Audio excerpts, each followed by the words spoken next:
Okay, so here we are. I am officially trying out the new update that just was released for the game.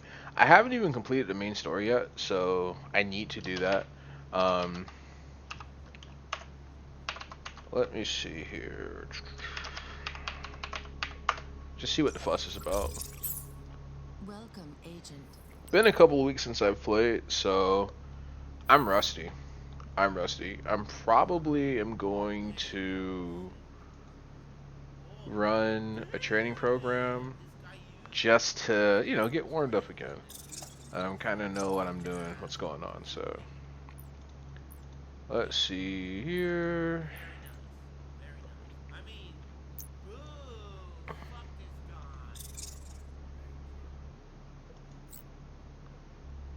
Okay, let's see here. I'm gonna do that. Like I said, I'm just getting reacclimated, so I do ask for your patience. Now I'm going back to the academy, and let me see here. It's supposed to be social engineering, new street life. Yeah, that's the one. That's how I get warmed up. Because you go over all of the main stuff, and then, yeah. So that's why I like doing this one the most. Because it gets the juices flowing again. Gets me right. Alright.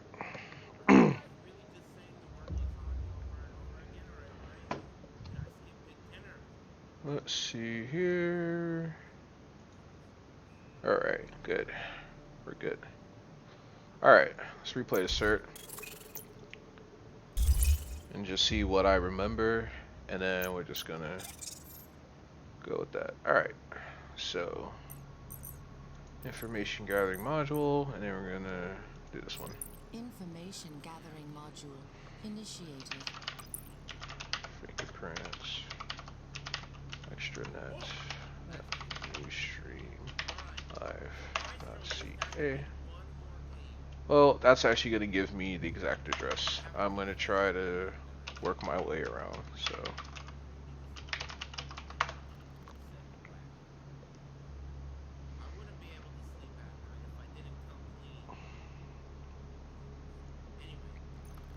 Alright, no vulnerabilities there. So, let me see. Information gathering module initiated. We'll do sfuzzer, new stream live.ca, time 15. So we'll just do 15 seconds of searches. Hello, Dream Hunter, my friend. How are you doing? I see you got the cute anime waifu. Where'd you get her? Cause I want her. I want her. I need that in my life. Need all the waifus. Now you can hear Eris in the background right now because I'm also watching his stream. Natalia Cat stream. Oh yeah. Her. Yeah, she's fire, bro. She's fire. I'm gonna do a little shortcut here because I know that the extranet.newstreamlive.ca is the one I need, so I'm just gonna type that in. Extra. So how you settle in, bro? Newstreamlive.ca. Fingerprints. Extranet.newstreamlive.ca. She's my internet crush at the moment. That's a good thing, man. It's a good thing. Like, my internet crush is literally Mikoni Hikona. She's from Belgium. I just love it.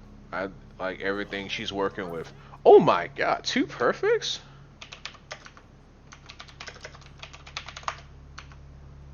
God, this is incredible. Alright. I'm kicking it. Probably go to bed soon, just sitting here on my mobile lap game. Yeah. No, I feel you. I feel you. I feel you on that one. I'm definitely probably gonna have my self an early night tonight. Try to get early, do some laundry, and Just whenever the caffeine wears off. You're becoming a master hacker in no time. I know, right? I know, right? Straight up hacking the planet. 482. I need. Fuck. Alright. What do I do next? What do I do next? Data forensic. No, I've got to break into the server. Let me run exploit database. Search. Exploit. SharePoint. 2007. Okay. Custom SOAP request to TCP on port 8082. Alright, so we can use Fox Asset now. Fox Asset server connection initiated. Target new URL. It's going to be extranet dot newsstreamlive.ca. Target technology is going to be SharePoint Server 2007.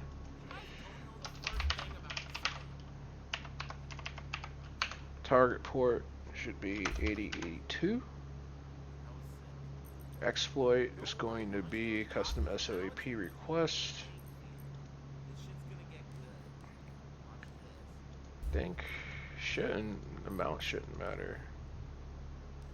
And what was it? TCP IP. Yep, TCP. Fox Asset attack failed. Maybe the amount does matter. Try this. There we go. Fox Asset attack launched. Fox Asset attack successful. Fuck yes. Alright, let's go. Connection completed. Alright.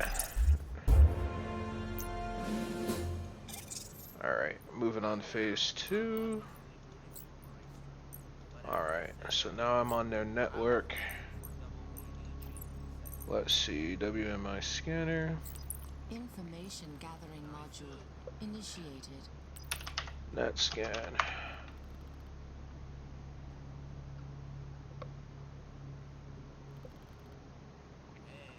Alright, so we need to learn about their employees. We'll do dig /srv -admin /employee registry. Ooh, yes. Initiated. Alright, so now we've got to find a relationship. This is actually the longest part of the training, at least for me, because I never remember the exact combination that I need. So we're going to plug in Laura Walker, Annie Hathaway, Chris Hansen. Alright, and then we should... Oh wait, that's not going to work. I need a subject filter. I can't just throw them together. So we'll take Hansen out and Newsstream Live we'll put in, and then give me IDs and records, and we'll rock it. Ooh, okay, got a hit. Alright, so Annie Hathaway, Newsstream Live. So all we know is his ID card. That's what we were looking for. There's a license plate number, NSL01. So I'm going to go ahead. Data forensic notepad. That was from an old mission. I'm glad it actually saved that. Yeah, all this is old. Yeah, so we'll close the tab. Don't need that. Close tab. Latitude, longitude. Alright. So, NS. Chris hands in his pants. Exactly. MJ Mampen, hello. Hello, how are you doing? Thank you for coming to the stream.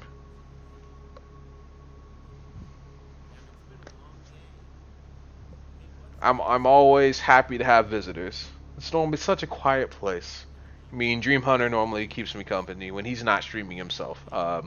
So glad to see you.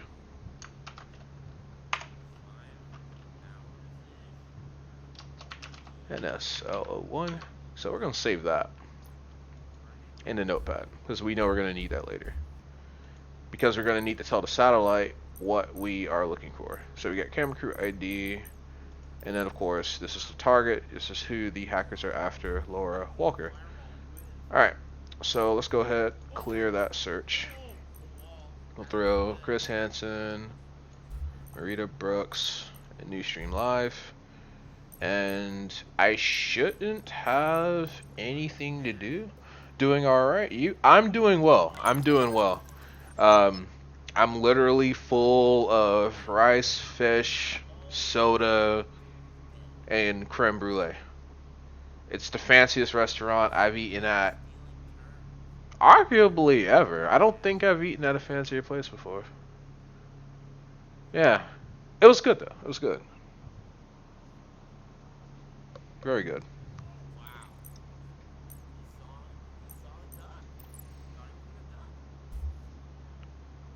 Chris Hansen.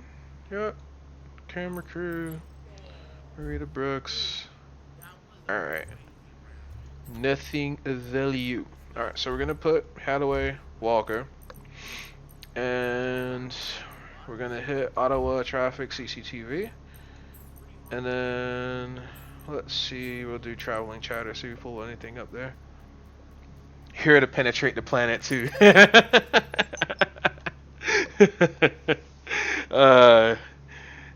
Deep dick algorithms. You gotta love it. You gotta love it. Brio's is probably the closest, though that's similar to Cheesecake Factory in terms of fanciness. Granted, it's in the same plaza as Brio's. Yes. Yes. That is true. Like, Brio's would basically serve you really high quality steaks and things like that, and they charged on that. Cheesecake Factory, you would pay similar money, but you would get larger portions. So the quality of the food is good, but it's not like, you know, fancy, unless you like order that truffle oil chicken.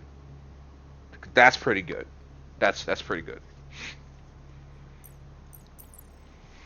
Yes. All right. So we got that. We got a license plate and we got a latitude longitude number. This is going to be slim dunk. All right. So I'm gonna go ahead, plug these coordinates in. Lat 45.3210. Longitude is going to be negative 75.8333.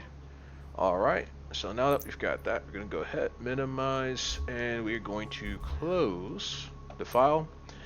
And we're going to go ahead and talk to our all-seeing eye in the sky. Drone and imagery intelligence active. And then I'm just going to go ahead and punch in what I copied, Control C all day.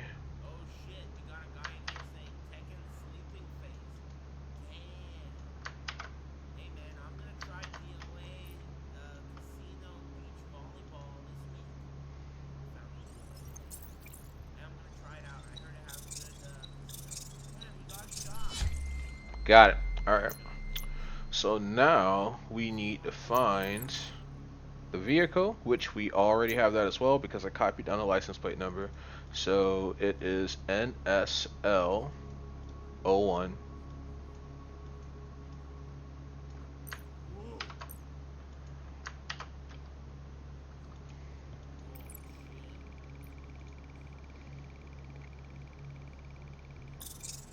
Nice. Alright, scanning wireless signatures.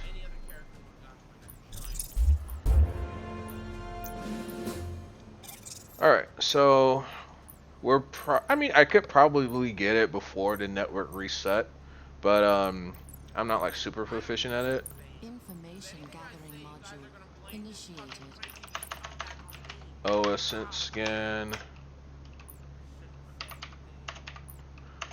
triummedia.com. So this is the firm that essentially runs the RFID scanner on each of the billboards.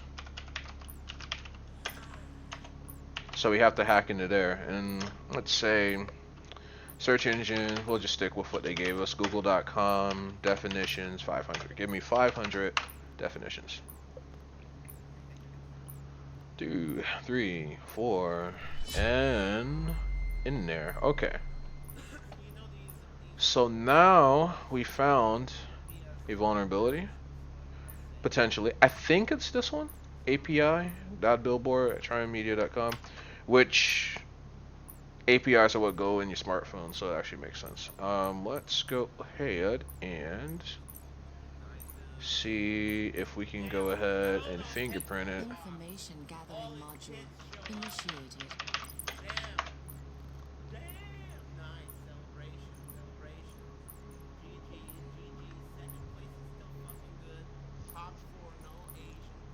Okay, media server 3-0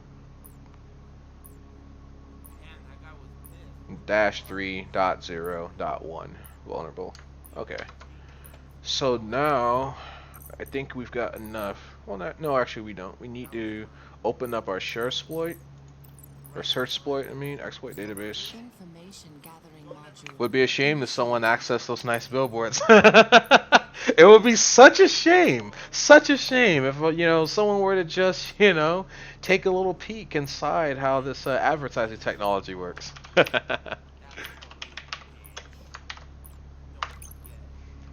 Search exploit media server 3-0-1. Oh, okay. Twitch drops are happening. That is very nice. It's very nice. Also, welcome to the stream, Leon Maxwell. Leo Maxwell. I got Resident Evil on the brains, man. Sorry about that. My thoughts exactly. So that's why it didn't work, because I could not spell. So don't worry about Leon S. Kennedy. And the drops too, lol, yes. Hey, I get Leon all the time, seeing that is also correct. Yes, yes. You can never go wrong with Leon. You can never go wrong with Leon. The man's a living legend. Him, Solid Snake, Sam Fisher, Gabriel Logan. They're the best. Hey, you can't spell. My computer moves because meds lack of sleep. Let's team up debate the perfect disaster. Yeah, I know, right? We set out to save the world from cyber threats, and we end up just hacking into Domino's Pizza and just getting extra food sent there from Chick-fil-A. These nuts. Hacking through these nuts. Hell of a firewall, man. Pruny. That taint protection. Media server MS 3.0.x allows attackers to execute arbitrary code via UDP attack vectors using segmentation fault vulnerability on port 1935. Ooh, okay. So because we know the recipe, let's start cooking. Fox acid server connection initiated. Okay. Should be that API. Yeah, that's the one. That's what I want. That one right there.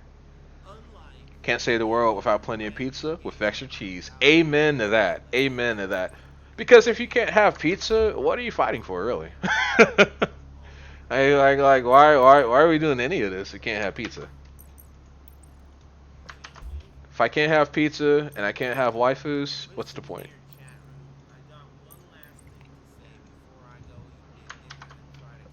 $19.35. Alright. Delivery. Search exploit. UDP. Segmentation fault. UDP. Check. Exploit. Segmentation fault. Check. Rootkit. After midnight. Check. Okay. Drum roll. Oh yes. Oh yes. Fox acid is a great seasoning. I'm going to hit the hay, Hamilton 752. I'll see you less than 20 hours. Yes, exactly. Bring your appetite. Be ready. There will be food. For those of you who don't know, Dream Hunter, I know personally. He's a personal friend of mine. So have yourself a good night. Aaliyah, good wisdom to live by. Need more waifu. Exactly, exactly. Like this is why we do what we do. It's all about the waifu. All about the waifu. Yes, it went through. All right. Fox acid attack successful. Yes, give me all your secrets. Completed. Okay, so now that we are inside the network, we can now filter through the phones that hits their system. So, Drone and imagery intelligence active. because we already have that plugged into our satellite network, we should be able to find a vehicle. There we go. Then we're going to go ahead and scan wireless hinges. Boom, there we go. So we've got one. So these are all of the phones that have passed through in like the last 15 seconds. So we got some Samsung, some HTC, Sony, Google, Apple, Motorola, HTC, LG. So right now, the net's too large for us to narrow it down and say, hey, it's this phone. Why are we trying to hack into a phone? We need to find the target. Once we find the target, we can protect the target from the attackers. Okay, so we've applied a filter. There are 4 possible phones that it could be. I guess these cars are right next to each other. And we've narrowed it down. iPhone, classic. Intrusion module initiated. I thought iPhones couldn't be hacked. Yeah, well, they can, so get over it. I just don't know why they make drama tuxedos. The joy of having a tiny vape system shifted my leg and wonder why my legs are hissing at me. That's too good, man. It's too good. The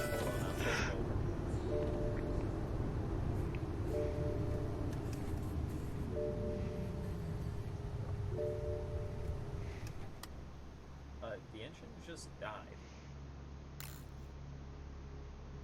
So we just heard the hackers take control of the vehicle, and that's why it was making all those weird noises. iPhones download malware without question. We found out, so do Max. Oh, that's really interesting. That's really interesting. Yeah, because the thing is, like with iOS, it's such a secure system that if you find any vulnerability in it, it won't know that it's downloading a threat because it's so secure. You know, Apple's like, well, of course there wouldn't be any viruses or anything like that. But if you could trick the quality control algorithms, if you will, the anti-malware algorithms, then you could like just slip malware on people's phones, and Apple would be none the wiser.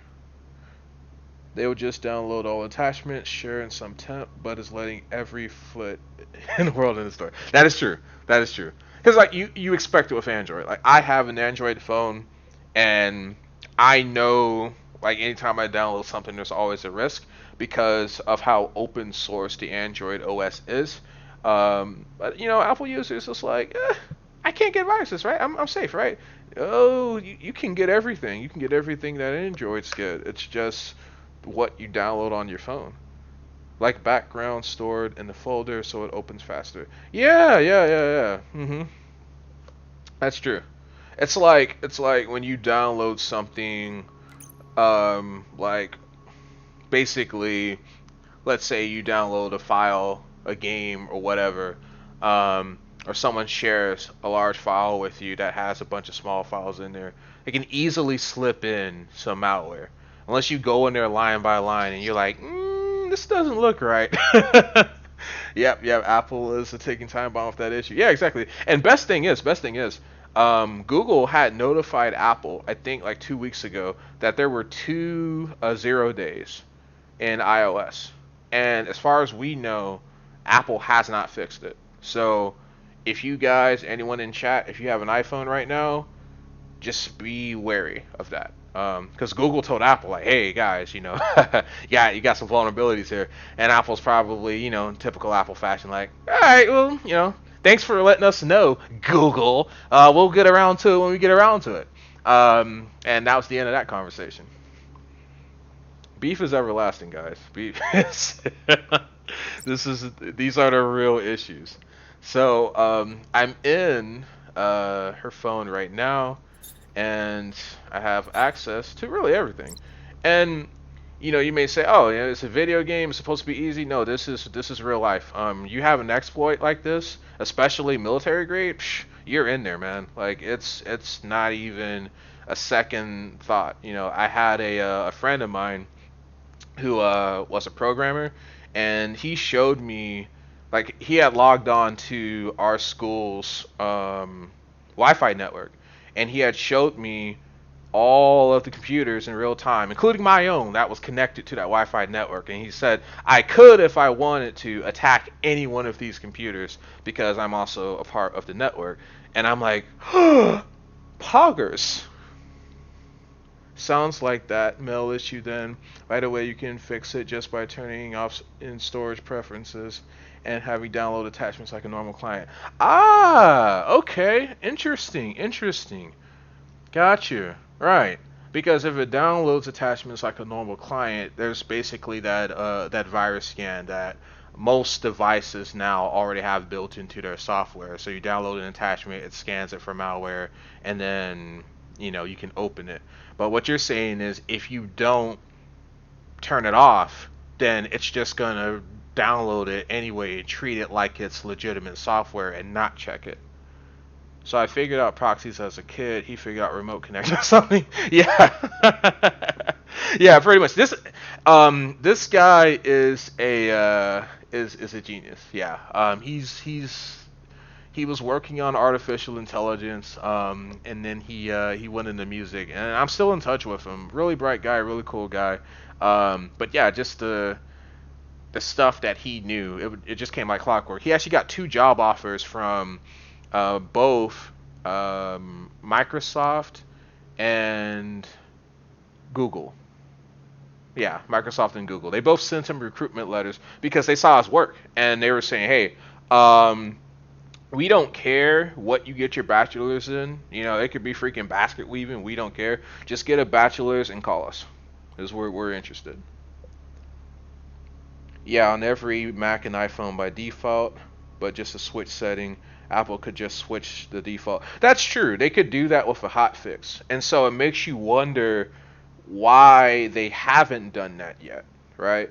Because, yes, the more automated iOS is, the stronger selling point that they have. Because that's kind of why, people in our line of work. I'm assuming you're in IT, because I mean you know a lot of stuff. So like people in our line of work, we tell people who that are one full with the details to just get Apple, because Apple's simple, Apple's easy. So maybe that's some of why Apple doesn't want to change it, because they don't want to become Android. But the exploits are exploits, man. I think they really should do it. The damage that can come from basically leaving yet another backdoor open is greater than the temporary inconvenience of a person not knowing what to do with their phone. Because like you can explain that to them, you can teach them that. It's easier to teach them that than it is to fix their phone, especially if their data's been compromised. Nice, I heard stories like that when they pick someone. Yeah, exactly. They kind of they have really good scouts. So a lot of people apply for programming jobs in those firms, and they have so much top talent to choose from. From Stanford and Cornell and all these West Coast universities, and for them to reach out to him on the other side of the country, that kind of speaks volumes to just how good he was. I think they fell in a legal shithole and can't fix it, or they acknowledge it, or some other thing, was my guess. That is true. That is true. Because there is a certain expectation that if you're going to take away people's freedom to do things, then they have a reason to expect that you're going to do everything for them that they should worry about. And so I know they were recently sued by their users. There was a class action lawsuit, and it went all the way to the U.S. Supreme Court. And it was basically about the App Store, because those users got tired of like spending all this money on iPhones and not having really any choices, right? Like you get an Android phone, you could do whatever the fuck you want. Like I have a freaking launcher on my phone that will turn my Android phone into an iPhone, like literally the UI and everything, and I do it with just a push of a button. And Apple users don't have anything like that whatsoever. I have the Microsoft launcher on here. I've got the Nova launcher on here, the iOS launcher, and then I've got the default launcher that came with the phone. I have four launchers to choose from, and I can change the look and functionality of each of them. And iOS is just whatever Apple gives you. It's like, okay, here you go. This is what you have. It's like, yeah, but we want a little extra. And it's like, yeah, well, we'll get back to you on that. Themes. You have themes. So yeah, I do think legal concerns may be some of it.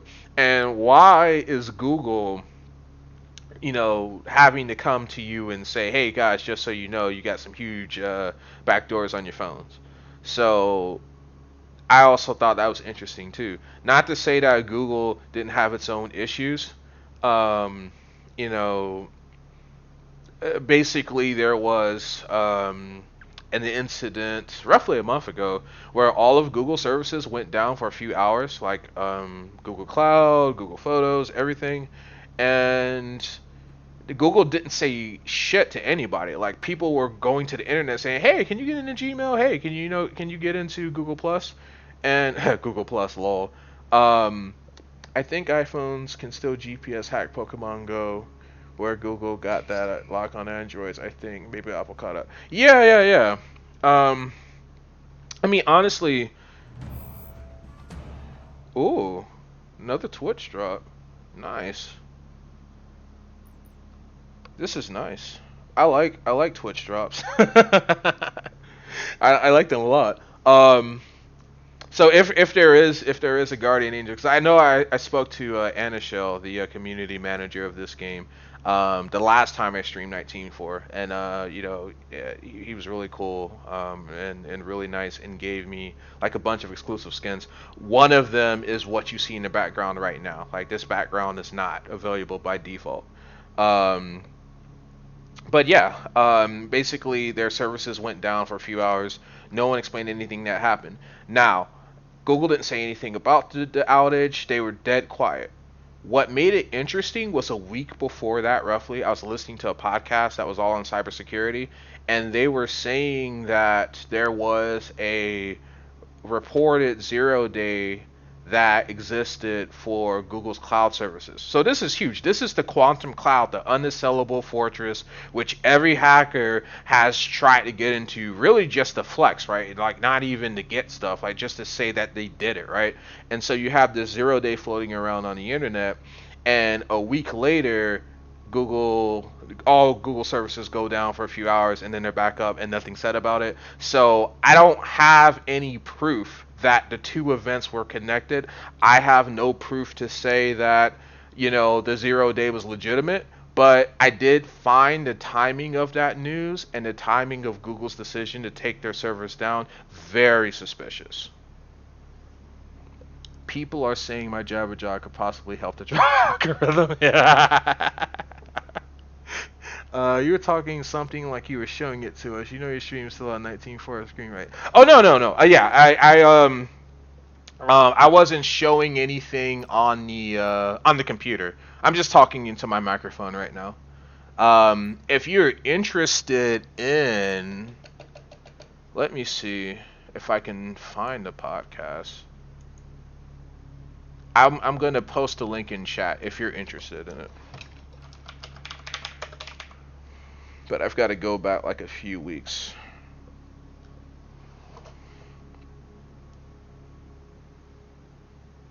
Let's see. We're in August now. What was it?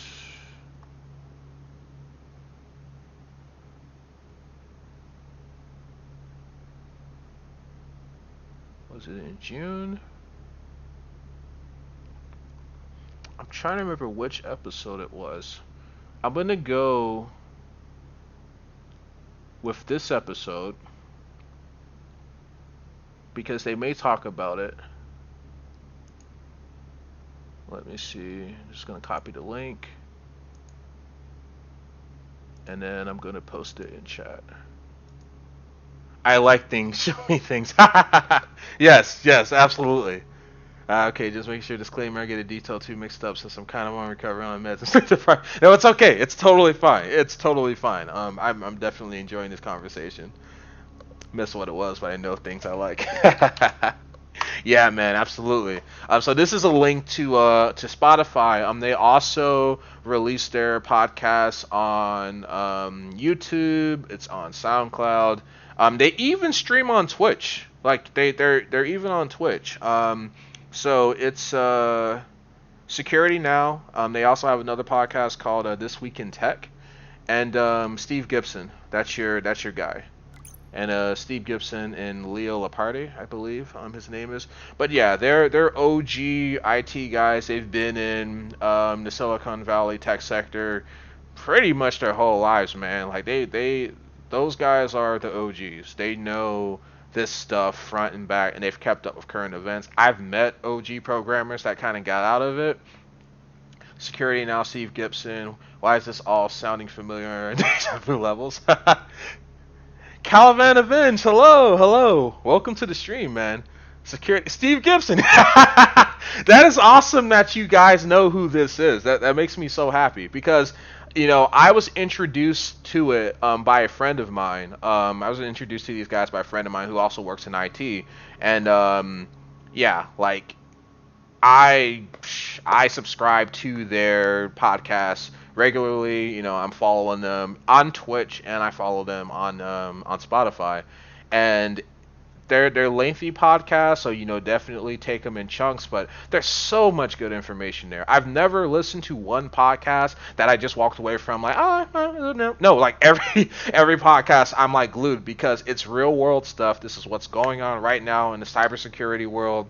They're talking hacks, they're talking exploits, 0 days. If you guys are pen testers, white hats, hopefully not black hats, but it's still relevant. Yeah, 2 hours. Yeah, 2 hours. They definitely are lengthy. I usually will listen when I'm driving to and from school, because it's a bit of a commute for me, so I can get some listening time in.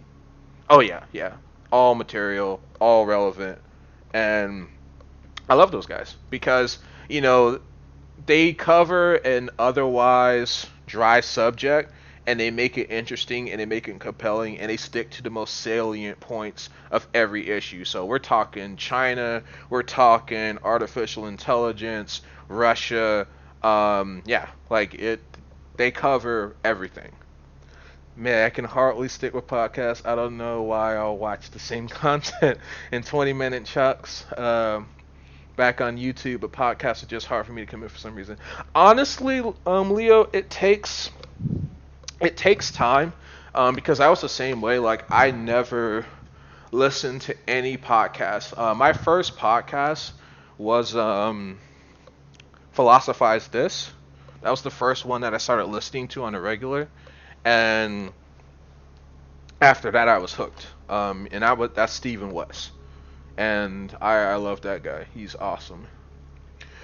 Wait, make adult topic interesting. So he's pretty much Neil Tyson. Yes, yes, he is. He is Neil deGrasse Tyson of IT.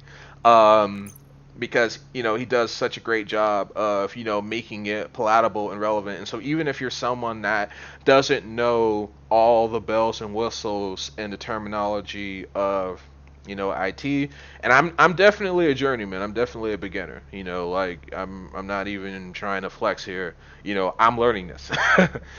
So for me to be able to understand it, that's how I knew he was doing a good job. And also Neil deGrasse Tyson's podcast, Star Talk, amazing, highly recommend.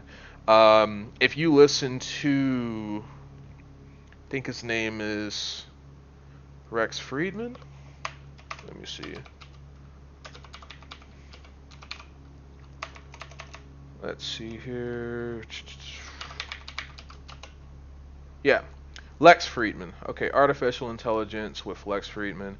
This is higher level. So if you're somebody who really knows your stuff, I don't know a thing about IT. I just follow the script. The voices in my head give me. Hello, just kidding. You're literally a machine, man. You're literally a machine. Is it his usual co-host or a guest? I've seen a few. Yeah. So he does most of them with his co-host, and I think it's Laparty is his co-host, and so they're usually in the show together, and they're kind of like bouncing the news and the ideas off of each other and cracking jokes and all of that, or they'll throw in a quip about the old days of DOS. So it's really entertaining, man. It's really entertaining to listen to. This one here that I just posted in chat. This one, in my opinion, is a higher level. It is harder to understand because it's talking about the nuts and bolts of, information technology and artificial intelligence, which is why the show is called Artificial Intelligence with Lex Friedman. Lex Friedman is a professor at MIT, I believe. So, MIT is one of the biggest schools. When it comes to artificial intelligence. Stanford and MIT, those are like the big two. And I found a lot of his podcasts very informative and fulfilling. 80% of what I heard I had to look up because they're talking as if you already know everything. That's different from Security Now, where they say this is what's going on, this is why you need to be concerned, this is how they're doing it, and this is what can be done to mitigate the issue. So it really is like a public service announcement mixed in with some humor, so that's why I love that podcast so much. The glory days of DOS. Those are the good old days, man. Those are good old days. And I met some OG programmers who told me all about DOS. And it was just really interesting because you meet these guys and they're like, they're old enough to be your granddad, man, but they still have that spark in them, that curiosity, and it's a really great thing to see. And I really haven't met anyone that's been in IT, at least in the older generation, that has that spark. A lot of us younger guys are like, antisocial or introverted. I mean, I know I'm an introvert, right? But there's guys that are way more introverted than I am. I'm kind of like more ambiverted, honestly. But yeah, the older guys, they'll talk to you, laugh with you. Maybe they got over their introversion, right? And that's why they're so direct. Same thing with the Security Now podcast. They just tell you, they just tell it like it is, and they're eternally interesting to listen to. I actually did a thought process and came to the conclusion that AI would be the end of all security issues for verification, at least as long as it didn't kill us or malfunction, and and singularity the end. Yeah, introvert extrovert situation, but a wild card, our own little world. Yes, absolutely. Introversion is best described as how you recharge. So a lot of people, like, if I told people that I'm introverted, they're going to say, "Oh, bullshit. Like, you can hold a conversation, you're not afraid to talk to people." I used to be a lot worse. Like, I used to have really bad social anxiety, but I was forced to be in situations where I had to be the one to take the initiative. Like with group projects and things like that, I was always the one that was nominated to speak in front of the class. So like, I was forced to get over that, and that's really the only way you can get over it. You have to expose yourself to the fear, right? That's with any phobia. You have to expose yourself to it.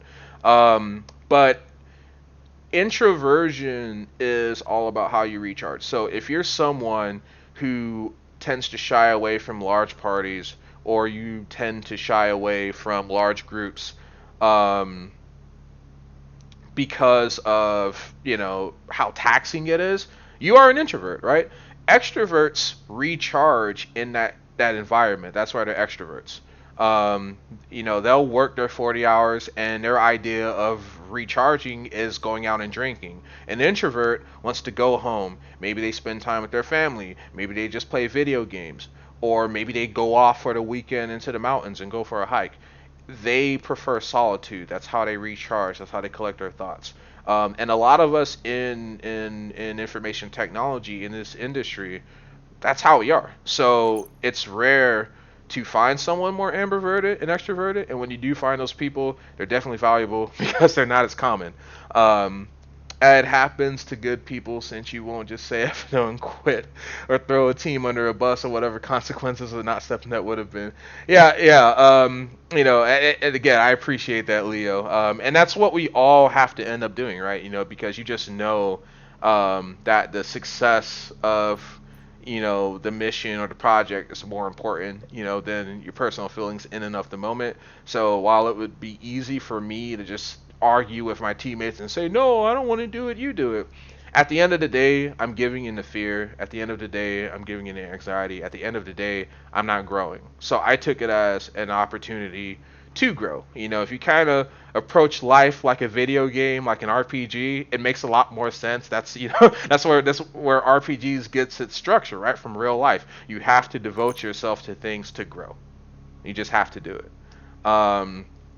And like even with IT, like yes, I've always been around computers, but I've only recently just started diving into the field.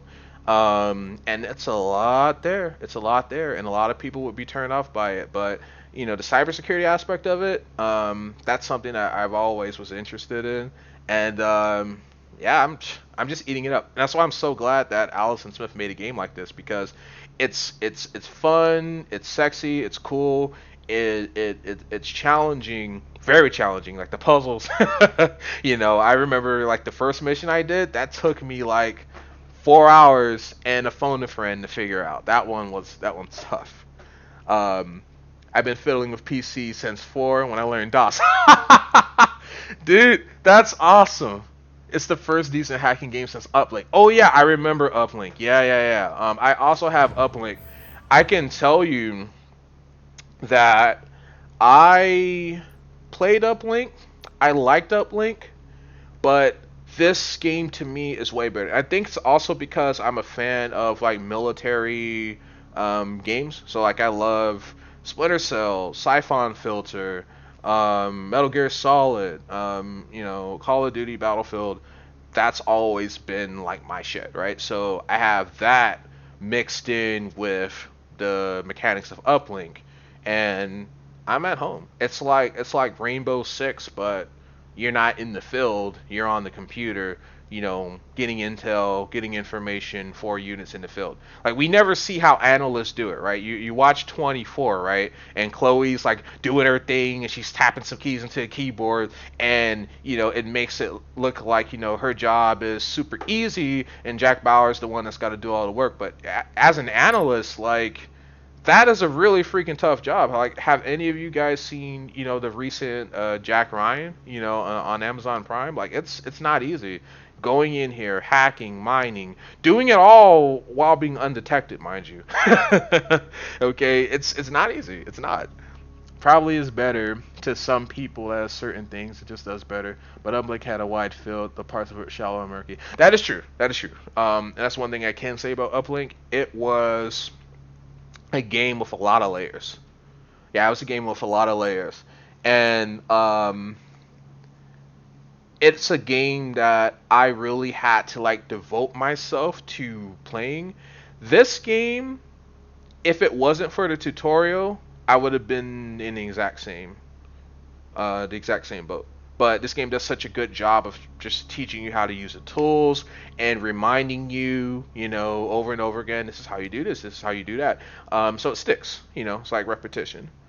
I'm a Netflix member, can't bring myself to play for more than one service. The stream wars are real. Yes, yes, absolutely. You've got Disney Plus in the game now, and they're coming in swinging. I mean, because you get ESPN Plus and Hulu Plus included with your subscription. So you basically, with Disney Plus, you're getting 3 for $12.99 a month. Netflix by itself is $12.99 a month, and then of course you have Amazon Prime, Amazon Video, Prime Video, which is a part of the Amazon Prime bundle. So it just makes sense. Like you're getting free 2-day shipping. You've got Amazon Prime Video, Amazon Music. Yeah, like it's great. It's great. Amazon Prime is that's kind of a shoe-in, right?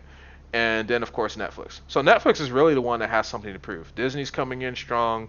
And of course Amazon's coming in strong, because even if you didn't get Amazon Prime for Amazon Prime Video, you got Amazon Prime for all the other stuff, and then they just added Amazon Prime Video on top of that.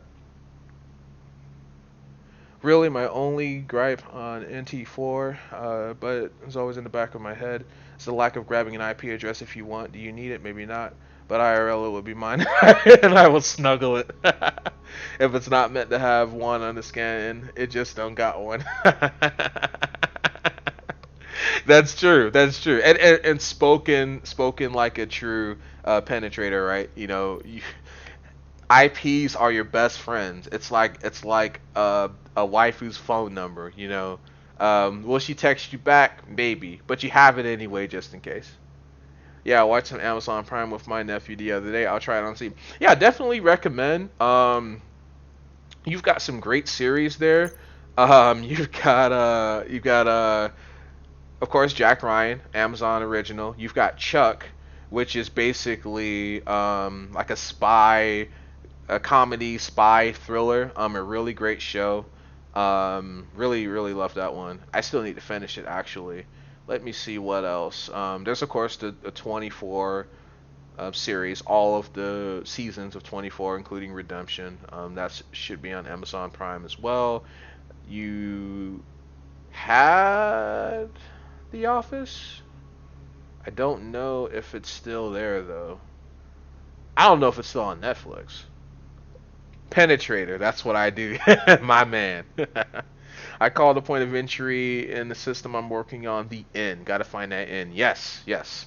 And that's really a good philosophy to have, because it's easy to lose the forest from the trees and kind of like lose track of what you're trying to do. You got to find an N. You have to find that N, and I have to like remind myself when I'm doing these puzzles, what am I here for? Why am I in the server? What am I trying to get? Because as you see in a training simulator, there's other paths you can go down, and there's interesting things. Like there's this one training mission that you do, and it's literally just a bunch of Resident Evil Easter eggs. Like all of the personnel. Like one's Jill Valentine, the other one is what's her name? Rebecca Chambers. So that was a kudos to Allison Smith there. I really appreciate that. And then you had the Archer characters from the FX series, Archer, and that was an Easter egg in another training mission. I think I'd rather watch that IT Brit comedy, I forget what it's called, rather than The Office. Just doesn't do it for me. I gotta have the Ari egg. Exactly. Gotta have the Ari egg. I know what show you're talking about because I had a friend of mine tell me about it. I think it's called Hold on. I'm gonna look it up for you. Lana. God, I love that show. It's so good. It's so good. It's so good. The IT Crowd. Yes, that's what it's called. Yes, IT Crowd. It's on Amazon Prime, iTunes, and Netflix subscription. So, of course, if you're subscribed to Netflix, check it out. I'm going to watch it for sure. Let me see if I can find a link for you, and I'll just post that in chat. Make it easier. Yes, exactly, Caliban. Yep. And that's the link right there, Leo. So it'll take you right to it. And I think that you will enjoy it. I haven't started watching it yet. Yeah, much love to you, Caliban. Like that's really cool of you. It's always nice to see people help each other out. We're all just trying to watch some good stuff. And I've met the nicest people on the internet. They say, "What do you want to see?" "I want to see this." And then a day later, there's like a list of links and shit. It's amazing. I've not touched my Netflix for years, but this month binge like 4 series out of nowhere. See, that's like what happens when you try to cut carbs, and then on that cheat day, it's not even like you forget what meat even is. Like you literally are just eating pancakes and cookies and cake, and it's ridiculous. Or maybe I'm the only one that does that on a cheat day. I don't know. Altered Carbon will forever be my favorite Netflix show. Oh, dude, bro. Altered Carbon was so good. The first 2 episodes were slow, but after that, man, I mean, I was worried. I was worried because when I heard rumors, when Altered Carbon came out, there was rumors that Disney was going to pull its shows from Netflix. And so I got worried. I'm like, okay, if they're pulling their shows from Netflix, that only means that they're going to come up with their own streaming service, right? It's a perfectly logical.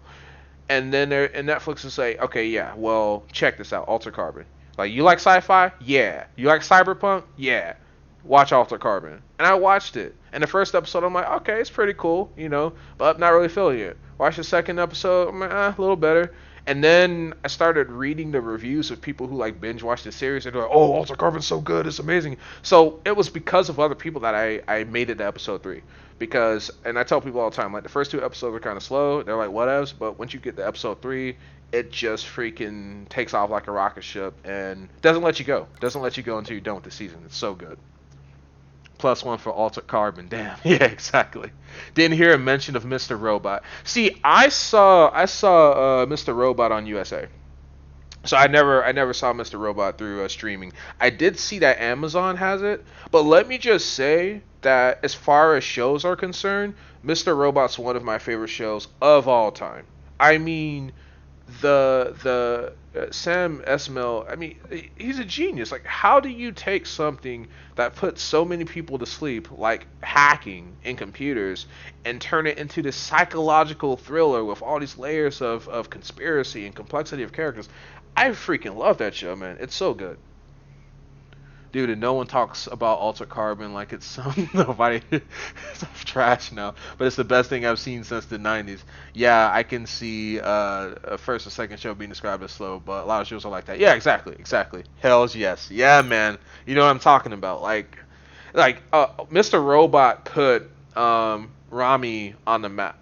Rami Malek, like that show put him on the map, man. Because I think right after that he did the Eddie Mercury, Freddie Mercury movie, um, which should have been just called Bohemian Rhapsody, if I'm not mistaken.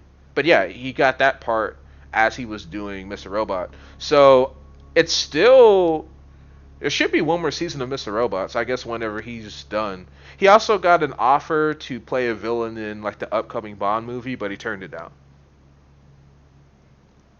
iZone. Which show was Crazy Conspiracy? Mr. Robot. Yeah, exactly. Mr. Robot. Leo, Mr. Robot, Rami Malek Smith. Yes, he is. That guy really can just play any part. Like he's like a freaking chameleon. Like that's a really talented guy, and the what he brought to his character Elliot, I can't think of any other actor that would be able to pull it off. Like he walked that balance between crazy and obsessive compulsive and genius. Like it was literally like looking at some Silicon Valley prodigy. That's his character. And he's this tier 1 hacker, Um, and yeah, like he reminded me a lot of the hackers that were kind of like blowing up in the 80s. And they were kids too, and teenagers, and they were hacking into freaking entire phone networks and banks and all of this. And they weren't doing it, to get rich. They were doing it just to see if they could. Cybercrime has come a long way. Now it is driven by profit. Now, hackers are breaking into your computers to steal your credit card numbers, to steal your social security numbers, to steal banking information. But back in those days, hackers were doing it just for the lulz. They would put a virus on your computer as a prank. You know what I'm saying? Like it was a lot more childish and juvenile. And I don't know if you guys have heard, but like just today, Texas, 20 counties in Texas were hit by ransomware. So you got Amazon cybersecurity division working on it. 2 other cybersecurity firms, which I can't think of off the top of my head, they're also working with it. But yeah, they're working with the Texas government right now because of the ransomware attack. So, and I live in Florida, and several of our counties were hacked during the 2016 election by Russia. It was confirmed by the FBI that the Russians did indeed hack our elections. So cyber warfare is serious. You can do more damage to a nation than an actual nuclear bomb with a attack vector that costs literally nothing comparatively. Like how much money you think it goes into making enough nukes to wipe a nation off the map, and how much money you think goes into just a couple of computers that can literally do the same thing. That can literally do the same thing. I've probably been described as that. I think probably not all at the same time though. Yeah, exactly. Just depending on who you ask, right? Like hacking printers to tell every grandma in the world via a printout poster to subscribe to PewDiePie. Exactly. Like that's the kind of things that they would do. And now, yes, it was serious. A lot of them did jail time, but what the federal government did, was they offered these kids plea deals. They said, all right, you know what? You're really good with computers. You're really smart. We don't want to lock you up in prison. We don't even want this to go on your permanent record if you agree to work for us.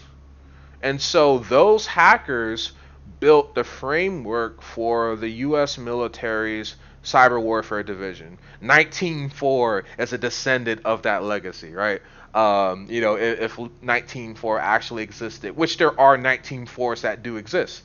But yeah, that's where it came from. The government saw value in these kids who were doing all this crazy stuff with computers and said, we'd be stupid to just lock these kids up. Let's put them to work for Uncle Sam, and that's what happened. My company has us run anti-ransomware files as a required step, and if we miss it, catch a ton of hell. How someone forgets step one in our checklist is pretty well, I don't know how, lol, but apparently it's happened. But it's a multi-tool program, so not just that sets up everything. Okay. One more recommendation here. If you've got Vice channel for documentaries show, it's called Cyber War. Ooh, Cyber War. Huh. Okay. Cyber War Vice. All right, let me look that up.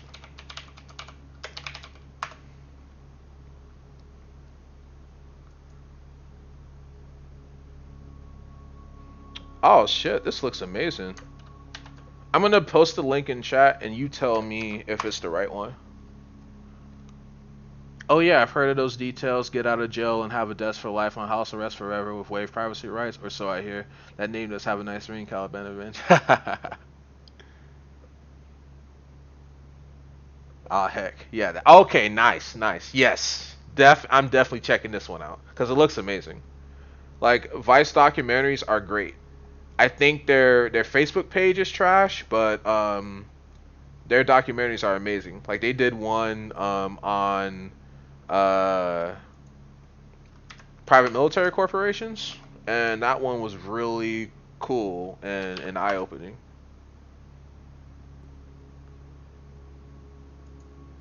So I'm definitely checking that one out.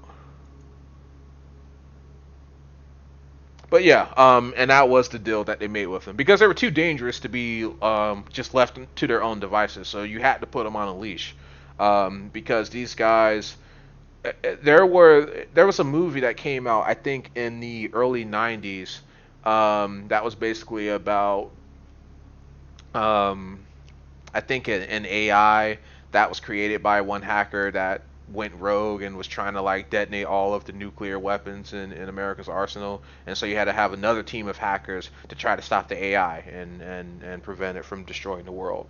But that's where those fears came from because DoD recognized that they were really, really vulnerable. Now, of course, at this time, the only other nation that even had the capability of a cyber attack was the Soviet Union, and that wall was falling down. They were not in the position to launch any cyber attacks against the United States. So it was pretty much internal, domestic, within our own borders, committed by our own citizens, and the government made the right call. They're like, no, we're not going to lock these guys up. We're going to put them to work because it was only a matter of time before Russia developed those capabilities, and then China would follow suit.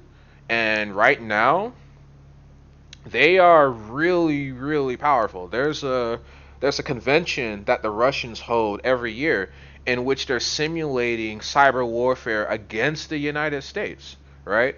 And they will give these hackers objectives like, okay, break into water filtration plants. Because if I hack into a water filtration plant, I can literally cause the filtration system to fail, and now contaminated water starts flooding into restaurants, starts flooding into homes. So people go to brush their teeth at their sink, and it's sewer water instead of clean water, right? You can do that with one hack. You can hack a power grid, take an entire city offline. I mean, the amount of damage you can do, especially when you're talking about ransomware, the amount of damage you can do is so extensive. And there's no nuclear bombs, there's no radioactive fallout, there's no IAEA, none of that. And you can literally set up VPNs and proxies and disappear into cyberspace, disappear into the dark web. So that's why these nations, the North Koreans included, are investing so much in cyber warfare, because it's so cheap compared to conventional warfare. And I did like what, the Obama administration did by creating the United States Cyber Command, and it's basically like a detachment of the U.S. Air Force, because the Air Force always handled cybersecurity. But we kind of need a Manhattan Project for cybersecurity. We really do, because our geopolitical rivals have gotten so proficient. They've learned from us. They've, they've gone to our schools. They've learned the code. They know this shit. Like back in the day, you used to say, "Oh, that was made by a Chinese programmer. It's not good." Now the Chinese programmers are on the cutting edge. The stuff that Huawei's coming out with, it's top notch. It's really good. Is that new, or is it just like a residual IT crossover thing that makes it look familiar? Leo, I think there are 2 seasons starting from 2016. Season 1, Episode 9 is about the zero-day market in 2016. Yeah, I don't think I've seen it, so I'll need to hit that one up too. That even infrastructure. I really hope they got proper leadership and support for people making them do the hacks. And it wasn't like an angry boss in office yelling about the printer not working of this highly secure facility. Cyber Warfare Season 1, Episode 13 covers how Russia hacked Ukraine's power grid. Does it cover the U.S. secret worldwide hack infestation project to destroy that Middle Eastern nuclear project? You're talking about Stuxnet. Yeah, the Stuxnet virus. That's interesting. Does it, Caliban? Do they cover it?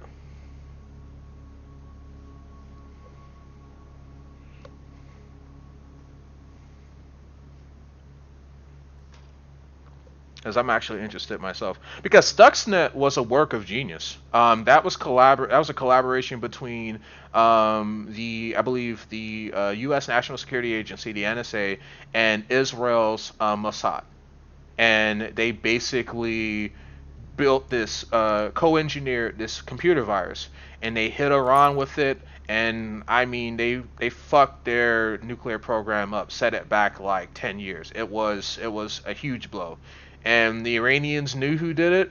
And the problem is, because there isn't a smoking gun, you couldn't say, all right, well, that's it, I'm bombing Iran, or that's it, I'm bombing the United States. Because even if you know, you really don't know. You really can't prove. You really can't say, here is the proof, here is the trace of the cyber attack that was committed against us, because you can cover your tracks. And the better your hackers are, the less likely you're going to be able to find fingerprints on the attack.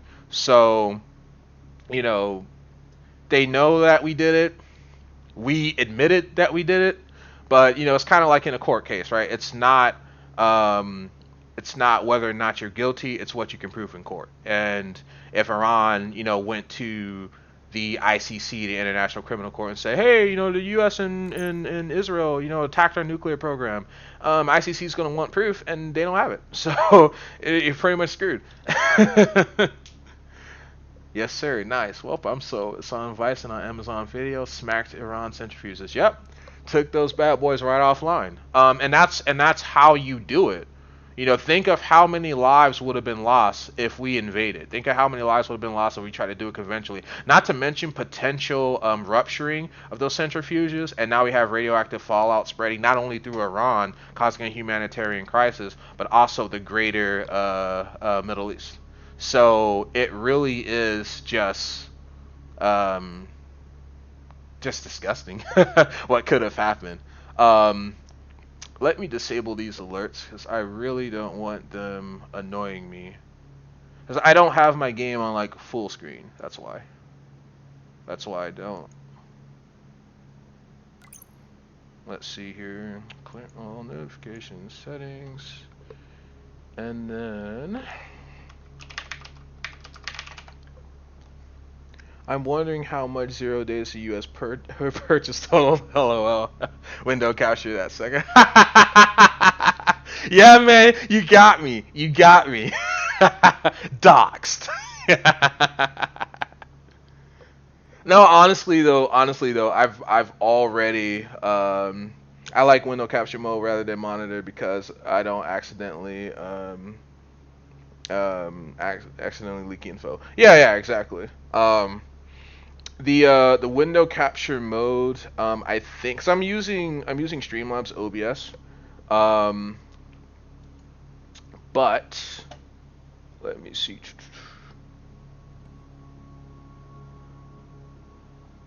I think I've done it once before. Yeah, I think I've done it once before. The good news is I don't have like a ton of notifications that come through. Nothing that's like particularly invasive, right? So if you go to my Twitter feed, you'll see my first and last name there. Um, so if someone really wanted to dox me, they could.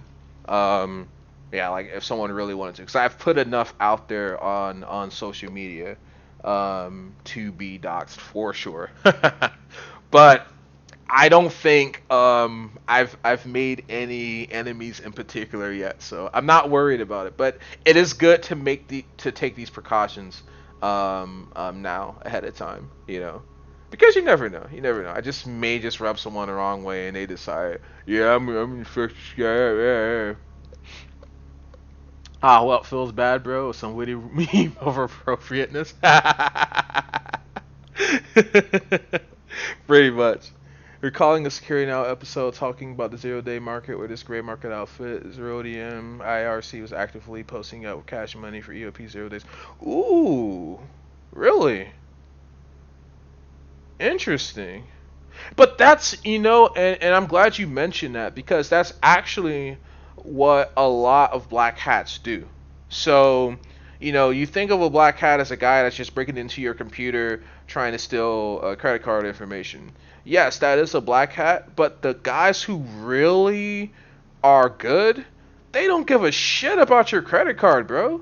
Like if they find a 0 day to a major corporation, they can sell that shit on the black market for hundreds of thousands, even millions of dollars, or whatever the cryptocurrency equivalent is. And they would probably trade in crypto because it doesn't leave a trace. So, yeah, man. I mean, yeah, it's blockchain, but you still don't know who these people are. You just see usernames. So yeah, there's a record, but like, what are you really able to find out there? So we're gonna say yes. Let's see here.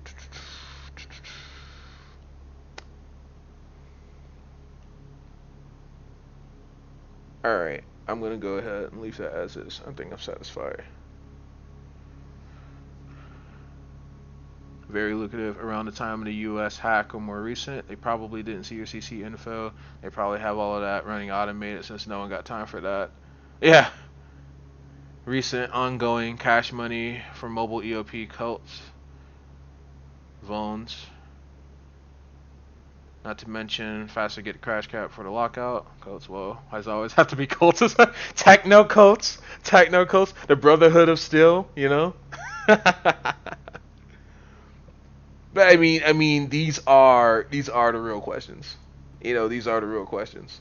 Um, because you will meet all kinds of interesting people in that world. There's all kinds of people who are interested in all kinds of different things, and they all have their own reasons for wanting to, hack. So you can take the watchdogs approach, where you're kind of just doing. Let me see, capture any full screen app, capture specific window. Yeah, we'll do that one. Yep. All right. Good. Yeah. Alright, that should do it. That should do it. Alright. So I've got window capture set up now. But I still turned off notes because why? Nah, autocorrect can't understand VULNS. So what you're saying is join a cult, travel the world, meet interesting people. Honestly, doesn't sound like the worst idea possible. It's true. You will either end up enlightened or dead or arrested. One of those three. One of those three. Um, because those death cults are out there. And then of course you have those Hollywood cults, and I think in Watch Dogs 2 there was a mission that kind of played on that, and I think they were called New Dawn or something, and they were basically just a racket, just taking money from celebrities. But you're selling New Age spirituality, and especially when people have already rejected, the main religions that exist in the world, it's not difficult, to like hustle somebody. You say it with a smile, you dress really well, you promise that you're gonna help them be better people, and then you charge them like $10,000 a month for some crazy shit like that. It's ridiculous. At least it wasn't cannibals. Well, if it's a tech, that's true. If they're not a tech cult, run away. If they are a tech cult, the weirdest it's gonna get is them saying, "Hey, we want to be able to become cyborgs one day," and they're just gonna try to like implant themselves with all kinds of technology, if and when that technology comes out. Womp dogs.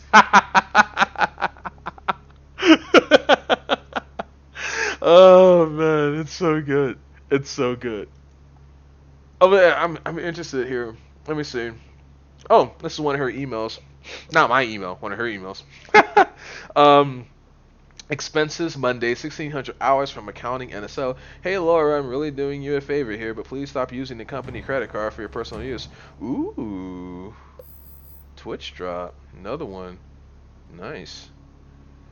Please stop using the company credit card for your personal use. I know you've had yours stolen, and dog tuxedos are very cute, but it's difficult for me to explain these types of expenses. Thank you for understanding, Murray. So, here's what's interesting, right? So, let's just do some profiling. Okay, let's just do some profiling. Let's just pretend that we're just some black hats looking at Laura's phone. So, you're in Laura's phone, and she's talking to someone from accounting, Marie. So let's say I was already in Laura's phone. I need to get into the company that Laura works for, New Stream Live. Phishing can happen right here, right now, because I can impersonate Laura. It's easy to catch phishing when it comes from a source that isn't a part of your organization, right?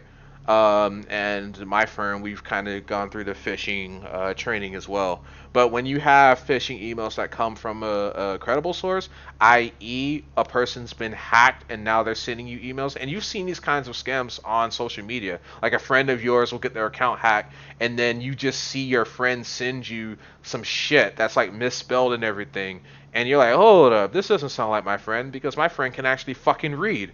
And then you ask your friend, hey, did you send this to me? And they're like, no, I didn't send anything to you. And then it's like, okay, phishing, gotcha. Um, Man, some people just give money away to these scammers. Must be real easy to just get a big funding for a moment cult force of some kind just by scamming off old rich people. It's true. It's true. And you'd be surprising just how trusting people are if you can just say it with conviction, right? Like, it can be complete horseshit, but if you say it like you mean it, people will believe you. And they'll be sooner to believe you than the person who's actually telling the truth because they didn't say it with the same level of conviction or whatever. Press X to hack, but still fun.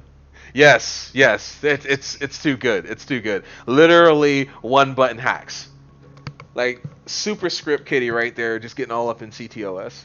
Makes me wish I didn't have the strong sense of morals and value my mostly clean record, even if I can't spell it right. My hat's green though. LOL, JK, catch or recognize. I mean, catching wouldn't matter really. Reason it's overseas source, just no authority that will put in effort to touch them. Yeah, exactly. There's a huge hack campaign, scam campaign, that's going on in the world today. Most of them are centered in like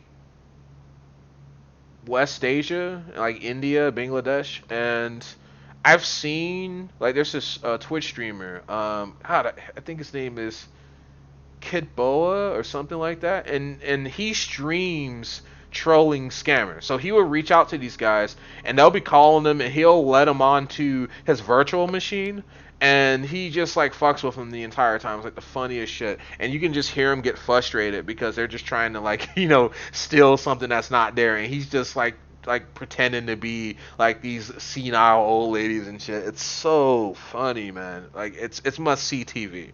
And he streams on Twitch. It's hilarious.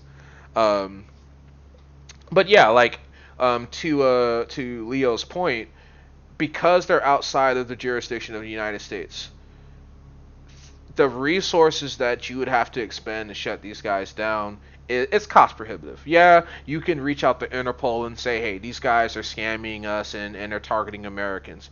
But their method of deceit is really, really basic. That's why they're targeting old people. I've had clients come to me say, hey, these people were calling me and they were trying to talk to me and they asked me how old I was and I told them how old I was and then they kept calling me.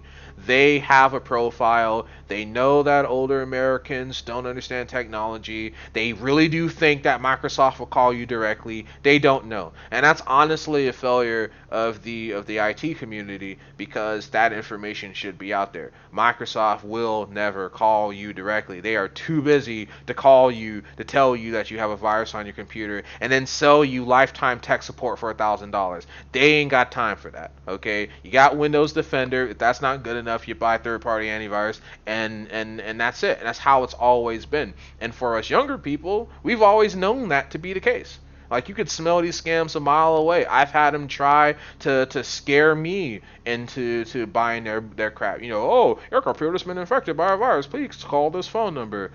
That's like what are you talking about? That's not even how malware works, okay? But they don't know that. So they get scammed. It's the hook, line, and sinker. Caliban Avenge. I have some issues going on in tunnel visioning. Sorry if I missed stuff you write. To focus on not rolling face on keyboard. Oh, is that the guy who scams the scam? Yeah, exactly. That's the guy who scams the scammers and wipes their PCs and calls them back. Yeah. Only silver lining I remember from your thoughts on the scammers is that they at least keep companies like mine easy to trust because we just need to sound like an American. That's about it for client trust. It's true. It's true. Because all those guys have like really thick Indian accents. What's hard is that if you are a larger corporation, you have call centers in India. Like, that's where your customer service is located because it's too expensive to hire thousands of Americans to talk to people all day. So they outsource those jobs to India. These scammers are operating from the same region. In my theory is that they used to work for those call centers because they know the language. They use the same software that legitimate tech support uses, and they know the lingo. They know the lingo. So I think that's really all it was. They used to work, at these call centers. They decided that it was more lucrative to go into crime, which it really is because, like, let me just look this up. Like, as of right now.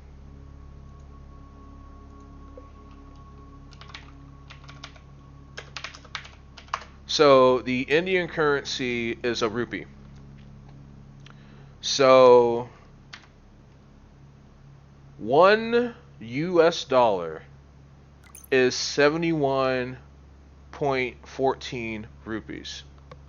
Let's say, what's the average cost of living in India in rupees?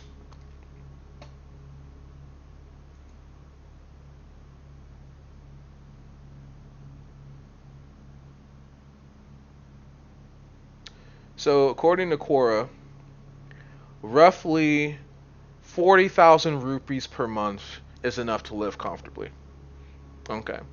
So if you sell $1,000 tech support plan, you have made 71,141.46 Indian rupees. And that's not even a month's work. So 40,000 a month is enough to live comfortable, right? So technically, roughly 10,000 rupees a week. You scam one American and you can get $1,000 off of them. You've literally set yourself up for almost 2 months. And that was just one phone call. So think if you hit two or three people successfully and you call like 1,000, that's why they're doing this. The numbers are it costs you nothing to impersonate Microsoft. It costs you nothing to impersonate Amazon. It costs you nothing to impersonate all these organizations. And that's why they're doing it. I have people ask me, well, why won't they just, get a real job? Because real jobs don't pay 71,000 rupees. It's too lucrative. You literally can just automate this shit and just wait for the people that you've befuddled to call you. It's too lucrative. Boiler room operations. Yeah, my last one did. I thought I was dumb joining that company, expecting to get that job eventually. Nope, every good job in India, slave wages in the U.S. Yep, exactly. So I jumped ship, first chance I got, better paying, smaller company, all local base. And that's what you're looking for, man, because the big corporations, they're literally, one, they have the ability to outsource jobs because it's not enough to say, yeah, we're just going to move jobs overseas. You have to have legal representation in that country. You got to pay those guys. You have to have localizers, people who can speak both languages, get everything set up there. You have to have ties with the government of the nation that you are setting these call centers up in, or whatever jobs you're outsourcing in. Only large corporations could cover those upfront costs. Small companies can't do that, so they hire American, and you end up with a better job working for a smaller IT firm than you do working for a mega corporation like Microsoft, like Google, Best Buy, etc. Least not overseas. We contract techs in other states for on-site calls. They pack those offices full of people and just ready to script, push the buttons, and that's some people's life in India. Probably don't fully realize what they're doing, not fully realize. Oh, it's true. And I've spoken to some of them because I've had to, call on behalf of clients, and they are literally reading off of a script. They're literally reading off of a script. So you don't have to worry about, them demanding higher pay if you're literally paying them to just read a script. It's like, can you speak English? Yes. Do you have basic knowledge of Windows? Yes. Okay, you're hired. And that's really all they need to do. Because whenever I had an advanced problem with anything Microsoft or Google, I always got patched back into the United States. So they handle the mass volume level 1 stuff. When that stuff gets bumped up to level 2, level 3, then it gets kicked back to the United States. But those jobs are already filled. Yeah, they're great paying, but they're already filled. You do better just looking for smaller firms to work for. And if they were saved from poverty because of scam company, they ain't gonna turn them in. Exactly, exactly. Like, that's the main reason why drug cartels are so pervasive, because drug cartels bring jobs to regions that otherwise would not exist. So, you have people that are barely, surviving, and then the drug cartel moves in and they're opening up, cook factories, and they're cooking crack and shit and all kinds of drugs, fentanyl and the like. And you went from living on less than $1 a day to living on several hundred US dollars a week. You know what I'm saying? Like, that's a huge boost in your standard of living. So, at the end of the day, we gotta follow the money. Cybercrime, human trafficking, all of it. It all is tied to money, and it's all tied to the U.S. dollar, because we have like pretty much the most dominant currency in the world. And currently it's strengthening. So, that's bad news for Americans that want to export. Good news for nations that want to export to us.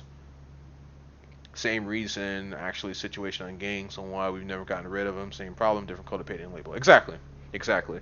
They serve a necessary function in the economy, and I say necessary because the economy isn't determined by morality. The economy is determined by the market. The markets don't have morals. If people want to spend money on something, that's a fucking market. It doesn't go any deeper than that. So if people want to buy humans, there's going to be some guy out there that tries to meet that need. If people want to buy illegal drugs, there's going to be some guy out there that tries to fill that need. And gangs are a part of that, that economy. They're the ones who bring foreign drugs to market. Just like pharmaceutical companies may, create their drugs in Europe or other parts of the world and ship them to the United States to sit on the shelf in CVS. Same thing with gangs. Gangs are CVS. They're the ones that bring the drugs to the streets for American consumers. And it's a supply chain. It's the same shit. It's the same exact shit. Doctors wanting to cure the plague, needed to experiment on someone, sadly enough, but necessary. Yeah, yeah, it's true. It's true. Because how else was medical knowledge going to develop? So that's one reason why I'm just grateful to be born, in this age where we've already gotten past much of the experimentation. And we have enough of an understanding of human physiology to not have to perform inhumane experiments on people, right? Because we know enough of it now. A lot of drugs you can test using computer simulation, right? And that's another beauty of information technology, computers, artificial intelligence, that you don't need to, inject a person and have them sign a waiver and inject a person with some drug. You can actually use supercomputers to simulate the effects, and you can get data back on that to determine whether or not your dosage is correct. And so that saves tons of lives. That helps you get around the ethical issue of drug testing, and you don't have to test on animals. Cute little bunny rabbits, and you're rubbing freaking shampoo in their eyes, and they're crying in pain. You get around all of that because the computer will be able to tell you, based on these parameters, your shit sucks. Go back to the lab. like that's what computers can say, and they can go and figure that out. And how much did you spend really for that computer to run that calculation? You know what I'm saying? Like, just in electricity, just in wattage. Like, you can't beat that. When the body count gets high enough, laws of morality changes. Man, I thought space age was around the corner when they let us volunteer CPU to help with that study. Oh, the tip of my tongue. Yeah, man, that sounds really cool. That sounds really cool. So, basically, they were allowing you to volunteer processing power to help them with the project. Protein decoding. Ah, yeah. Protein decoding. Yep, yep. I mean, that's honestly how we got to CRISPR. The CRISPR is a protein sequence that bacteria use, and biologists manage to replicate that process in all living cells. So they can do it with fruit, they can do it with vegetables, they can do it with animals, and they can do it with humans. There's a Chinese scientist that's actually been shunned in the Chinese community, in the global community, because he wanted to create a human augmentation program using CRISPR. And I don't know if you guys seen the anime Gundam Seed, but that anime literally predicted fucking CRISPR before, CRISPR even came out. The idea that you could remove undesirable genes and replace those undesirable genes with ideal genes or modified genes is the stuff of science fiction, and we literally have that technology today. It's just legal and ethical reasons as to why we've not implemented it. Personally, I think it would be a terrible idea. Kind of like forcing your hand and playing with human evolution. Because if you change a gene is not responsible for a function. That's what we originally thought, but that's not true. A gene is responsible for several functions. So if you change a combination of genes, if you change a genetic sequence, do you really end up with a superior human, or do you end up with a human that's now superior in a different set of areas and deficient in another set of areas? And all the while, you're dealing with a living, breathing human being which has certain unalienable rights, right? So that's why these moral and ethical reasons have prevented that research.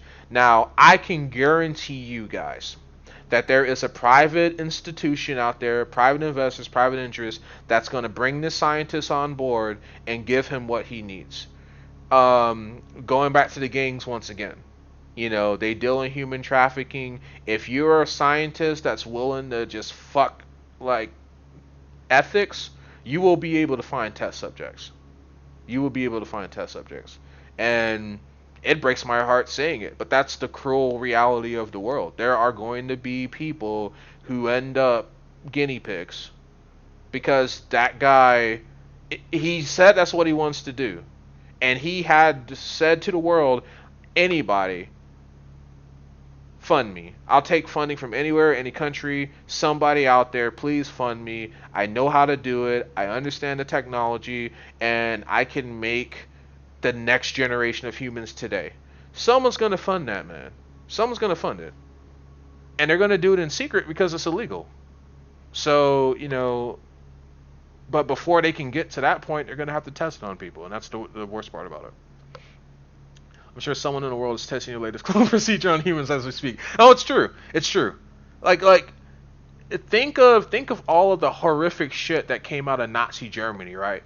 When we were taking a look at the technologies and research projects that they were running after World War II.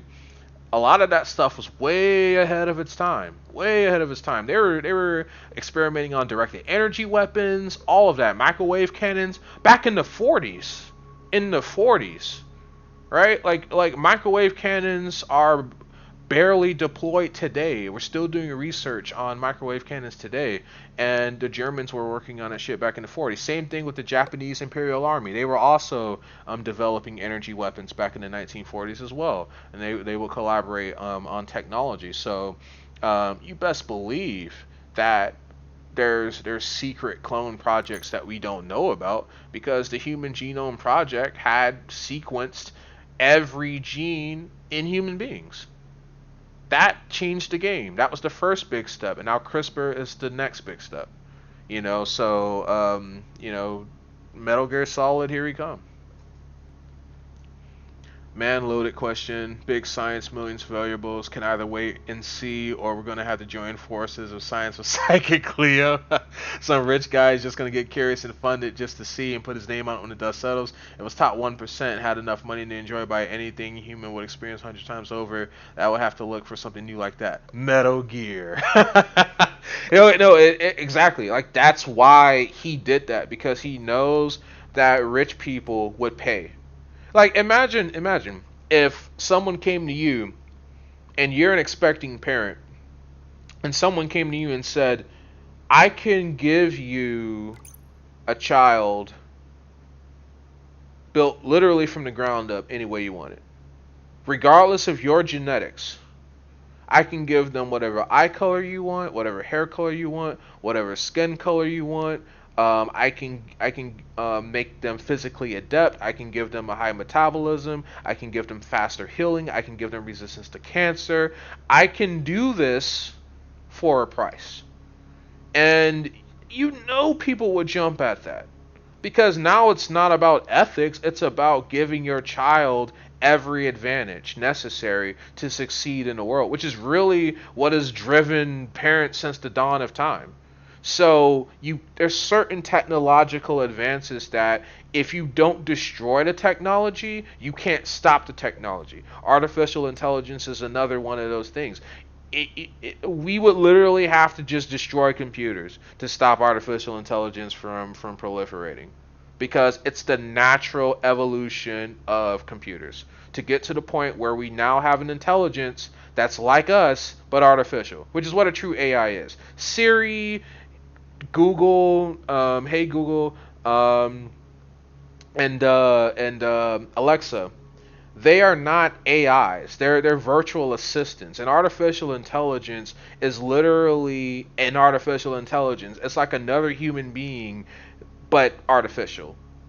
But because they're artificial and they're computers, they have so much more memory, so much more capacity to learn and grow, and they can do everything so much more faster, more precise than you, which is why some people refer to artificial intelligence as mankind's last invention. Because if we can pull off, a true artificial intelligence, one, pray that it doesn't decide that we, you know, should be destroyed, and two, um, just hope that it decides that it wants to devote its efforts to our benefit, and say, hey, we want to get to Alpha Centauri, and then just let the AI do its own research and calculations, and we feed it data when it wants data. But that's what deep learning is. And I don't know if you guys looked into deep learning, but it's really fascinating stuff. And that podcast that I linked earlier, the artificial intelligence with Lex Friedman, he actually goes a lot into that. Like, how do you create an artificial intelligence? What is an artificial intelligence? How do you teach an artificial intelligence? All very fascinating stuff. By Elon Musk. Exactly. You guys seen that Neuralink presentation? Really, really crazy stuff.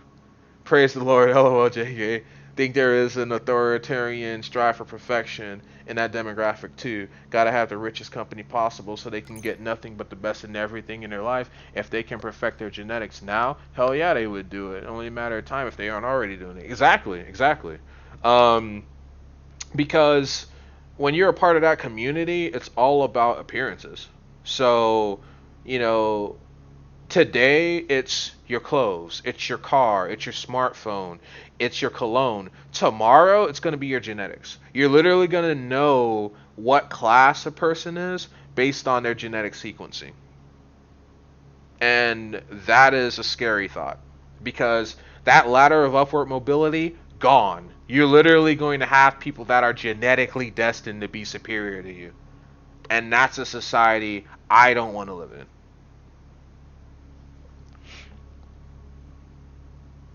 Oh, that game. I ended up in a Discord randomly the other night, so I just found it myself. Neuralink. My mom's family, I want to be 1%ers. They really are monsters in masquerade. May the odds ever be our favor. Oh, man. That's funny. That's funny. It's true. It's true. The ambitious ones are the most dangerous. It's so true. It's so true.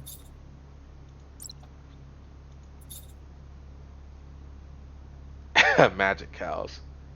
Tomorrow, 1 p.m. Sure, vegan pizza. How can they fake cheese? Magic cows. Yeah, I had the Impossible Whopper from Burger King, which is basically like a bean patty that's supposed to taste like meat. It's really good. I gotta say, I would give up beef if beef tasted good, and science is getting pretty damn close. Like, yeah, making fake beef is cool and all, but if I can get the same nutritional benefit from a bean patty, I'd give up meat. And I mean, and the only reason that's even relevant is because of how much beef contributes to climate change and pollution. That's the only reason we're even having this conversation, because it's a huge industry that requires a lot of resources, to create a single burger. And so if we can explore alternatives to where we don't need as many cows, or we don't need as many farms, cow farms, okay, yeah, I'd be open to that. Oh, hey, a cell phone. How do we access that? I don't know. It just fell onto my desktop. I didn't do anything. Hell, I'm on potatoes and noodles some weeks. If I could throw some beef tasting into that, I'm game. Exactly, man. Exactly. I'm all for that. I'm all for the future. I'm open to just what the future has to bring. Um, And look, we've got smart people like you guys in chat. Like, people like you make me hopeful for tomorrow, honestly, because you need smart people to figure this out, and you need moral people to figure this out. Smart alone isn't enough, because then you're looking at Oppenheimer, then you're looking at, Himmler. You're looking at, these really smart people who are just doing these really immoral things. Not to compare Oppenheimer to Himmler. Himmler was a Nazi SS researcher, slash occultist, and Oppenheimer was just trying to give America the most devastating weapon in human history. But you know, as far as the impact on human history is concerned, they're both pretty bad. I mean, we're literally always a second away from nuclear annihilation at any given day, simply because of the Manhattan Project. But it was necessary to really, you know, win in the Pacific Theater. You know, how do you convince people who are literally suicidal because they believe that if they die trying to kill you, that they're going to go to some version of heaven, or they're going to become gods? You have to just break their will, and you can't do that with an army because they're used to fighting armies. So we needed nuclear weapons, and that made Japan surrender unconditionally, and now we're the best of friends. It just took 2 nuclear weapons to accomplish that, and over 100,000 people dead who may have disagreed with the direction the Imperial Army was going, but you know, the Emperor wanted to do what the Emperor wanted to do. And that's why war sucks so much, people. Cyber warfare, you know, it's damaging, it's dangerous, it's scary, but at least no one has to die. The Stuxnet virus didn't kill anybody, it just shut the centrifuges down. Imagine if we had to bomb that facility. You know what I'm saying?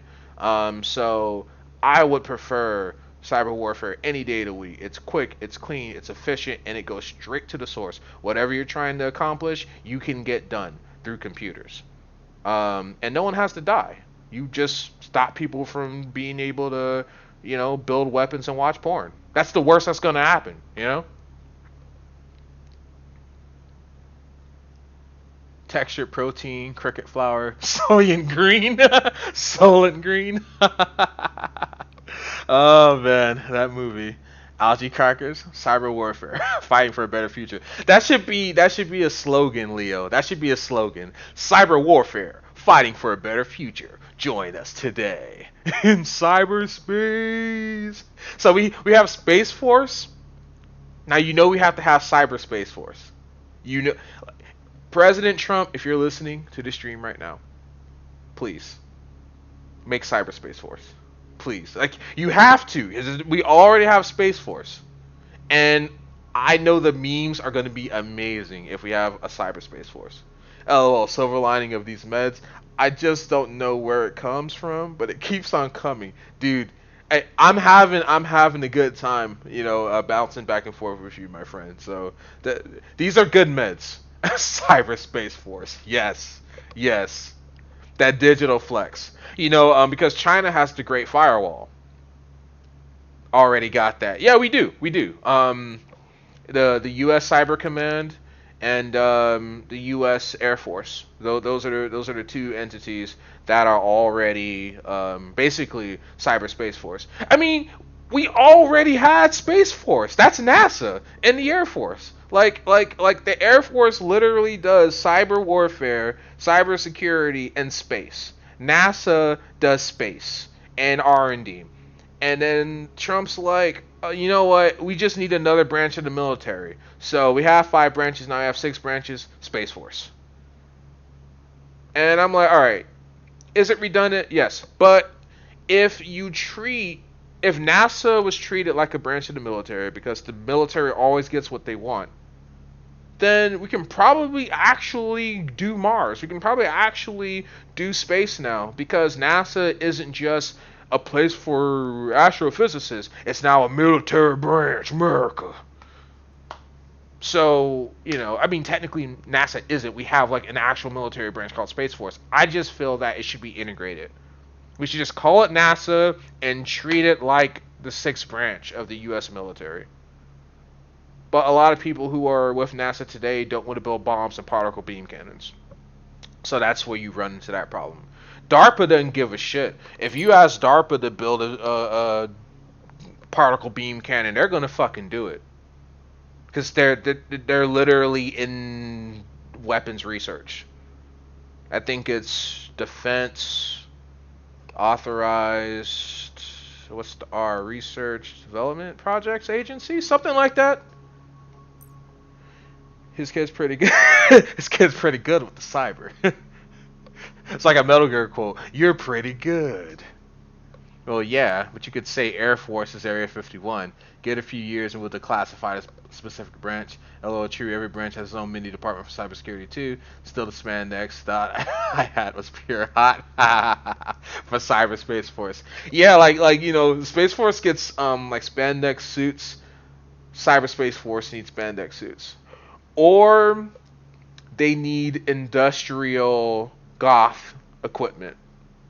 I will. Yeah, no, I vote for that. If we're gonna do Cyberspace Force, every member of Cyberspace Force has to dress in industrial goth BDUs. So it'll be like fatigues and gas masks with like neon dreadlocks or some shit. It'll look ridiculous, but you will know Cyberspace Force. You would just see them a mile away, and it's like, oh shit, it's one of those eggheads. Caliban Avenge, how it is. So I'm tunneled. I really don't see your messages till Amethyst reads it. Interesting. So you're not seeing his messages because I see him pop up in chat right away. Industrial goth equipment. Yeah. Let me find a photo so you guys know what I'm talking about. Well, I think Leo already knows what I'm talking about. Yeah, they're ravers.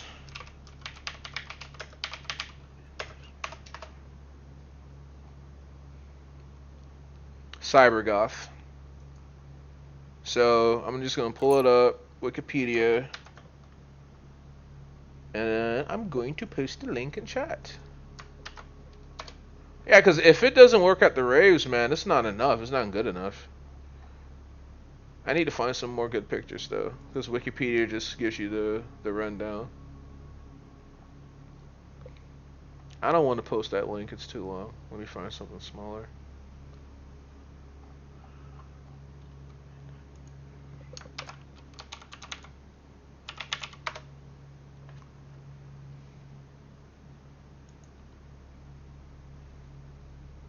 There we go. Perfecto.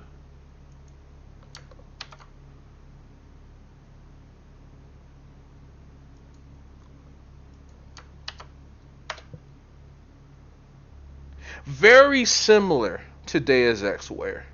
Very similar. Now, if they dressed up like they do in Deus Ex, I would totally be for that because I think that Eidos did a great job with like the character designs in Deus Ex. Like they wear that neo Renaissance. It's like a neo Renaissance style. So it's very reminiscent of old Renaissance, Italian Renaissance fair, 15th century, but updated for the 21st century, and it looks really fucking cool. Like I like it. But if you click on the link there, Caliban, you'll see exactly what I was referring to: the industrial goth raver chic that Leo was also referring to. This is also a derivative one.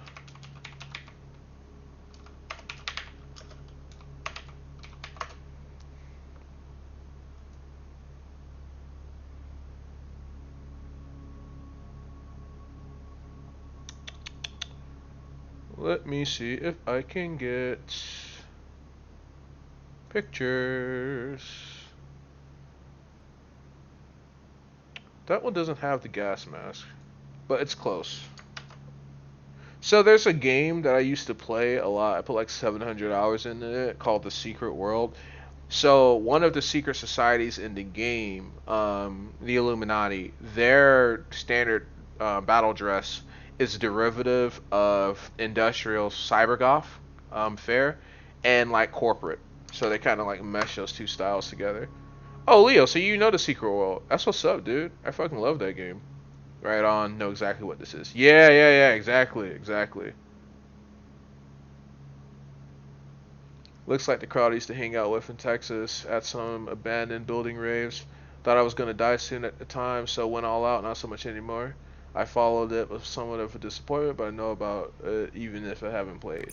Definitely know the backstory. Oh yeah, dude, the lore was so good. I'm also glad to hear that you didn't die, because we wouldn't be able to have this conversation now. So good thing that you got the happy ending.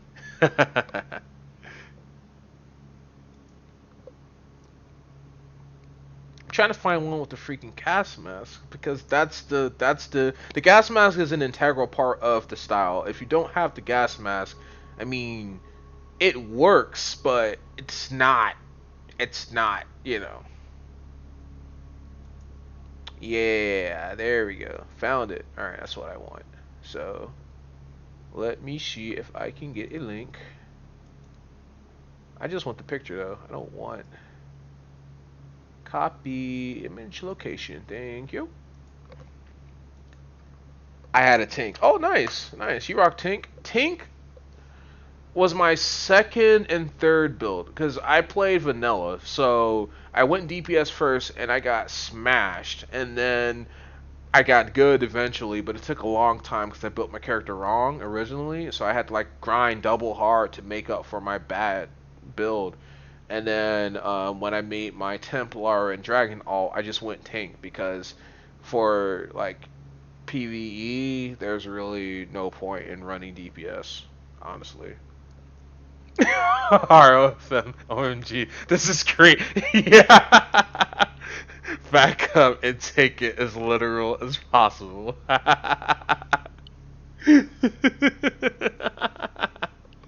Yeah, yeah.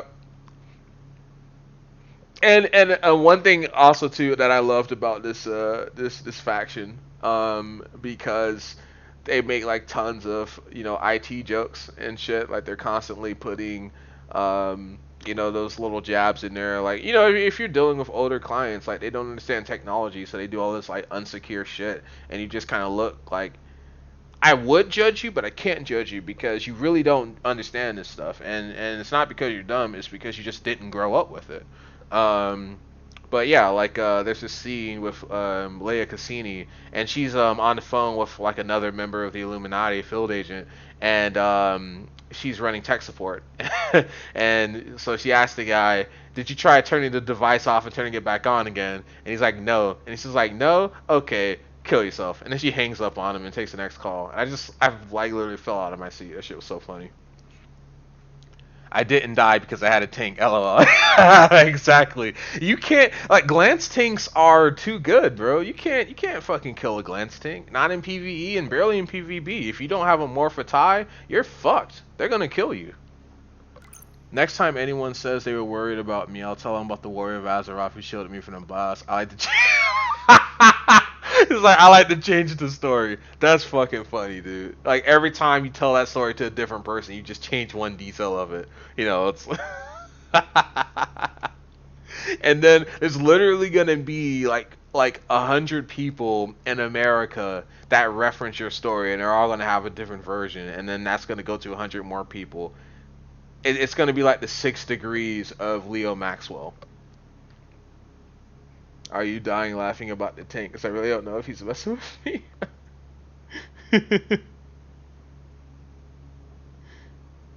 Let's see here. VNV Nation. All right, let me look this up. VNV Nation. Ooh, speaking of the Illuminati, check this out, guys. Hold on 1 second. Yes, I got the set. Yeah, check this shit out. Let's see here. Badge frames. No. I gotta find it, but I'm gonna show you guys what I'm talking about here. This is pretty freaking cool.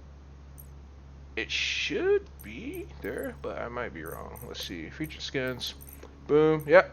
So you see this right here, guys? Allison Smith worked on the augmented reality games for the Secret World. So it's actually funny that we got on the subject of the Secret World, because they actually did work on the ARG, and these are the 3 factions in the Secret World. So that's dope. Wait, Illuminati? Did I just get my brain wiped? Yeah, yeah. Let me check my atomic clock. No, I think I'm fine. Oh, right, that Illuminati. Yes, that Illuminati. And the Pyramidion, the AI that's in the labyrinth, that's like saying all kinds of shit around the clock. I love that guy. I love that guy.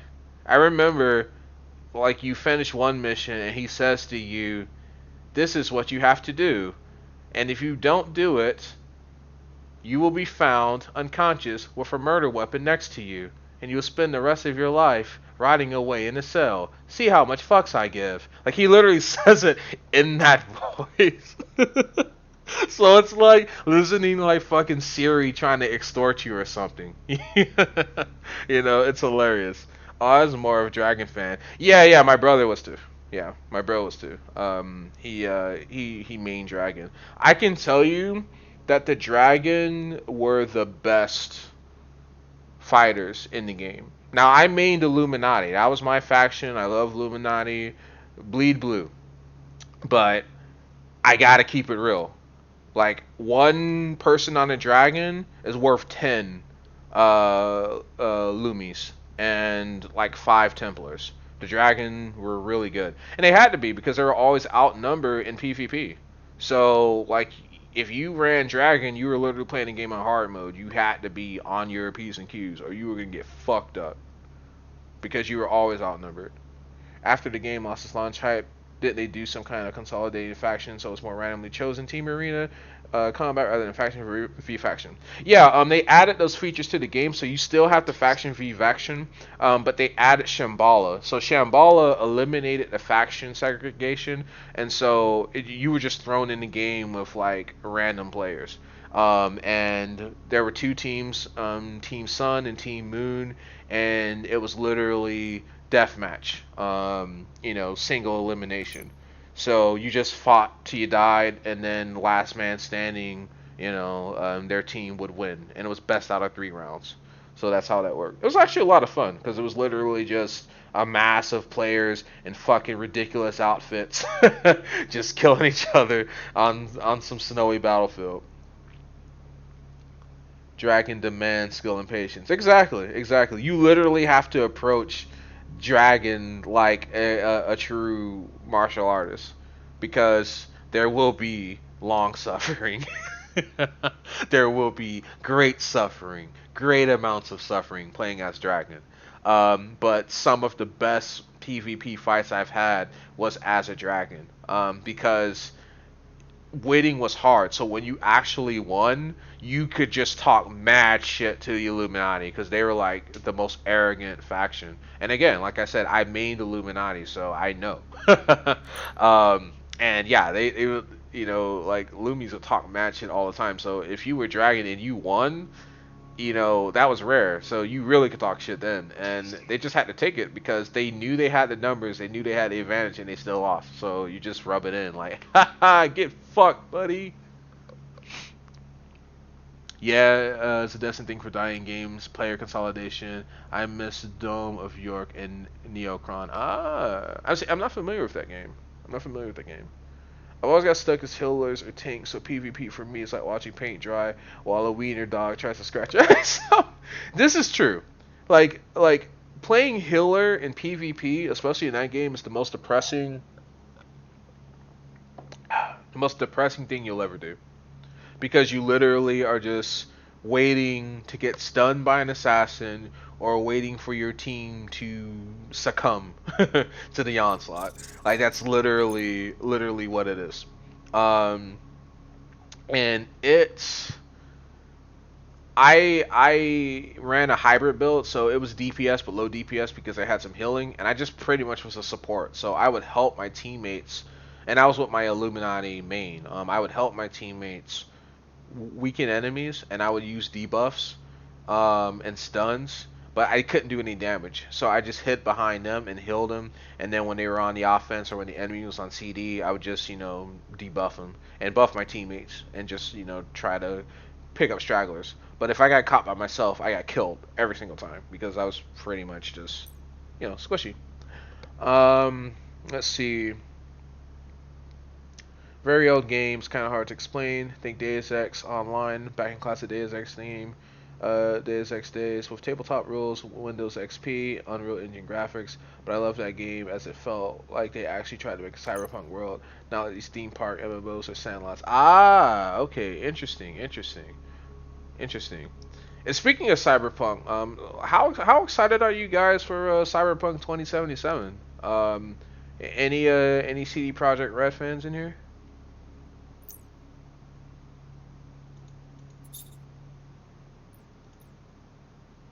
and this is the Illuminati theme. So if you know from the faction trailer, the background, like this is Brooklyn, right? This is a warehouse, an abandoned warehouse in Brooklyn. Now behind this globe is a door with the iron pyramid on it, and that door leads down into the lower level. So we're in like the upper level of the labyrinth here, and there's just this door with blue light behind it. The blue light of illumination basically, and that takes you down into the labyrinth complex, which is Illuminati HQ.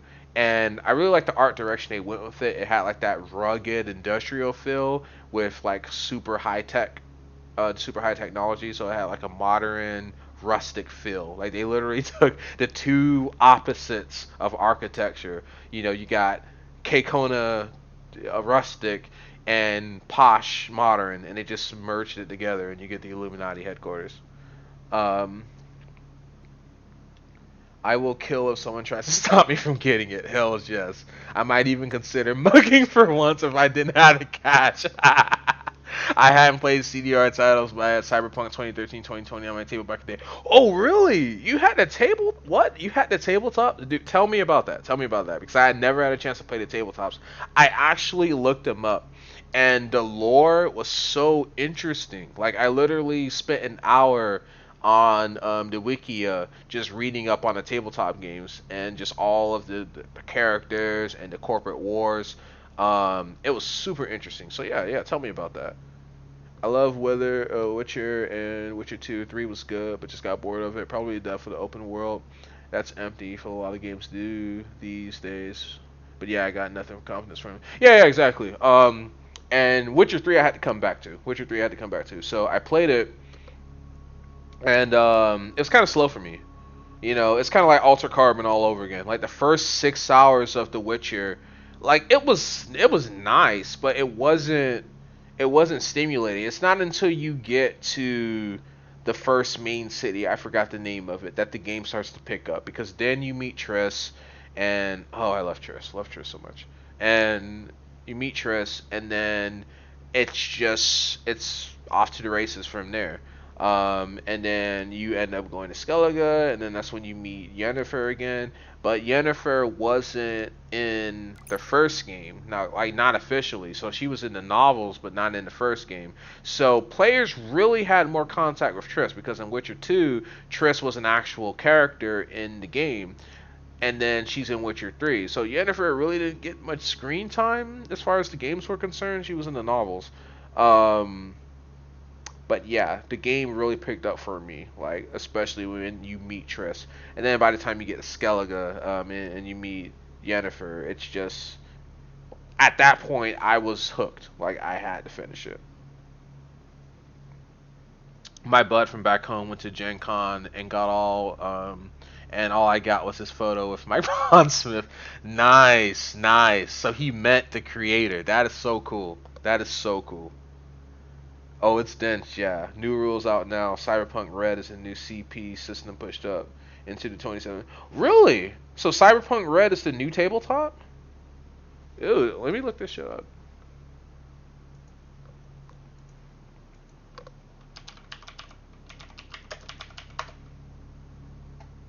Ooh, nice. And it's upcoming. It's going to use the interlock system. Polygon's got an article on it.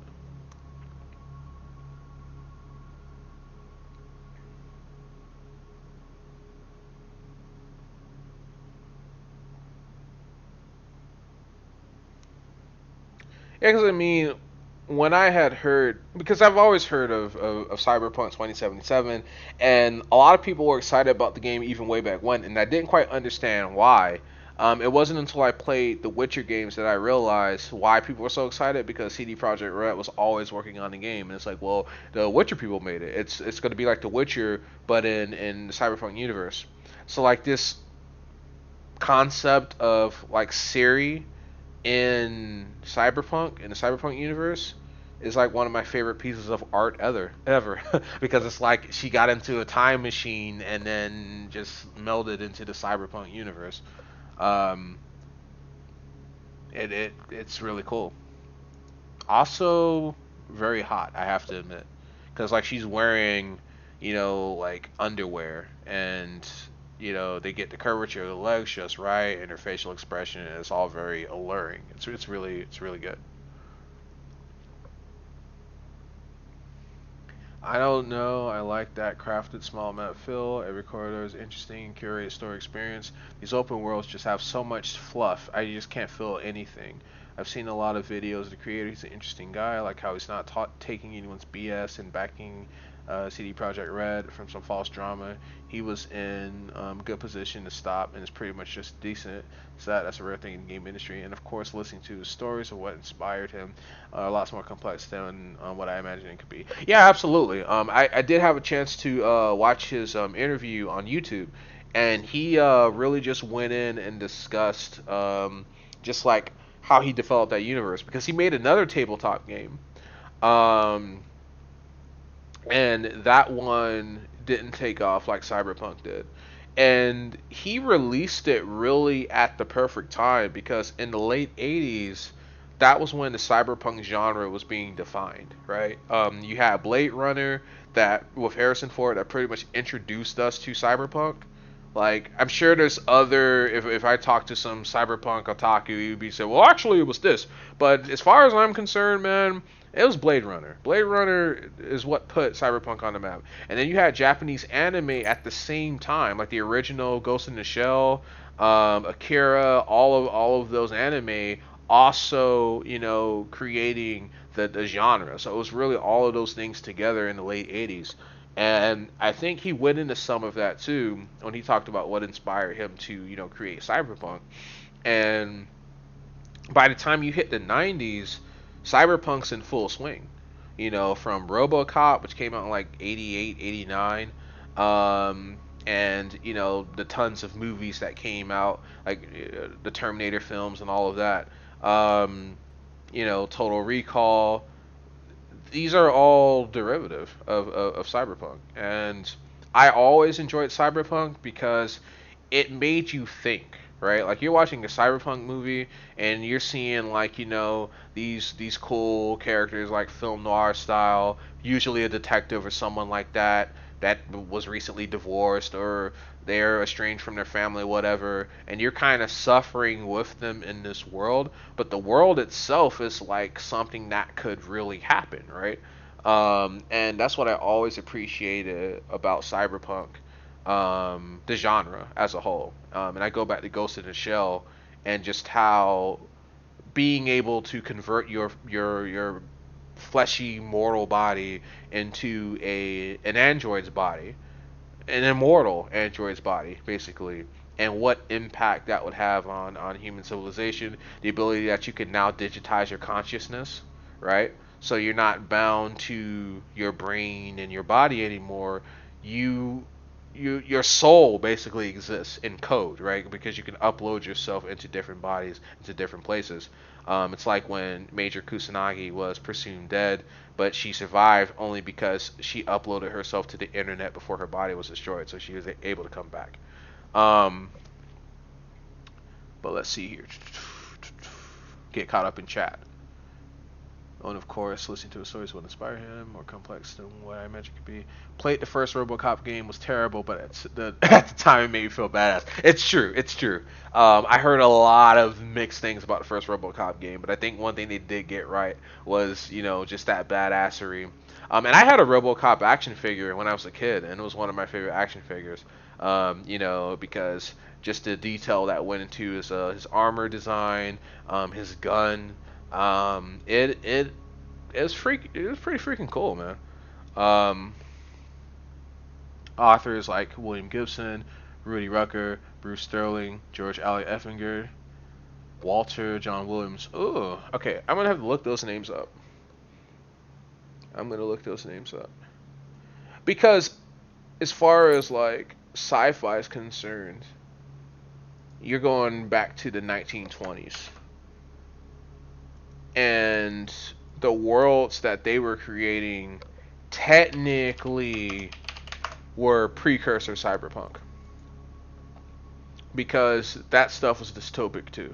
because that's the point of cyberpunk. Cyberpunk has to be a dystopia. If you're in a futuristic universe where it's not dystopic, it's not cyberpunk.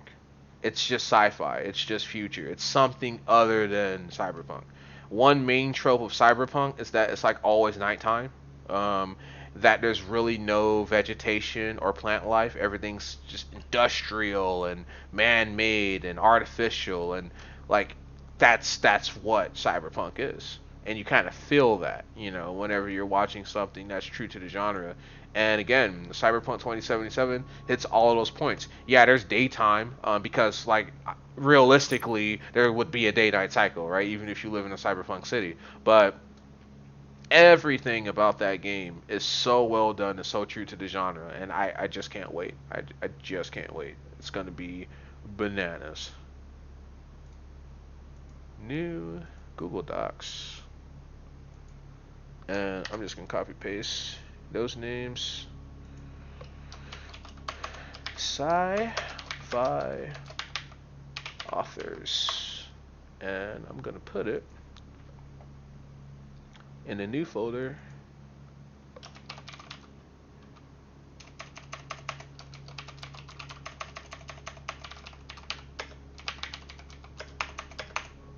Alright. Boom, boom. Move there. Done and done. Alright.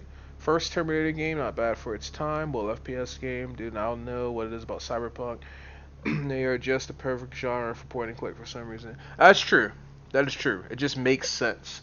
Because Deus Ex in 2000, for me, redefined Cyberpunk because it was the first video game that I played that kind of stuck with a more nearish future kind of feel. Like, I think Blade Runner took place in 2020 or something like that, or 2030. And you look how industrialized the world is, and of course, it wouldn't look anything like that. But you play Deus Ex, which is set in 2050, and yeah, you've got your heavily developed parts of the world. You also have a lot of that old world, old architecture still there.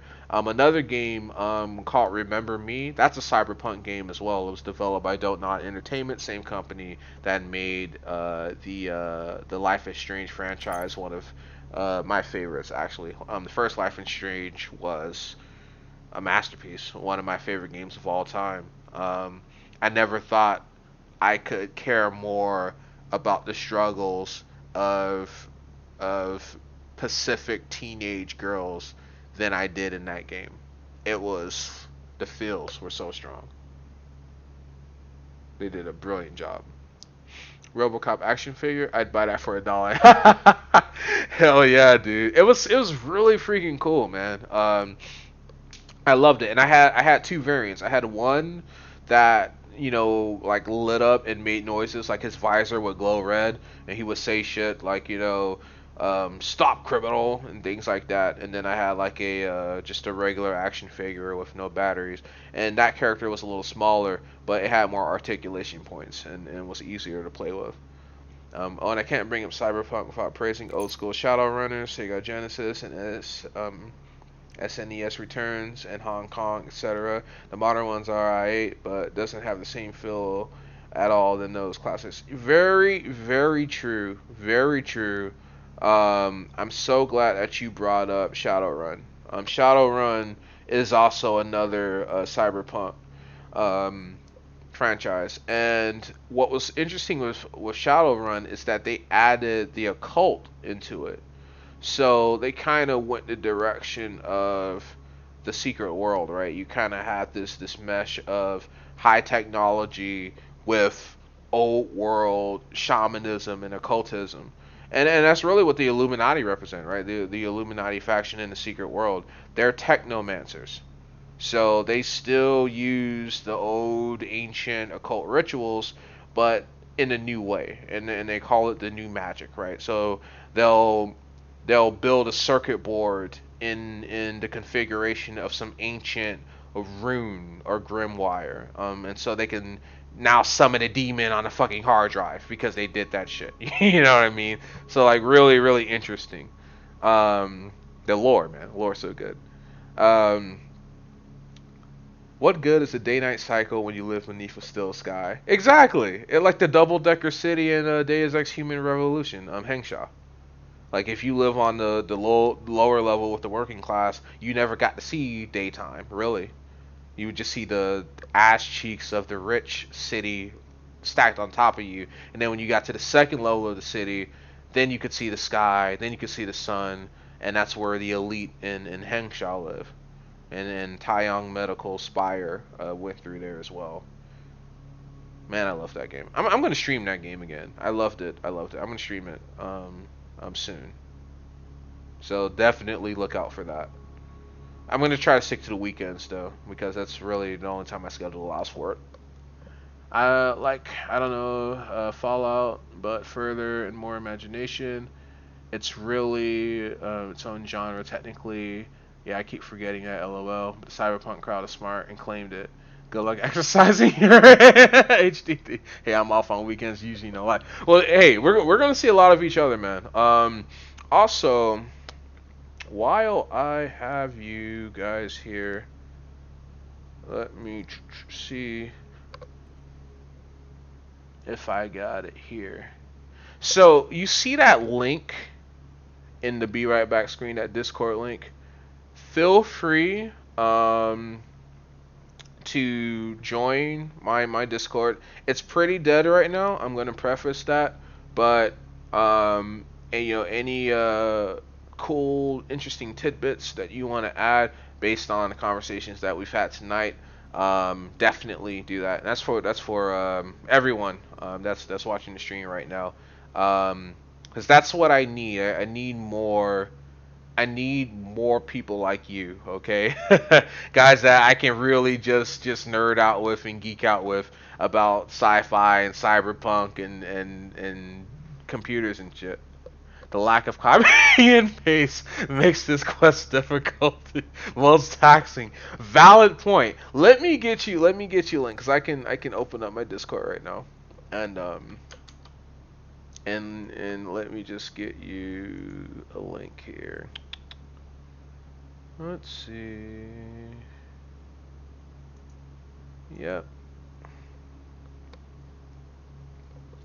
Alright.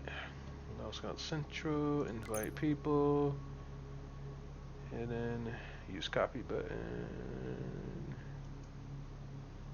Alright, let's try this. See if it works. Alright.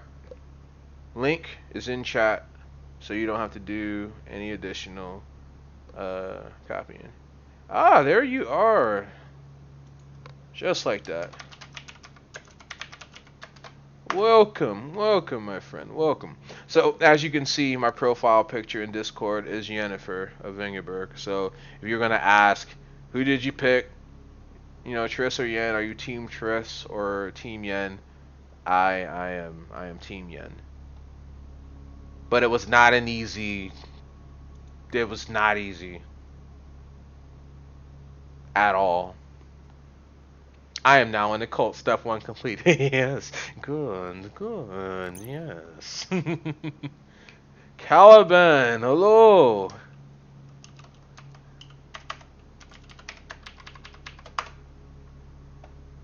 This is good. This is good. Ah, you're also playing Nite Team 4. That is awesome. I've seen your name before though.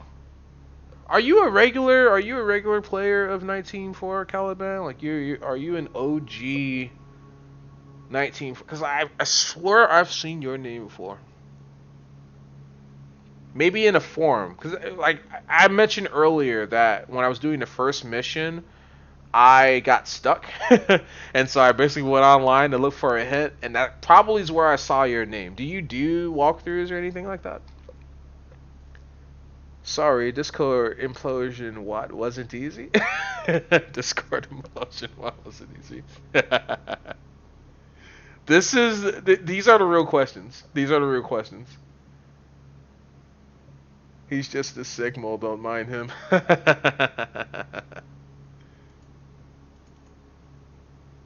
Yeah, I'll try to be as cordial as possible so he can send a good report back to his superiors. Um,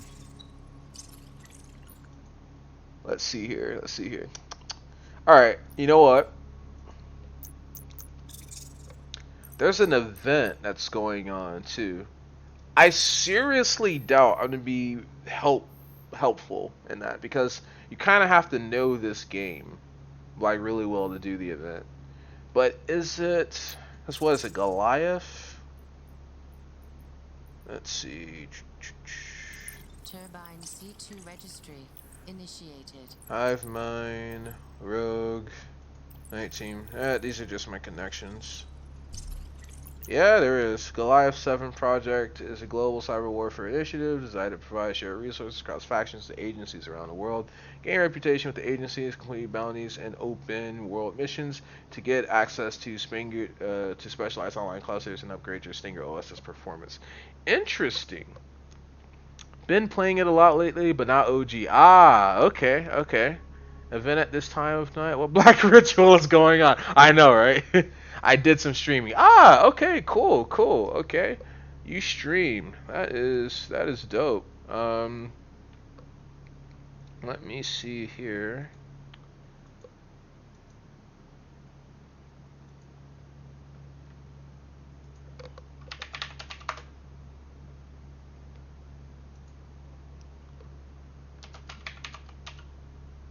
All right, I think I've got you right here, and I am going to give you a follow.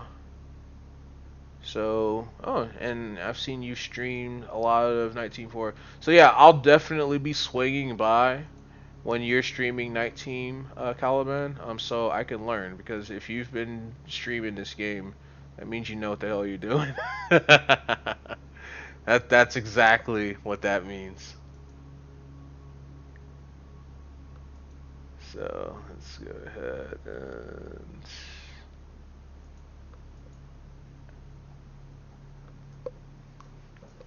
yeah, I don't like open world. I didn't like BLWM. The Black Watchman. Yeah, love the concept. So when this came out, I was excited to love it. But open world is just a Black Watchman and another skin. Drexec. Ooh, okay. Wait, follow who? Oh, Caliban. Oh, don't follow me. I'm getting that upstream hobby. Oh, it's cool. It's cool. Yeah, totally fine. You know, I followed Caliban because he says that he streams, and then I did verify that he does play a lot of 19.4, so that's gonna be interesting. Um, you know, this game's deep. Like, even if you get beyond the missions, there's like tons of like player created content and things like that. So you always have new puzzles to solve.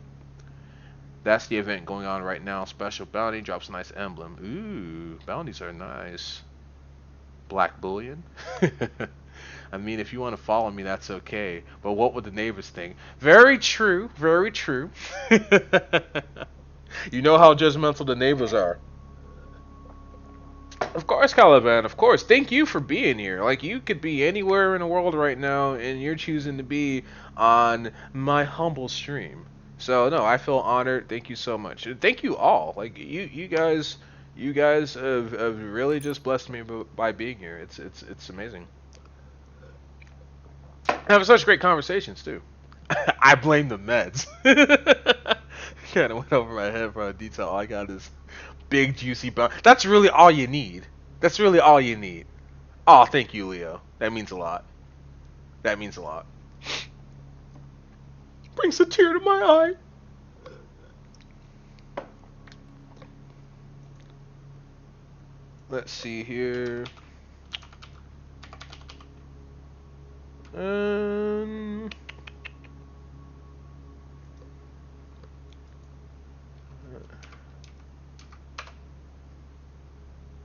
Let's see here.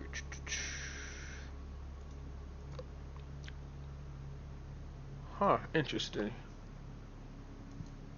Cause I tried looking up.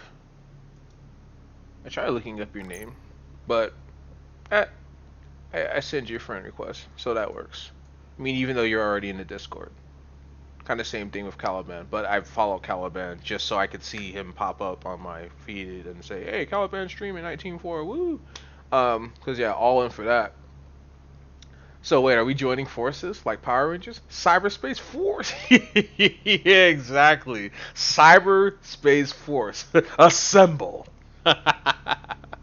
It's too good, man. It's too good. Cyberspace Force has got to happen. Um. Okay. Let's see. We've got Caliburn, Pridwin, Ron Spear, Caliburn. You wouldn't have anything to do with that one, Caliban. Grats for the drop cell block. Yeah, yeah. I am definitely. I'm surprised because I was literally getting these drops while I was talking to chat, and I'm never gonna say no to free stuff, especially scripts and stuff. That's gonna make my life easier. We need spandex. If you send me a friend request, I'm not seeing it. Whenever unless I'm locked on, when I'm locked down. Oh wait, let me just try. Don't gotta ask. That's probably why. Yeah, because I was able to send you a friend request through OBS because I haven't integrated with Twitch, but it could be a delay. I mean, whenever you're using a third party, right? It's always a chance of something going wrong. But we're in Discord. We're in Discord. I will see you guys. I will see you guys. For sure. Okay. So I'm gonna try to absorb this. Or a chance of singularity. They never talk about that one for sure.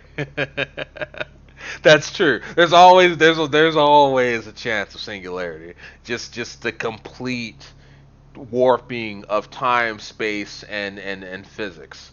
Like you just kind of temporarily enter that whole fuck physics zone, and it's nightmarish. Nah, no burning sensations. Yeah, we're all clear. As long as you don't feel any burning between your legs, you can still carry on. So the caliburn has not applied.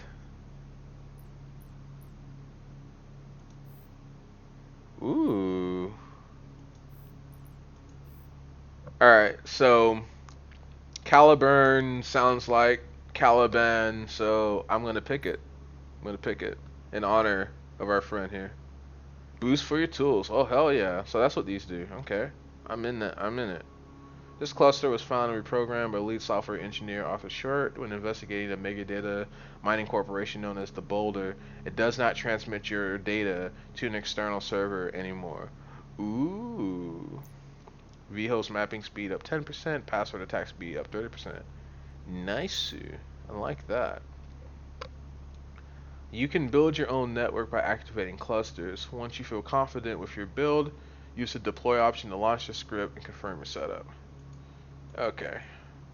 So I guess I don't have many more options because it looks like each cluster is its own thing. And then there's proxy database and software. He's high caliber. Yeah, exactly. He's high caliber. There's caliber and then there's Caliban. You def want to get through the academy missions and then start rolling the story missions. Ah, okay. So you're saying that I should wait to even do this event. I should just focus on the story and then come back to the event. Because I did the first mission, but I didn't do any more after that.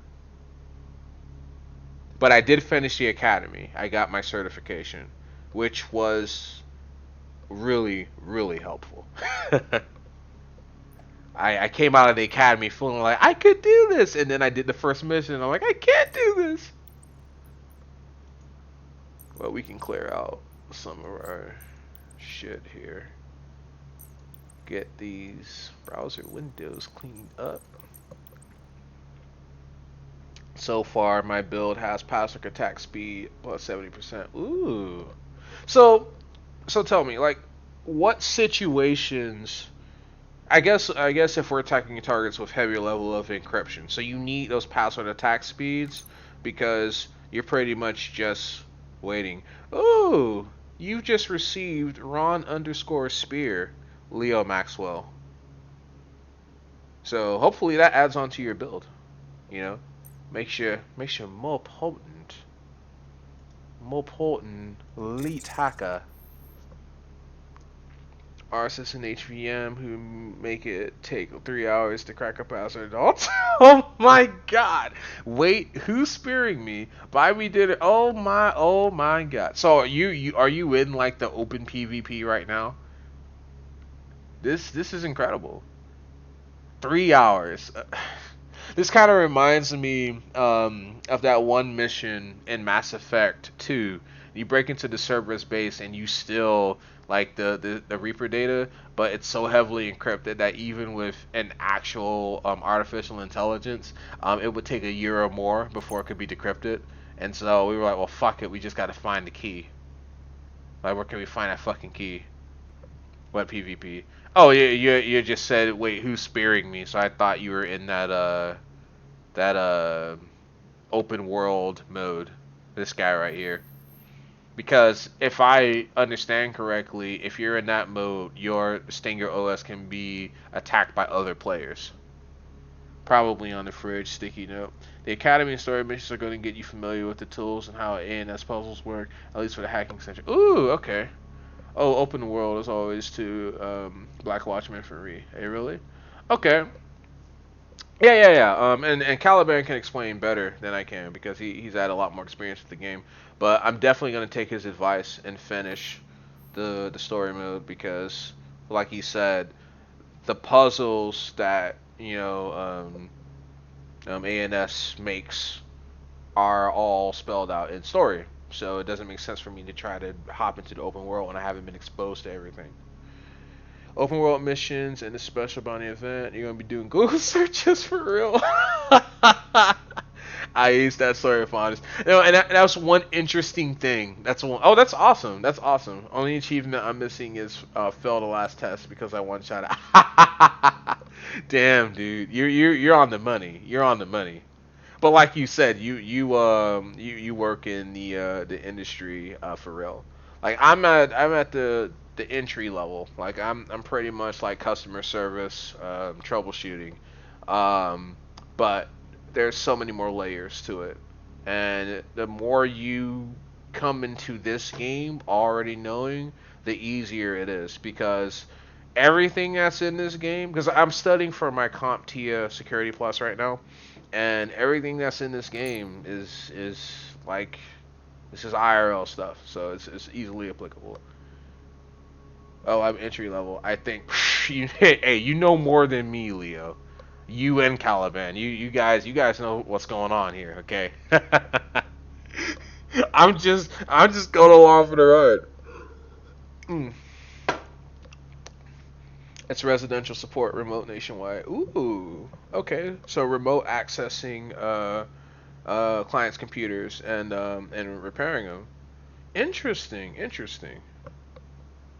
That's a pretty sweet job. I know a lot of friends who were trying to get into that because yeah, you can just work from home, and if you're efficient, especially if it's something as simple as I don't remember where I moved my file, and it's like in the recycling bin, and you get it out, and it's like easy.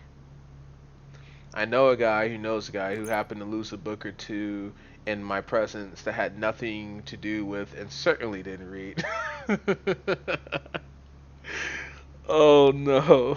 That I had nothing to do with certainly didn't read. Yeah, you get those guys with easy calls. Yeah, that's true. Like most of the challenge is just deciphering what they're saying because they literally don't know what they're talking about.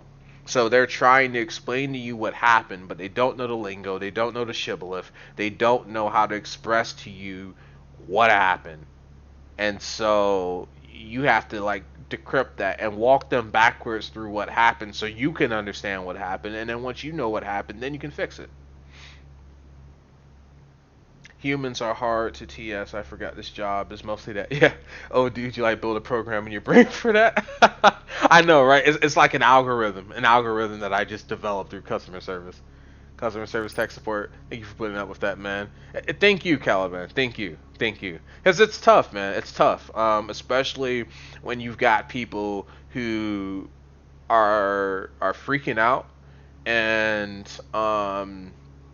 because of their own ignorance, right? So they don't understand what's going on, and then they're angry because they fucked up or whatever, and then they're telling you, "Hey, this is what needs to happen," blah blah blah, and then you have to say, "Hey, this is what we can actually do in this situation," right?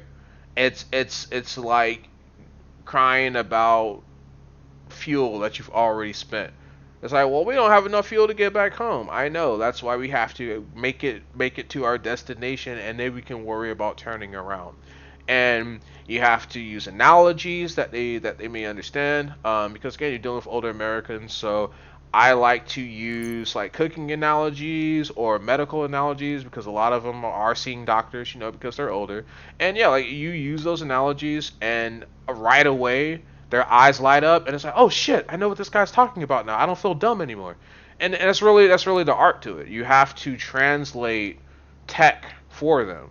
It's not that they're stupid. They're not stupid. They just didn't grow up with it. And you're not familiar with the technology. You're not familiar with the shibboleth and what things are called. It's very difficult for you to say what's wrong. Like if I go to a doctor and I'm like, I feel pain, and doctor's like, where? And I can't tell them that it's my stomach, it's going to be a problem. But at least with my own body, I can point to my stomach, even if I don't know how to say stomach. And the doctor's like, oh, okay, you're having pain in your gut. Okay, and then they can ask me specifically more. Is it a throbbing pain? How long have you had it? Was it after something you ate? When was the last time you had a bowel movement? Are you stressed a lot? They can start asking you these questions because they know the local area that you're having issues. And that's customer support IT. You have to kind of understand, like, okay, what's generally going on here? Because sometimes it's user error, most of the time it's user error, and sometimes it's a cyber attack, and sometimes it's an issue with the computer itself. And they're all going to say my computer doesn't work. That tells you nothing. You got to work backwards from that. Um, it's always a face palm that not only they are overreacting, but it's just their imagination. But you got to check because sometimes there's that one guy who does have super India. Bruh.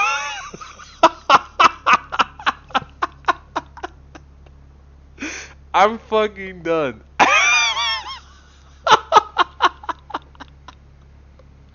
Okay, stop the stream. I'm done. Oh my, Super India. That's next level. I was not expecting that. Super India bouncing around in this PC. This is fucking true though. You're gonna have that one case. You're gonna have that one case where the client's right on the fucking money, and it's like I've been hacked, and they all say that they've been hacked, but no, this guy's really been hacked.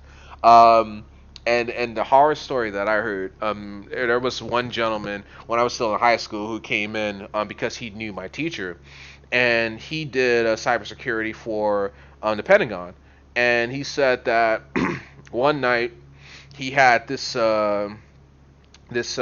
contractor call him in the dead of night, and he's like, "Look, man, I'm in trouble. I need you to come right away." And so he's trying to ask him, over the phone what's going on, and he's like, "Look, I just need you to get here ASAP. I think I'm being hacked." So he goes over to the guy's house, and sure enough, the hackers on this guy's computer in real time stealing U.S. military secrets and taunting him because he had locked him out of the computer, locked his keyboard and everything, and he's just taunting him at this point. And so when the guy saw it, he was like, okay. He managed to get access to the keyboard, and so he's communicating with the hacker, and he's like, "Who are you? What do you want?" And the hacker just says to him, "Oh, I'm getting what I want. I'm just having fun now." And then the guy says to him, "Well, not as much as you're about to," and he just kills the Ethernet connection and kicks him out. But yeah, like you do have those situations where you have people that like know what they're talking about, but then you have like that old 60-year-old lady where she changed the setting and now her computer's changed, and she's like, "Well, I've been hacked," and it's like, how? How have you been hacked? And it's like, well, it's not doing what it's supposed to do. It's like, well, that could be a bunch of things. Did you like touch something you weren't supposed to? Click on something you weren't supposed to? And they're like, I don't know. And you have to sit there and again work back with them. And it's especially hard if they're frustrated. Like if they're frustrated, ugh, it's like literally beating a dead mule. Because they're angry at the situation, then they get angry with you because you're not fixing it in the 2 seconds. Because they really do think that all computer problems can be fixed in 2 seconds. It's like, well, yeah, I give this to my grandson, and he fixes it in 2 seconds. Yeah, because you like deleted an app icon and he just put it back on your screen. That's way different than fixing a corrupted operating system. It's way different from removing malware from a computer or recovering a file that you deleted accidentally. There are different degrees of severity. Like if you have a common cold, just take some NyQuil. If you've got Ebola, I'm not going to be able to fix that in 2 hours. Okay? Like you're at least going to have to spend 2 weeks in a hospital to try to recover. And that's if we caught it in time. That's if the medicine's effective. So they don't get that. They think computers are just like we're just really smart people and we can just fix all the problems in 2 seconds. And it's like, yeah, there are some situations where you can do that, but there are many situations in which you cannot. Bonus points for using Shibboleth correctly, sir. Thank you, Caliban. Thank you. I appreciate that very much. I try to be as learned as possible, okay? I definitely try. Oh yeah, everyone's smart usually. It's just we're a specialist society. I actually suck at electrician work because it's not a PSU power calculation. I couldn't install a ceiling fan to save my life. It was proper. You just keep coming. Cyberspace Force here to save the day from Super India. Cyberspace Force save the day, America. Yep, they do, and you don't want to be the one guy who misses the one who is. Pac-Man, Nami on a scream out of CD tray is ejecting. Yeah, I actually learned that the scammer, from that scammer that scams the scammers, sometimes I'd find no small infection, just scratching my head with what they're trying to accomplish. Beast mass downloading hard disk drive changed my support file, like seeing them. Oh yeah, they'll say some real BS to try to convince them they fix them. It's true. It's true. They'll use a bunch of buzzwords, and like I've heard one guy say, yeah, these hackers compromised your IP, so you need to like let us onto your computer so we can fix it. And I told my client, I'm like, in the olden days, yeah, in the olden days, you could breach a modem, but today they reset themselves. Yeah, we need to delete your system 32. That's my favorite one. That's my favorite one. I actually had a client come in, and he was talking with one of those scammers, and the scammer had told him to do that, and he said that doesn't seem right, so he just didn't do it. And I told him, I'm so glad that you listened to your intuition because the System 32 files are the most important files on your computer. Like nothing else matters. That is Windows. System 32 is Windows. It's like shooting your computer in the head if you delete System 32. It's like this funny meme I saw on the internet. It's really a GIF, but it shows this old baby boomer, and he takes the icon My Computer and he moves it into the recycling bin. And when he does that, his entire computer disappears, and he just stares around the room like confused, like what happened to my whole computer? It's the funniest goddamn shit. Yeah, we need to delete the system to a modem. Kind of depends. I got some ISP thing I needed or something back then when I had CenturyLink was still able to show putty into the modem, and not the admin BS, pay like straight up putty to get it. So I'd say it's not gone. Interesting. So you managed to find a way to breach it. Interesting. So it depends on the model. That's really interesting.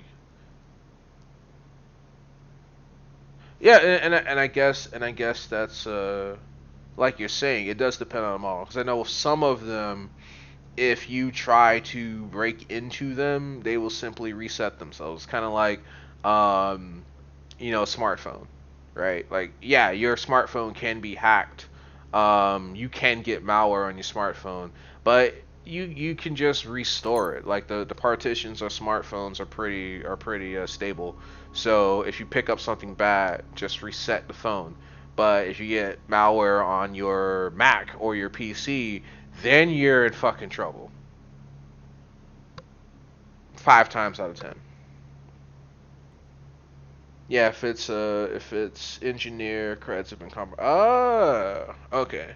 So if it's engineering credentials have been compromised, ooh, okay. I learned something new today. I really did. I mean, I've technically been learning something new from just this entire conversation, the entire time, just talking to you guys. But yeah, these vulnerabilities with the modems, I did not know that. I thought that was something that they had fixed, but no, you're proving it. Like, no, it's if you get the engineer credentials, you can get right up in there. And then I'd imagine you'd have access to all of the devices connected to that network at that point. I had to try really hard to break my phone's software, trying to force root it. I abused the crap out of it before it did, and still got it back to life with an engineer cable homemade. Ooh, interesting.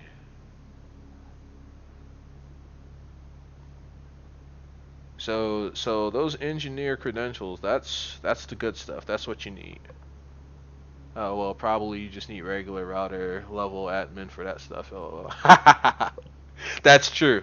Um, and internet service providers would typically have that information, right? 'Cause, I mean, most people don't log in and configure their routers. Like, I've never attempted it. I just had my internet service provider come in, set up the router, set up the modem. They gave me the password, and that was it. And then they will look from their end and say, okay, this is what's going on with it, and we need to configure IP, blah blah blah blah. But no, that's interesting. So if you just had the regular router level admin, you can just do that shit anyway. CenturyLink wouldn't give it to me. That's fucking funny, dude. So I was like, okay, I'll just get it myself because I always knew there was a procedure posted. Just would rather not, but man, I wonder why they wouldn't give you that information. Because that now I'm curious why they wouldn't give you that information.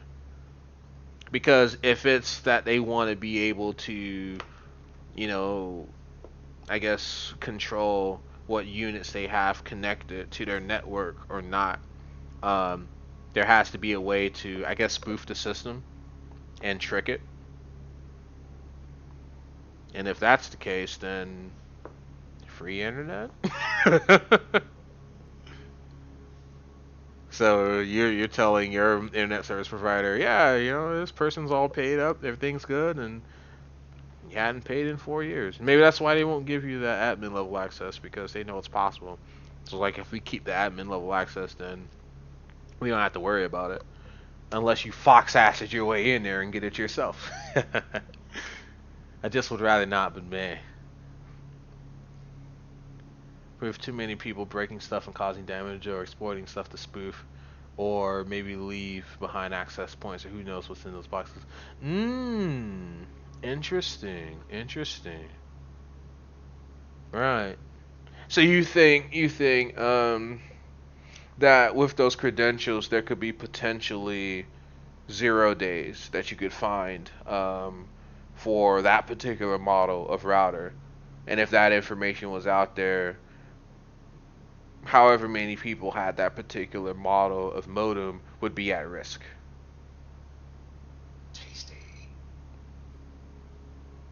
I followed a specific guide, didn't want to deal with CenturyLink, wondering why their admin went was access. Yeah, because they're gonna want to know. They're gonna want to fucking know. They're gonna say, hey, what the shit is this? Who's accessing us? It's like the first mission in this game in 19.4, which I still don't know who was trying to hack you. I wanted to assume it was the hacker that you were going after, but as far as I knew, he didn't know that you were onto him. Maybe he was just running a backtrace just to be safe. Stinger OS caught it, and then you were able to disconnect from the VPN. Yeah, that stuff stays out in the open before they realize it for a lot longer than what the media says. It's true though. It's true. Like by the time the media reports on a 0 day, That shit's been out there forever. Like, there's a Reddit for black hats. Many Reddits for black hats. But not like actual Reddit, like in the dark web Reddit, okay? And they know this stuff and they talk about it and they exploit it. And then by the time mainstream media gets a hold of it, it's because some cybersecurity consultant told the media, hey, this is what's going on. But that's only after the situation has either A, been contained, or B, is about to get fucked face. And they just have to warn people at that point. You know, the digital equivalent of a meteor is about to hit. So they're like, hey, by the way, this is what happened. Last week, not even last week, earlier this week, Windows, Microsoft was like, hey, there's a 0-day exploit that we just discovered. And it was similar to Meltdown Inspector, those CPU vulnerabilities that hackers were exploiting. And so it was with Intel chips, probably applicable to AMD chips as well. I've got an AMD chip on my rig right now that I'm running. But yeah, Windows, Microsoft had sent me an email saying, hey, download this new update ASAP because, yeah, there's a vulnerability. Basically, this exploit allowed hackers to see all of your encrypted information in plain text because when it passes through the CPU, it's viewable in plain text, which is why they needed that exploit to get into the CPU. So if they hit you from the browser, they hit you from any other area, it would be encrypted like it's supposed to, but there's a point in the transfer of data in which it becomes decrypted and vulnerable, and you can literally just skim it, you know, like filling up a cup of water in a running river, okay? And they just go ahead and skim it, and then boom, there's all of your secret shit. So I've got a password manager, LastPass, which encrypts my passwords, but that would not have protected me from that exploit, and that's why Microsoft was like, yeah, download this shit now. So I'm like, okay, I normally hate Windows updates, but I guess I'll download this one because it literally defeats everything that I've tried to do to keep my computer safe. Like I hate the CPU exploits. They're the worst because there's nothing you can really do. Well, maybe you guys know something that you can do, but I don't know something that you can do about the CPU exploits. That's like the worst one. Spectre and Meltdown were evil. Let me get caught up in chat here. Some of them may be compromised for life. It's just 1% of people are interested in it or know what to do with it. Oh, Mr. Jockwell, hello. Mystery. Welcome to the stream, my friend. Thank you for coming by. We're having a great conversation here.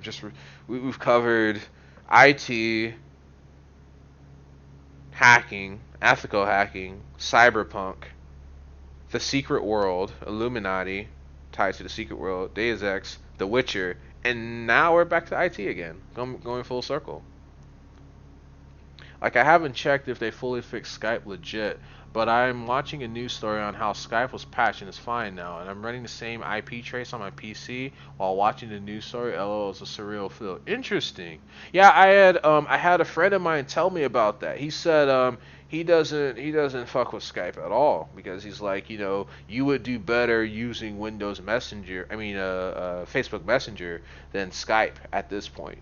And I'm like, huh, I didn't think Skype was that vulnerable. But it's like, yeah, it's pretty wide open. So I didn't understand why it was. I just simply listened to him, and I'm glad I did because you're confirming it, Leo. I actually looked into those exploits. Very interesting how it works. I don't know if someone to use it. I'm curious how the transfer speeds would be for like stealing info or something in general, what the bandwidth in general would be. Yeah, that is interesting. Mr. Chockwell. Oh. Basically, you're punching a hole through the CPU cycles and into a memory injection of a sensitive registry location where system commands can be executed straight from memory if I see correctly. Interesting. So you actually know how the exploit works. See, I told you you know more than me. You know more than me. This is interesting. So that's how it works. The CPU cycles itself. Interesting. I'm just lurking. This is actually neat to listen to. Thank you, Mr. Jockwell. That's what we're here for. Caliban, hey Amethyst, real late here, going past out now. Thank you so much for coming by, Caliban. We will speak again. Have a good night, brother. Thank you for coming by, and thank you for being a part of the conversation. Really appreciate it. You helped me get my open world shit configured. I actually understand what I'm looking at now. But I am gonna follow your advice. No open world stuff until I do the missions. So you have a good night, and we'll talk soon. Anyway, if you operate out of that, just wondering what it'd be like for attacker. I know the concept. I've almost done something like this similar to my phone. You need to exploit compiler commands and valuable registry command locations. Just elevate your way up to the chain until you reach an admin registry or run out of exploits. Ooh. Oh god, open world missions. I really ought to dig into hive mind again. Very math heavy, I think. Yeah. Because that's essentially dictated by algorithms, right? Like there's literally a what's the word I'm looking for? It's an encrypted command that it's looking for, which you essentially have to simulate. So when you're going up the chain of command, you're looking for an admin registry, or you go as far as you can and then execute your attack from there. But you literally are kind of like forging a ID card and just kind of swiping your way. Am I understanding this correctly? We're not even open world and just having our afternoon tea chat. Yes, absolutely. Oh my, where did the sun go? The sun was hacked. Yeah, registry location are assigned permissions pretty much. Okay. I'm glad I understand that. Right. Yeah, interesting. Yeah, and I actually was hit by registry malware before.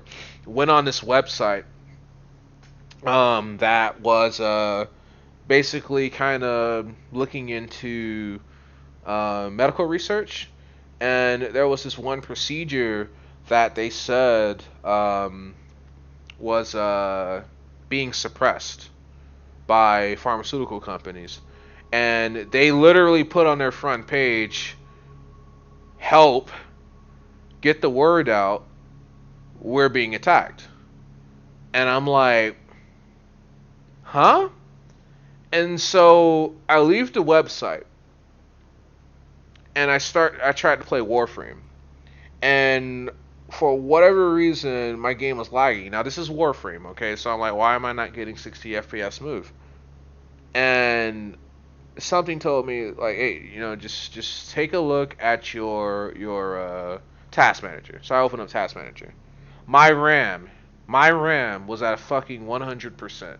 Okay, just running at 100%. I closed the game. I'm sitting at idle, still at 100%. I'm like, okay, I picked something up from that website because that's what they meant by them being under attack. It was literally they were being attacked, probably by some hitmen hired by the pharmaceutical companies they claimed were suppressing the treatment. So I had to go in and basically reset my registry, basically like a system restore, to remove the malware. It was the craziest shit because I never dealt with something like that before. Usually any malware I dealt with was like just antivirus, or just something that your antivirus will pick up, or it's a certain file that you could just delete manually. But this shit was not, anywhere to be found in my computer, in my operating system. And I wouldn't have even thought of the registry. I just had to think logically, like, where the hell could it be? It didn't come in on a Trojan horse. I literally navigated the page and I got hit by this attack. So usually if you get something into your browser, it's an executable which you have to open and then it gets onto your computer. I didn't download any executable. I simply went on the site. So this was like some advanced registry forgery or something. And luckily the reset worked. and I got my computer back. But that was my first taste of high level black hat shit. That was my first taste of it, and I'm like, whoa.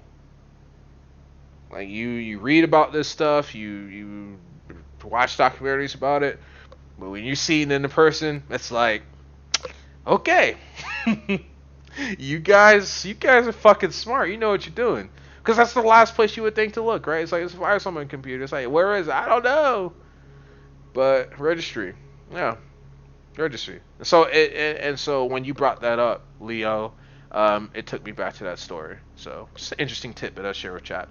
Let me get caught up with chat again. Let's see. And there are layers of registries with a master registry. That's the one you need to exploit to get to the next level. I could see how Tron a reboot could be aspired. It's very hierarchical society of registries. Oh my god. You remember Reboot? I thought I was the only one that remembered Reboot. I loved Reboot as a kid. That was like my shit.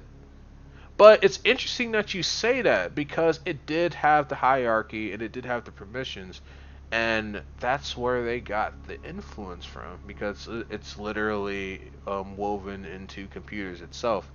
Um, Different levels of permissions and access, and smartphones kind of made that concept simple. So if you want to do certain things, it'll ask you, this app needs permissions to A, B, C, D, and E in order to work properly. Do you allow or deny? And then you say yes or no, or you can mix and match. Warframe, yes, yes, Warframe's good shit. Memory leak danger, Mr. Amethyst. Yes, yes, that's what that fucking was. It was a memory leak, and literally it hit me so fast, and I didn't even realize it. It was like after I went on that website, I just started playing Warframe, and that's when the problem had hit, and you know, I had been playing Warframe just fine, no updates, nothing changed except me going on that website where the people on it were saying, "Hey, we're under attack, help, get the message out." And I'm gonna admit, I was frightened to get the message out, because I'm like, what more could they do to my computer? I want to play Warframe. The way they punch their way to CPU cycles is actually overloading certain sections of the cache memory. And what they found is that if it gets overlooked, one bit can pop into. Oh, is that a buffer overflow? The CPU punching is quite more involved and more math. My point is, if you're wondering if you're getting hit by meltdown, you'd see like a memory leak. Knowing, I grew up on Reboot. Made freak if I tell you today. Yeah, man. Reboot raised the generation, because that shit was dope. Like, it was really grounded in actual IT, and they just built like this fantasy world around it. And it was computer animated, which made it doubly cool, because it's like you're learning about computers, and it's one of the few 3D computer animated cartoons. You had Johnny Quest, and Quest World was always rendered in 3D, and then non VR was rendered in 2D. But yeah, Reboot was all 3D, and I thought it was really cool, especially for its day. That's like the first 3D cartoon I've ever seen. I blame Europe for that, probably. The phones asking about everything, privacy laws. Yeah, yeah, that's true. I've seen websites figure out how to memory leak just from the browser too, so possibly that too. Ooh, fuck. Okay, so yeah, that's what they did then. Because I always thought that that was something that you couldn't do unless you um, put an executable on the computer like a Trojan horse. But these guys have found a way to hit you straight from the browser itself. That's fucking that's metal. That's pretty fucking metal. I've seen websites figure out how to memory leak. Yeah, pretty much. Except over. Oh, okay. So overflow would dump it. Overflow would dump it, and it's not popping it into the next one over. So what is that process called? So if buffer overflow is dumping the memory, then what is, I guess, filling up one CPU and popping into the next one over. What is that actually called? Bumping it to the next slot, I mean. But a forced... Okay, so a buffer overflow is dumping it. Forced overflow is popping into the next slot. Okay, gotcha. Just the vulnerability in the chip itself makes it work. Johnny Quest was spoiled brat, though. Hell yeah, he was. Memory leak is not really that bad. Just gotta force close the task. I mean, it really is just buffer overflow or spamming the CPU at a specific location. Yeah. And I'm sure there was a process that was doing it. I just couldn't find the process because I did when I did open up Task Manager, I tried to find that process that was eating up all my RAM, but I couldn't find the process. It was kind of like a it behaved like a rootkit, you know what I'm saying? Because rootkits will hide from you. They will constantly change their file designation, and it's really hard to get those fuckers out because they're constantly moving around. And there's another type of virus that does the same thing. I forgot what it's called, but it can cloak itself in your computer as well, and it just will automatically change its location as you're trying to hunt it.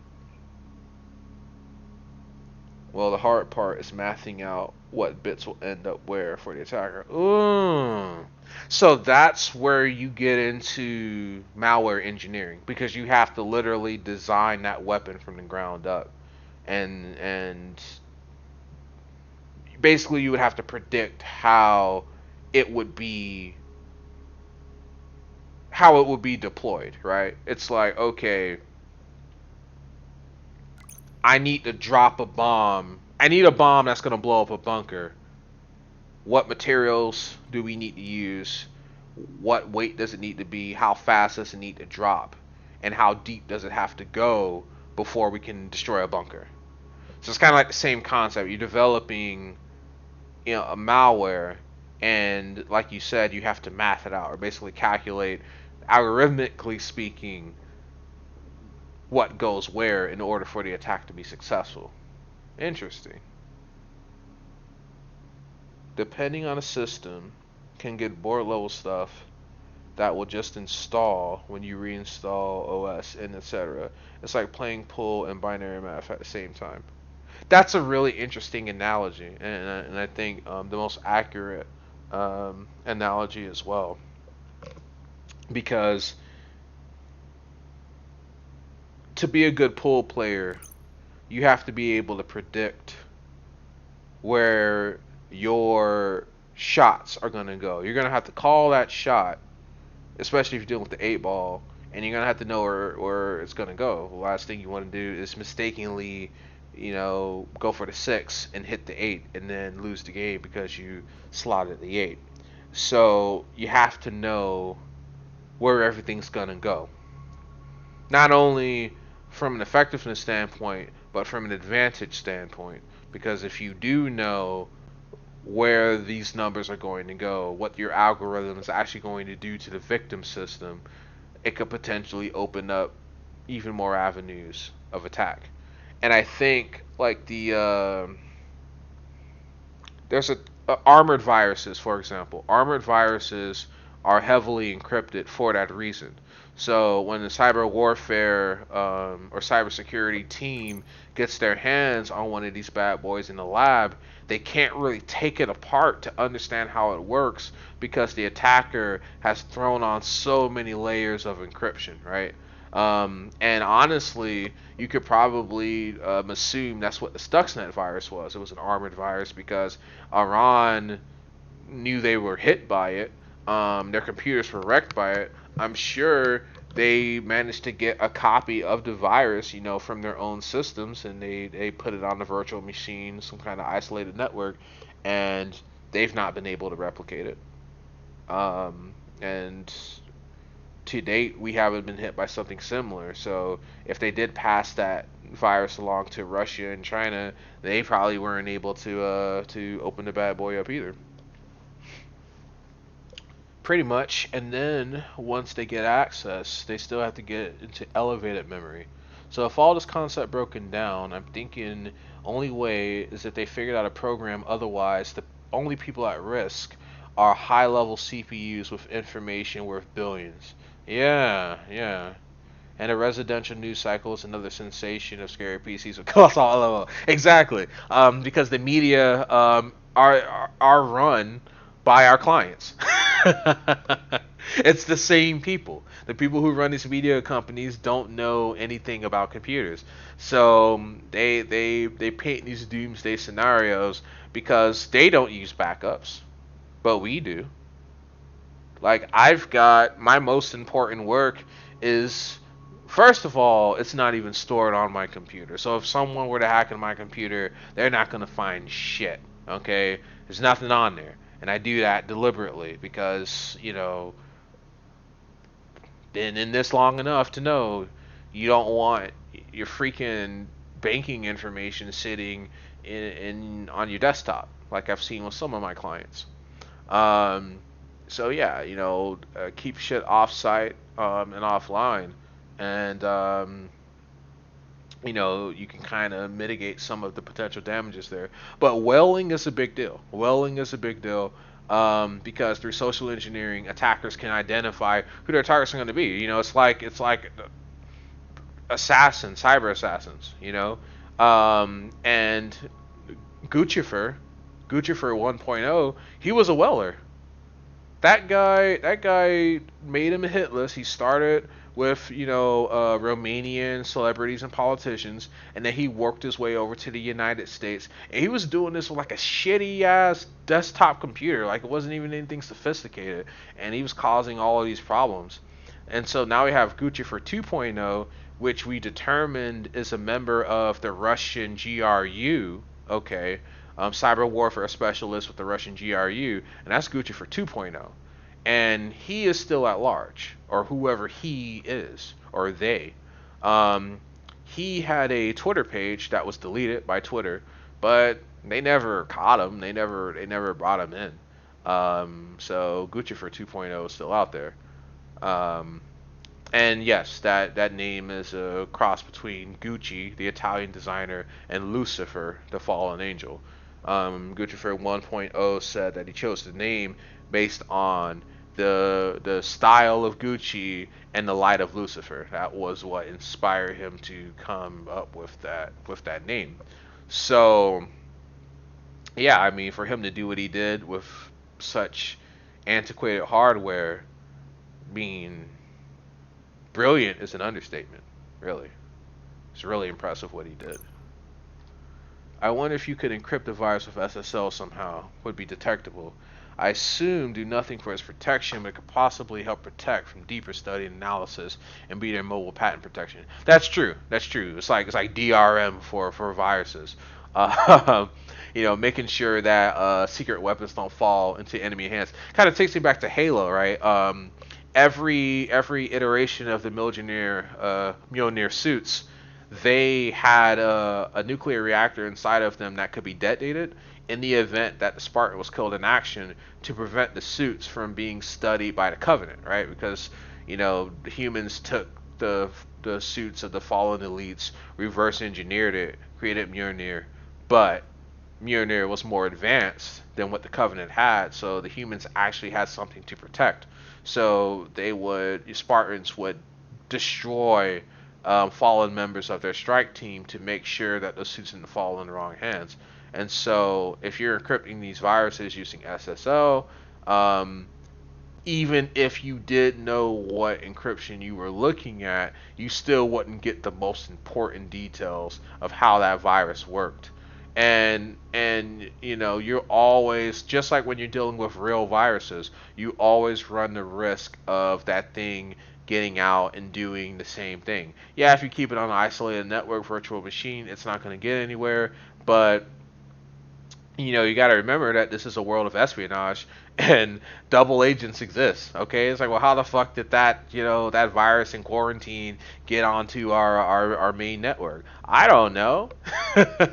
Someone stuck a flash drive somewhere they shouldn't have. Funny story. The Pentagon had such a big problem with Russian and Chinese hacking in the last few years that they literally like sealed the USB ports on all of their server computers, because the issue was that what Russian spies would do, no bullshit, they would walk in the parking lot of Langley, right, of CIA headquarters, in the Pentagon, and they would drop thumb drives, just drop them in the parking lot and keep walking. An actual agent would then see the flash drive, assume that it was dropped by a coworker, and take the drive inside. They would plug the drive into their computer connected to the internet, which would patch in the Russians and the Chinese. And that's how they were able to steal our secrets. It's fucking crazy, man. 200 IQ strats right there. Because SSL, man, sure we all use it, but I don't think hardly anyone appreciates how unbreakable it is without stealing an entire actual workstation, which, in my opinion, is cheating. If data is worth protecting, keep it on USB around your neck. Yep, absolutely. If they get the data, I'm dead. In which case, it doesn't matter anyway. GRU motherland, for Mother Russia, comrade. Redact that, please. Dude, especially at that time. Yeah, absolutely. Spartans never die. Yeah, I'm glad to see a Halo fan in here, man. Absolutely. Spartans never die. They're just missing in action. In the Dark Ages, pre-GUI Windows, you had to be monster intelligent to get anything done because things were being made with binary, the language. I couldn't even imagine the sheer tediousness of that. Oh yeah, that's true. That's true. You literally had to sit and just hammer that shit out. Yet somehow, against all odds, and I'll believe aliens or Satan had a hand. It's so crazy that they made an interface that can understand English commands in a technical format. Yeah, see, like that, like computers is the biggest argument for the existence of the occult. Like I read the Secret World lore, right? You know how humans came in contact with spirits and got like the secrets of computing, kind of like how Prometheus gave fire to mankind. Um, Computers does it for me. Like people say, hey, you believe in gods and spirits and this. I can't say I don't when I'm looking at this. Literally, this is the most sophisticated technology ever developed. It's based on pure mathematics, pure logic, handed down through generations of research from the ancient Middle East to the Middle East, right? Because algebra was also Arabic, to Sir Isaac Newton in England with calculus, and literally we built something that integrates physics, mathematics, and chemistry and logic. Those four things all in one body, and we take it for granted.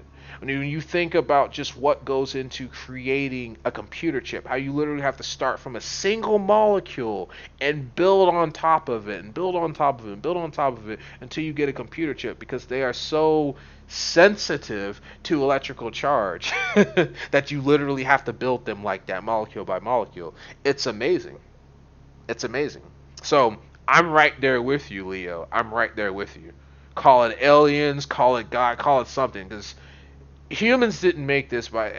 How do you explain that? It's like the Italian Renaissance all over again. Like we literally went from just Dark Ages in Europe, nothing, and then boom, science, boom, technology, boom, art, boom, literature. It just all happened in like an explosion, like a big bang of sorts. You know, it's absolutely amazing.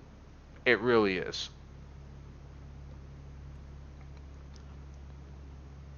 But not a binary one thing God. Yeah, exactly. Like, 'cause binary is ridiculous. It's only ones and zeros, and we can have a philosophical discussion about the significance of binary, but um, It's just ones and zeros, entire lines of ones and zeros, the language that computers understand. And we literally were able, like you said, to convert that into our language. It's like, nani? And when there's a will, there's a way. Those people got tired. It's like, I don't care how many goats I have to sacrifice. I will not type in one more binary command. There's got to be a better way than this. Literally 100011100100011 break 11100101000. It carpal tunnel? Anyone? Government sponsored hacking? No, they would never do that. Oh, I heard the story. Oh, so you have yeah, you heard the story. How they were just dropping those USB drives and agents are picking up and plugging them into American computers. Distribution, at least, I believe in information. Religion, maybe not in your belief, but someone else it is, and they may be a psycho. Would you rather argue that God is merciful, argue there's no God, or have a psych profile recovered of the psycho bastard who might be after you? That reminds me of this one anime. I think it was called Clearest Blue. Um, but yeah, it was a really interesting psychological thriller. Came out in the 90s, late 90s. LOL binary issues took the best of our minds, and now we're living in modern day idiocracy. The movie, but we're the future in the ancient Middle East and pre-regimes of the past. They're pretty smart, so just picking one. Yeah, that's true. The uh, the Islamic Empire was a very um, interesting empire, and like with a lot of non-Western history, there's always political reasons motivating the suppression of that information. But you go to Spain and Portugal today, you see the impacts of that society.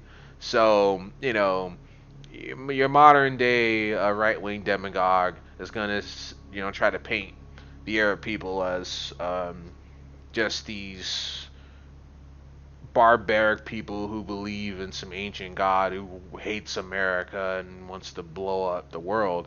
But that's just a horrible mischaracterization of an entire ethnic group of people. And you look at their contributions to science, to religion, to government. I mean, you go all the way back to Mesopotamia, in modern day Iraq. Yeah, they had a lot to do with human history because really that's where humanity began, in that region of the world.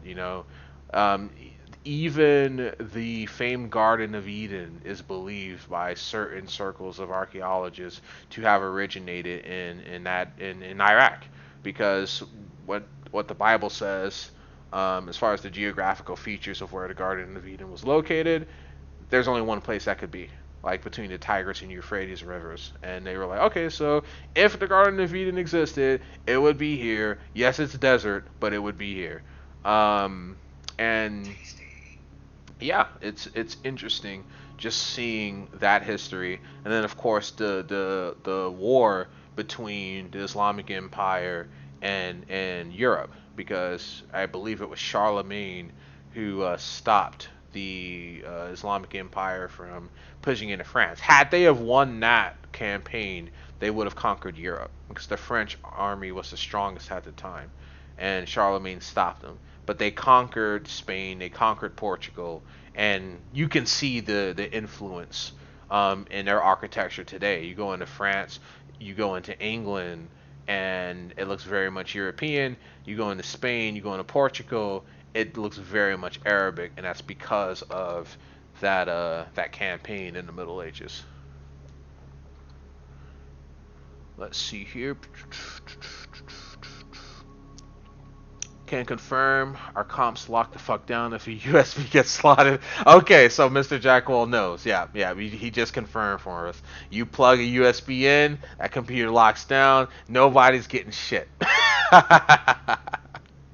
Someone told me about this as a point of how easy our world hack would be. Distribution at links, believing information, hello binary issues. Ah, yes, that part. Yes, I love Neil for opening people's minds that the cultures were very different back then, and not how we would naturally think, trying to guess point A to point B. Yeah, Neil does a great job of putting that shit in perspective, and that's one thing I love him for, because he really just has an art of kind of casting everything in context. I mean, his most recent comments about mass shootings, while it was true, probably wasn't the best thing to say, or the best time to say it, but that that doesn't detract from the point he was trying to make, and it doesn't detract from his reputation as a scientist and as a thinker. So yeah, I totally agree. And the guys in astrology and scientists, how does he find the time to unmuck people's social misinformation? Yeah, I know, right? He does it. He does it with wit, and he does it with style. It's always entertaining to just watch him. Debate with people, because he's so passionate, and he knows what he's talking about. One of my favorite stories of his was how the movie Titanic triggered him because the night sky during the time that the movie was set was wrong. He's like, the stars are in the wrong location, and that was one of my earliest stories of hearing about Neil deGrasse Tyson, like when he was just starting to really blow up into this science. What's the term? Popularizer, I think they're called. They're basically advocates for a particular field who try to bring more people into it. Um, so it's him, it's Bill Nye, it's Michio Kaku. Those are the big three that represent science. I mean, Stephen Hawking was also that gentleman too, but he's passed away. May he rest in physics. Um, but yeah, let's see here. Get caught up in chat. I feel like Europe holds the world record for dodging bullets, if not bombs. Yeah, I'd give that. I'd give that to Europe easily, easily. Not all of them though. That a company policy. Good on you. Stop still. Ultimin.exe exploit. Ooh, let's look that one up.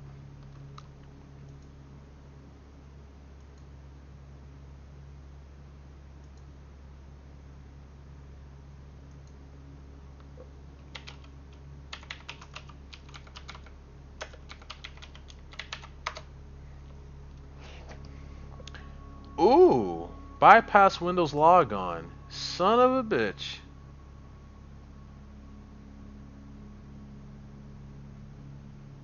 And I'm seeing an article on Reddit. How come Microsoft has never patched the Ultimin.exe exploit? Interesting. Interesting. So that stops that. Hmm. Right, because the computer shuts down, so you can't get in. He pointed out that we kind of got some bigger problems that we're not talking about, like medical malpractice kills 10 times more than school shootings do today. So I've heard through posts on Facebook Vine. He's also an astrology scientist. Of course he will. He's honest to what he is. Yeah, yeah, absolutely, absolutely. Yeah. Oh, if you also remove the CD drive, forgot that could be used. Ah, okay, gotcha. So you would also have to remove the CD drive. Just basically shut out people as much as possible. Interesting, interesting.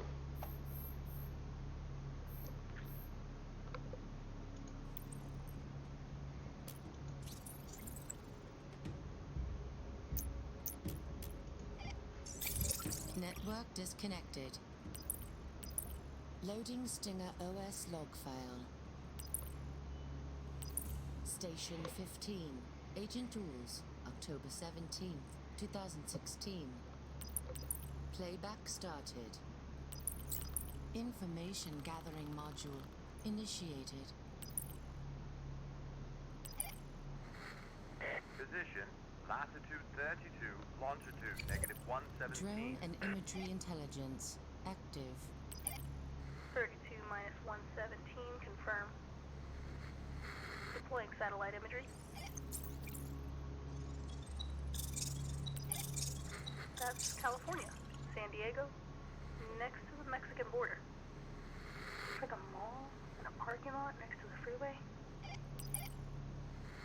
Tracking code 736D6F 72726973. 7360 6F 72 72 69 73 confirmed.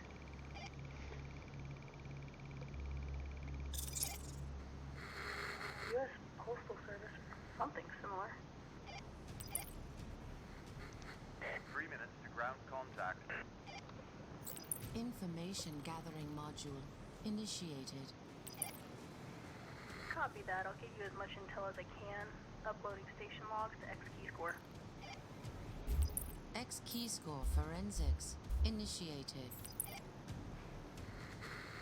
I'm cross-referencing her last 24-hour station activities with the Soft Crash project. I poked around the Roper Group network, but didn't get far. Morpho Medical? Really? She assigned a C2 channel on Soft Crash. I just got the log activity. 2 and 30 to ground contact. Yeah, that's what it sounds like, dude. Yeah. Okay, that's level 3. I'm definitely gonna get caught up on chat after this cutscene. Long time ago. This stuff's from 2014. What the hell were you doing in there, Samantha? 2 minutes 15. I'll indicate access to the main Soft Crash repository with activity. So she's looking into the Black Watchman. Turbine C2 registry initiated. Connection Connecting to the Morpho completed. C2 channel.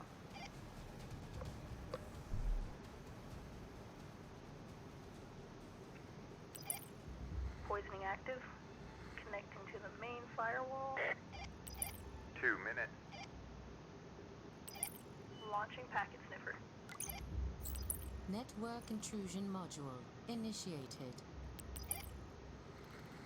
Sniffer running. I'll stream the firewall activity logs to see what's going on. Not sure what I'm looking at here. Is that background process? Minute 30.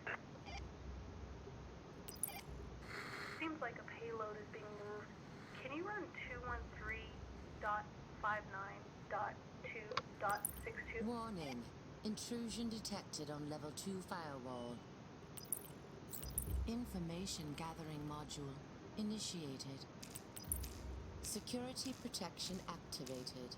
Shutting down all external network activity. System in lockdown mode. No. Ground unit, proceed with caution. We don't have eyes on target. Mothership is down. Repeat, mothership is down. Network disconnected. So, it looks like, for whatever reason, we're trying to track down Nite Team for field assets.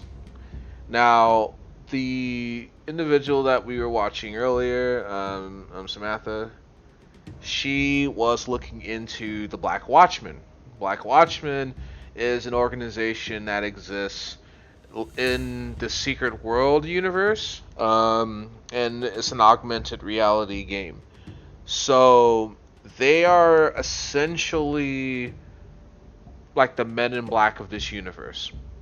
So we know that Nite Team was attacked, Stinger OS was shut down, so we lost contact with the field agents. I imagine that mission 2 is us trying to find the field agents, but we also have to ask the question, who attacked Nite Team? So I'm just going to go and assume the Black Watchman, but it doesn't have to be the Black Watchman. It can be an organization that wants to keep the Black Watchman's operation secret.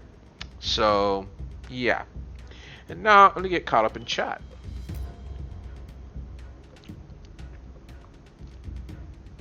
Let's see. Also, stop them from using a boot disk and loading external files in recovery environment. Ooh. Since you were present, by the way, since it's relevant, and just happened to write it the other day, sharing a kind of tech journal for myself. Ooh. So even when I start forgetting my name, I'll still be kicking tech support hours. Oh, I like the sound of that. Did you send that in Discord? Yes, there you go. Oh yes. Thank you. Yes, yes, please send me more of your journal so I can absorb your knowledge. Yeah, no, this is really cool, man. Thanks. Very detailed instructions.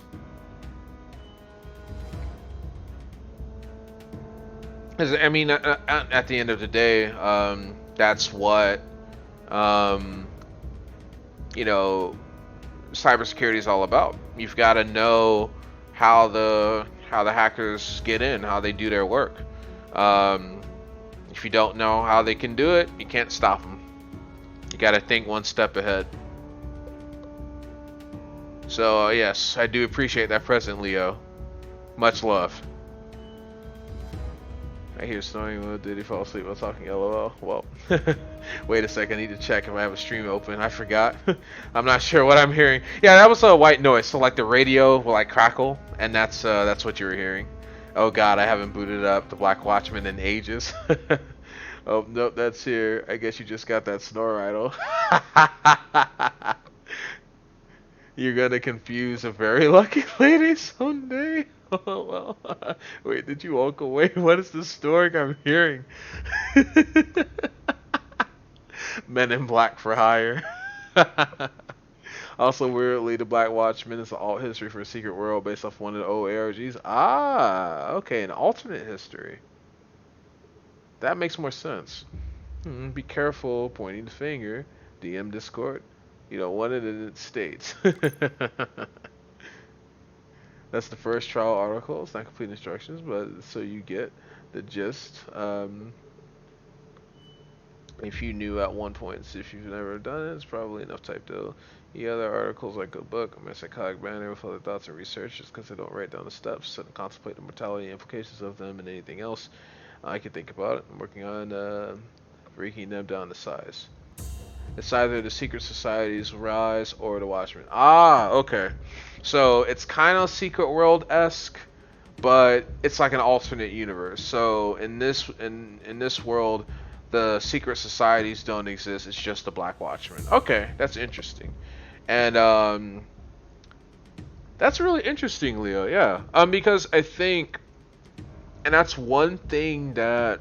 Because I watched a documentary on artificial intelligence, and it was done by Bloomberg, and they were interviewing these artificial intelligence researchers, and what concerned me the most was not whether or not I thought they'd succeed. What concerned me the most is their lack of moral assessment.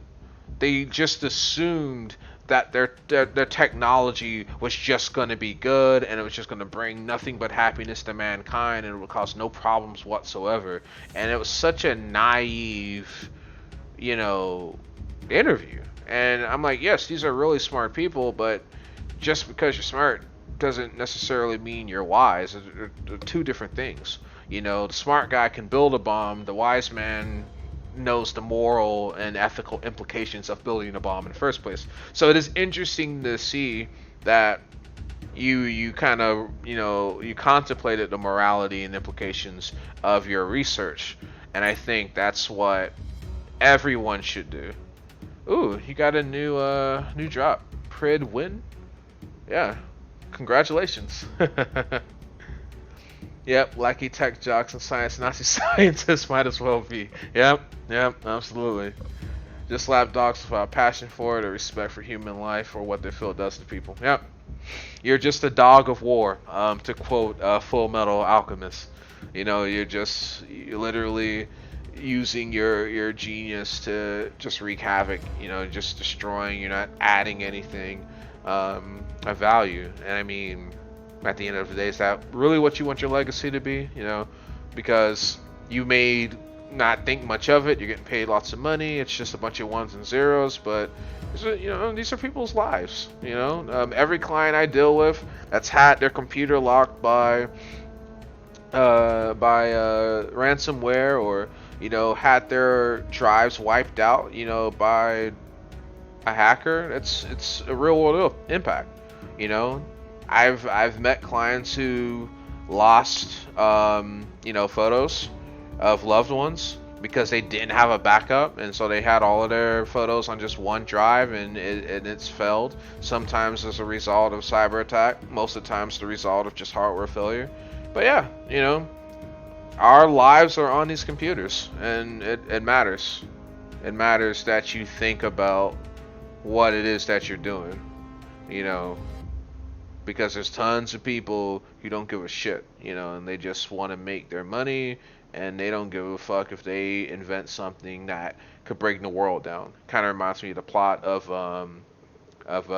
Splinter Cell, and you had Philip Mass, who created the kernels that allowed the Georgian government to attack the United States through cyber warfare, because the Georgians wouldn't have been able to do it without Mass. Philip Mass was a Canadian scientist who, Canadian computer engineer who worked for the NSA, and he went rogue and was contracted by the Georgian government to develop these kernels that they used to break into U.S. Civil and military infrastructure. So one of the DLC missions actually involves you tracking Mass down and assassinating him because he was just too dangerous. And he was an example of a really brilliant guy, a really smart guy with no morals whatsoever. So he was creating something that could literally bring the world down, but he didn't give a shit because, he was getting paid for it, and he just wanted his name to go down in infamy. He didn't care about the people that he hurt, and that's why the NSA ordered a hit on him. And so you play through that mission, you find him, and you take him out. Easy clap. Because a hacker like that, you would normally try to recruit, but because he was devoid of morals, NSA decided to pull the plug and just take him out. Because what's he gonna do? Escape and then start doing the same shit again? The entire event of the first game happened because of him, right? So it just takes one immoral hacker to change everything. It matters. It does. And I know that my methods can be used by white and black hats alike, but that's for them to decide what color they land. Ransomware is the most widespread residential common user attack we're running into when it comes to data loss, complete loss attacks. Yeah. That's why anyone who doesn't run a step 1 prep start multi-tool risks their job. Yep. Exactly. Because that's all it takes. That's all it takes. Forget his name. But I know he did what he thought was right without consideration for what about me, no mentality. Yeah. Yeah. That ends justify the means argument,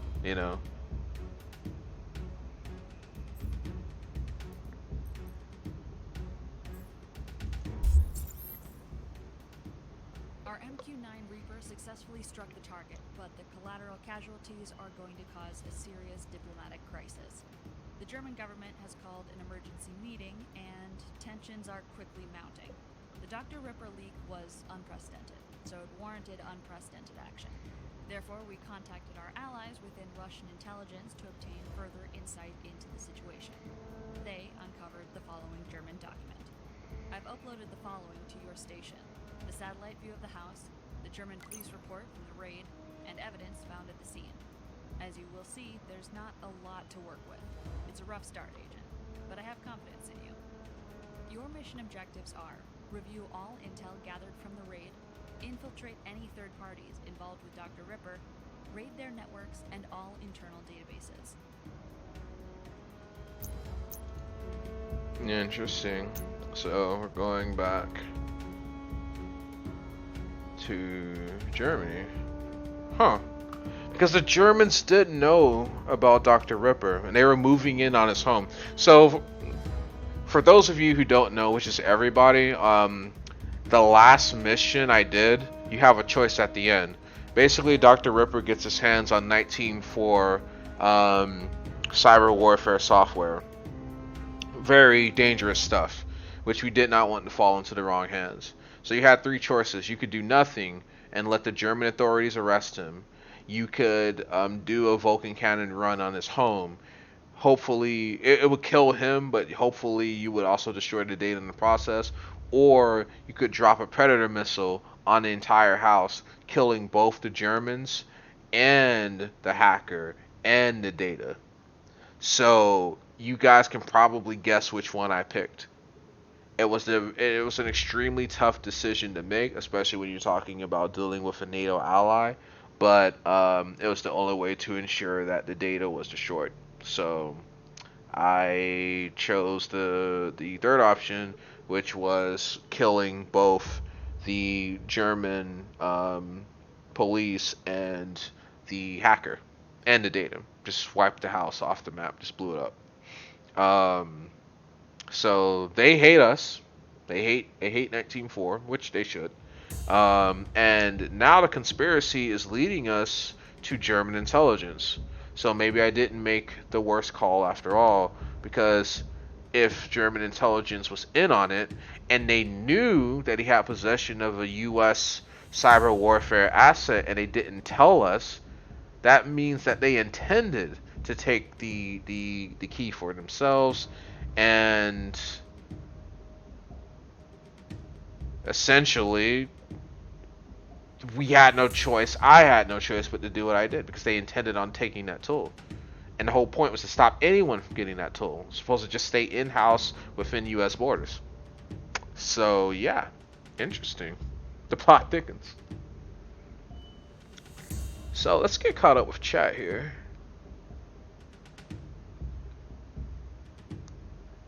Who was that whistleblower that escaped to Russia? Snowden?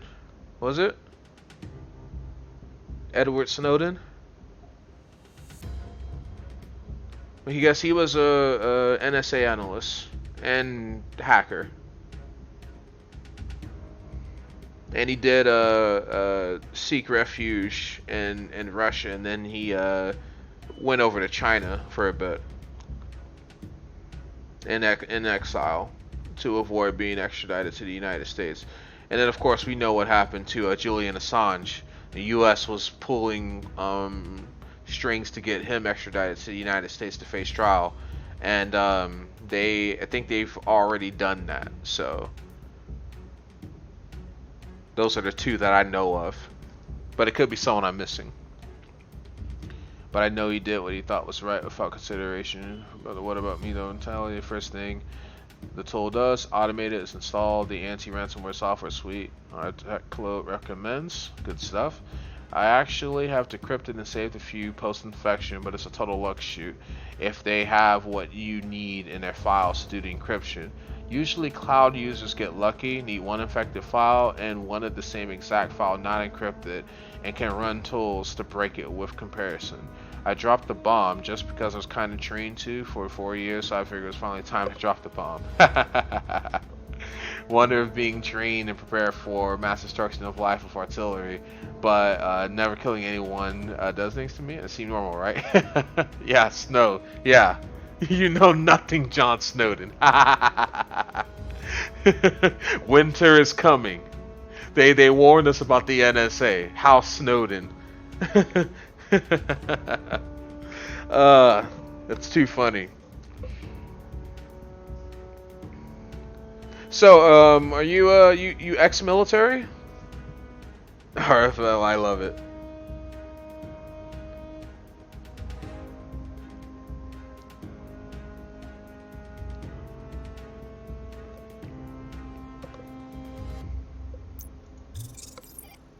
I added a new folder to your localhost. To access it, use your file browser. Oh, interesting. And type localhost as the address. You won't need a username or password to get in since it's on your station. We don't have much to go on here, but at least that's a start. My advice, if you can't access a network through regular means, try using your social engineering toolkit instead. Holy shit, a tank. That is awesome. That is fucking awesome. So you were with U.S. Armed Forces? Bradley fighting vehicle saved my life from a blast. Whoa. So were you in the shit? U.S. Army? Well, hey, thank you for your service. Thank you for your service. Oh, Mr. Jocko, jet mechanic. Thank you as well. Thank you as well. Okay. I knew there was something special about you guys. There was something special about you guys. So we got ex-military, tank artillery, blowing shit up, and now blowing shit up with code. That is awesome. That is awesome. Bradley fighting vehicle. Yeah, yeah. The IFV. Iraq, not initial invasion. Cakewalk compared to guys who came in 2 years before me. Oh shit. Yeah, yeah, that's true. The initial invasion was a fucking nightmare. I mean, yeah, in 3 days, the main spine of Hussein's military had fallen, but the ground war was where shit hit the fan. You know, you're trying to fight a defending army on their home turf. They know where all the hiding spots are. Still sucks and was miserable. Well, at least I wasn't crawling around in blood at any point. Yeah, yeah, that's true. And IEDs, literally forced DOD to go back and go back to the drawing board and just say, hey, how can we stop soldiers from getting killed? Because IEDs are extremely cheap to make and extremely effective. And like I said, I got away without having to kill anyone. And that's the best thing. You know, that's definitely the best thing. Because from what I've heard, you know, from soldiers and Marines who've had to take someone's life, it's just something that stays with you, even if it was necessary, like, you know, a me versus them kind of thing. Because at the end of the day, for a lot of war fighters, you know, it's not personal. Only reason you're there is because people more powerful than you ordered you to go. The only reason that guy is there that's shooting at you is because people more powerful than him ordered him to go. It's nothing personal, you know, and you have to kill that guy because he's trying to kill you. And you know, it's something that stays with you for sure. It really does. You know, my grandfather served in the Korean War. Um, Father's ex-army, two brothers, one in the National Guard, one in the Air Force. Um, and so, you know, I heard a lot of stories. I heard a lot of stories, but the ones that my grandfather would tell me about the Korean War, those are the ones that stayed with me the most. Because, you know, killing a man is hard enough, but what the North Koreans did was they strapped bombs onto children, and they would send those children going across the front lines to the Marines. And then when the Marines would try to, you know, rescue the children, the North Koreans would remote detonate the bombs, killing the child and the Marine. So what the Marines had to do was they had to shoot the children, and that fucks you up.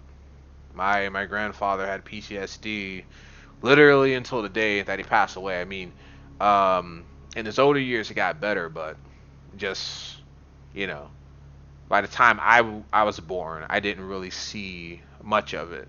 But in the years following that, you know, it was really bad. It was. And you can't spot them forever. IEDs, yeah, that's true. Well, I predicted with my demographic of occupation in the army is very likely either to be killed by the hundreds or to be killed behind enemy lines. Very volatile safety and well-being after the incident. So yeah, I lucked out not having either because hundreds is hard. Damn, yeah. Teacher used to tell me stories just like that one. Yeah. I actually learned very young, soldiers. And Nam had to shoot kids. Yeah.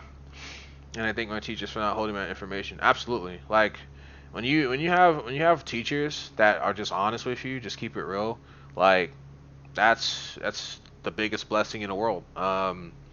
Because there's no sleeves, there's no manipulation. You know, there's full disclosure. Like, this is what it is, this is what happened, this is what it's like. You know, especially when it comes to war. And propaganda has a lot to do with it. Propaganda is just a medium of information that's designed to persuade. It has a negative connotation because a lot of times it's used in a scummy way, but propaganda can be positive. Black propaganda and yellow propaganda, those are negative inherently, but propaganda by itself isn't. And so when you have the pro-military propaganda in the United States, it'll show the young, unbloodied, unsoiled, unbruised soldier or marine charging into battle to defend his country. That's what you see on TV. You don't see the soldiers who lost their legs. You don't see the soldiers who hang themselves when they come back. You don't see the Marines who committed suicide, or the men who, had part of their genitalia blown off in an IED explosion, so they kill themselves. You don't see that. You see everything before that. And you see that on TV and it's like, well, yeah, I want to join that. I want to be a part of that. And then you see the dark side of it. And you see how so many veterans are largely forgotten, right? Can't get help through the VA. They've got to hire attorneys to get what's their own due. And these are supposed to be our nation's heroes. It's really disgusting. And my grandfather, he was one of the ones that the government experimented on with the Tuskegee experiments, right? He was one of the ones because he came down with syphilis and was never exposed to it, And his doctor had asked him, he said, "Have you served in the military from this time to this time?" And he said, "Yeah." And he said, "Yeah, you were infected because they were actually experimenting on soldiers." And the Hillary Clinton during the Obama administration apologized publicly for that, and she apologized publicly for the syphilis experiments that were being done on Latin Americans by American scientists. Yeah, it was a pretty dark period in our history. I mean, we have plenty of dark periods in our history, but when you get to the point where you're experimenting on your own soldiers, yeah. That doesn't set right with me at all.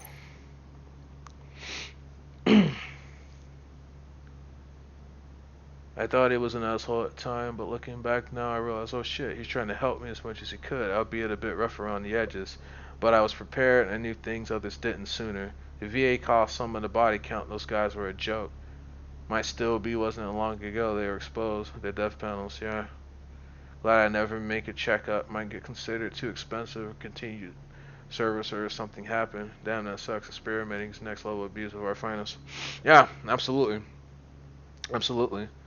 Because to an immoral man, what is a soldier but a pawn on a chessboard, a sacrificial piece to get the other side's king or queen,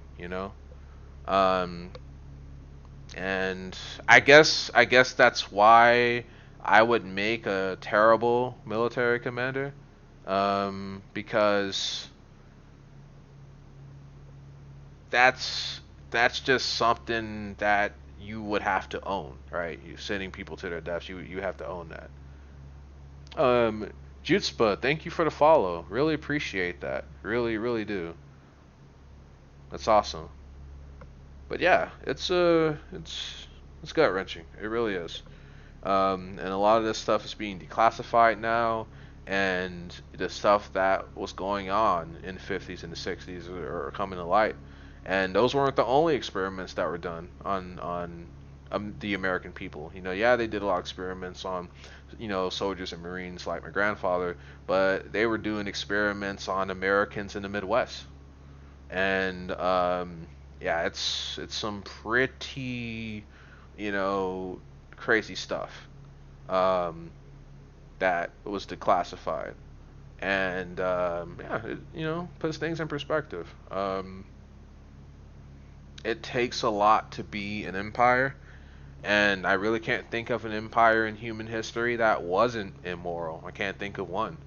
They all had their dark sides. They all did their dirt. The Roman Empire was one of militaristic conquest, and slaves were basically made to, be the playthings of those that owned them. So some cook, some clean, some served as sex slaves, and then many were in the Colosseums, and they would be forced to fight.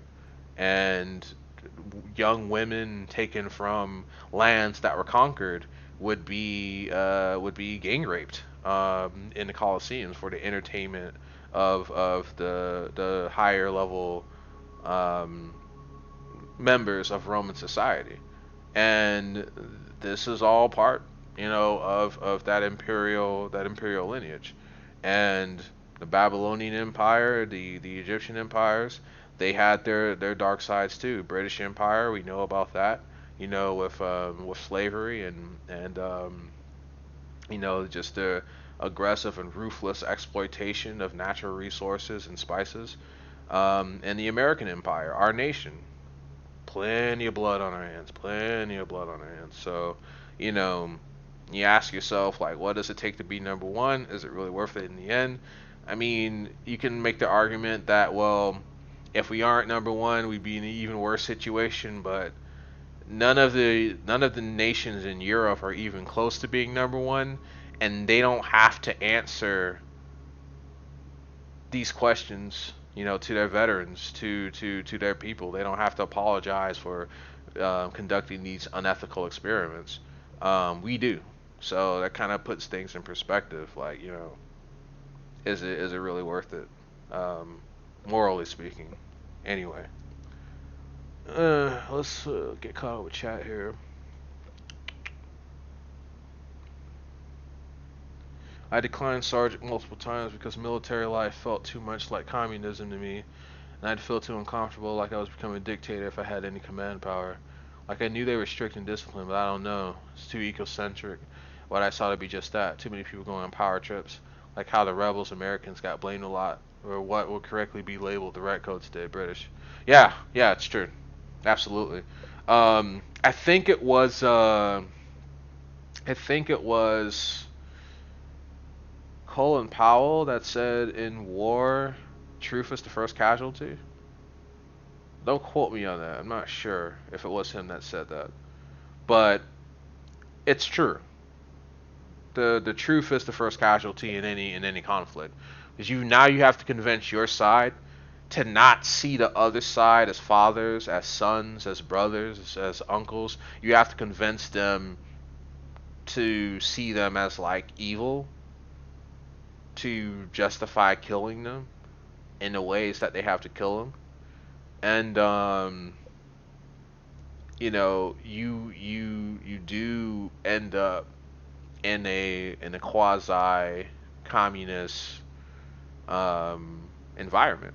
And like you said, you do have people who go on power trips because people join the military for different reasons. Some people do it to serve country, some people do it to serve themselves. You know what I'm saying? And they just want a vehicle to be able to do that. You know, and it really is, um, it really saddening. And for me, that because I wanted to join up right out of high school. Now my main objection was my lack of confidence in civilian command. I felt that they didn't care about any of the soldiers, any of the Marines that were serving. That they were only pretending to care to score political points or to get votes.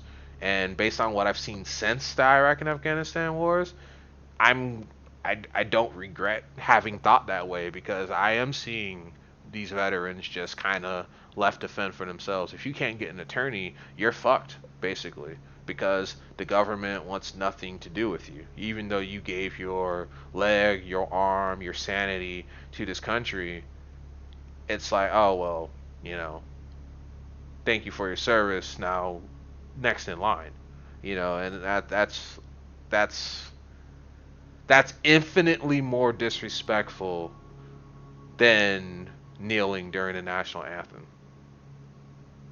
People exercising their First Amendment right should never be considered disrespectful. But putting people in a situation where they could lose life and limb and then when they do survive, you do nothing for them, even though you talk about how important the troops are and support are, like, that makes me ill. It really does. Really, really makes me furious. Actually, not even ill, it makes me furious. Because that to me is the ultimate disrespect. To take someone who, in your time of need, gave you their lives, and now that they're in need, you turn a blind eye as if nothing's happening. You know, why are you bothering me? Go bother somewhere else. Well, you're the one who sent me in a war. Who else? Who else do I go to if not the VA? Who else do I go to if not the government that sent me over in the Middle East to fight for a BS war anyway? We went there for Osama bin Laden. Tell me how we got into a war with the Taliban and with Iraq that had nothing to do with 9/11. Saudi Arabia had more to do with 9/11 than the Taliban and Iraq, and yet we didn't invade Saudi Arabia. So I just can't. I just can't. Let's get caught up with chat here. Let's see.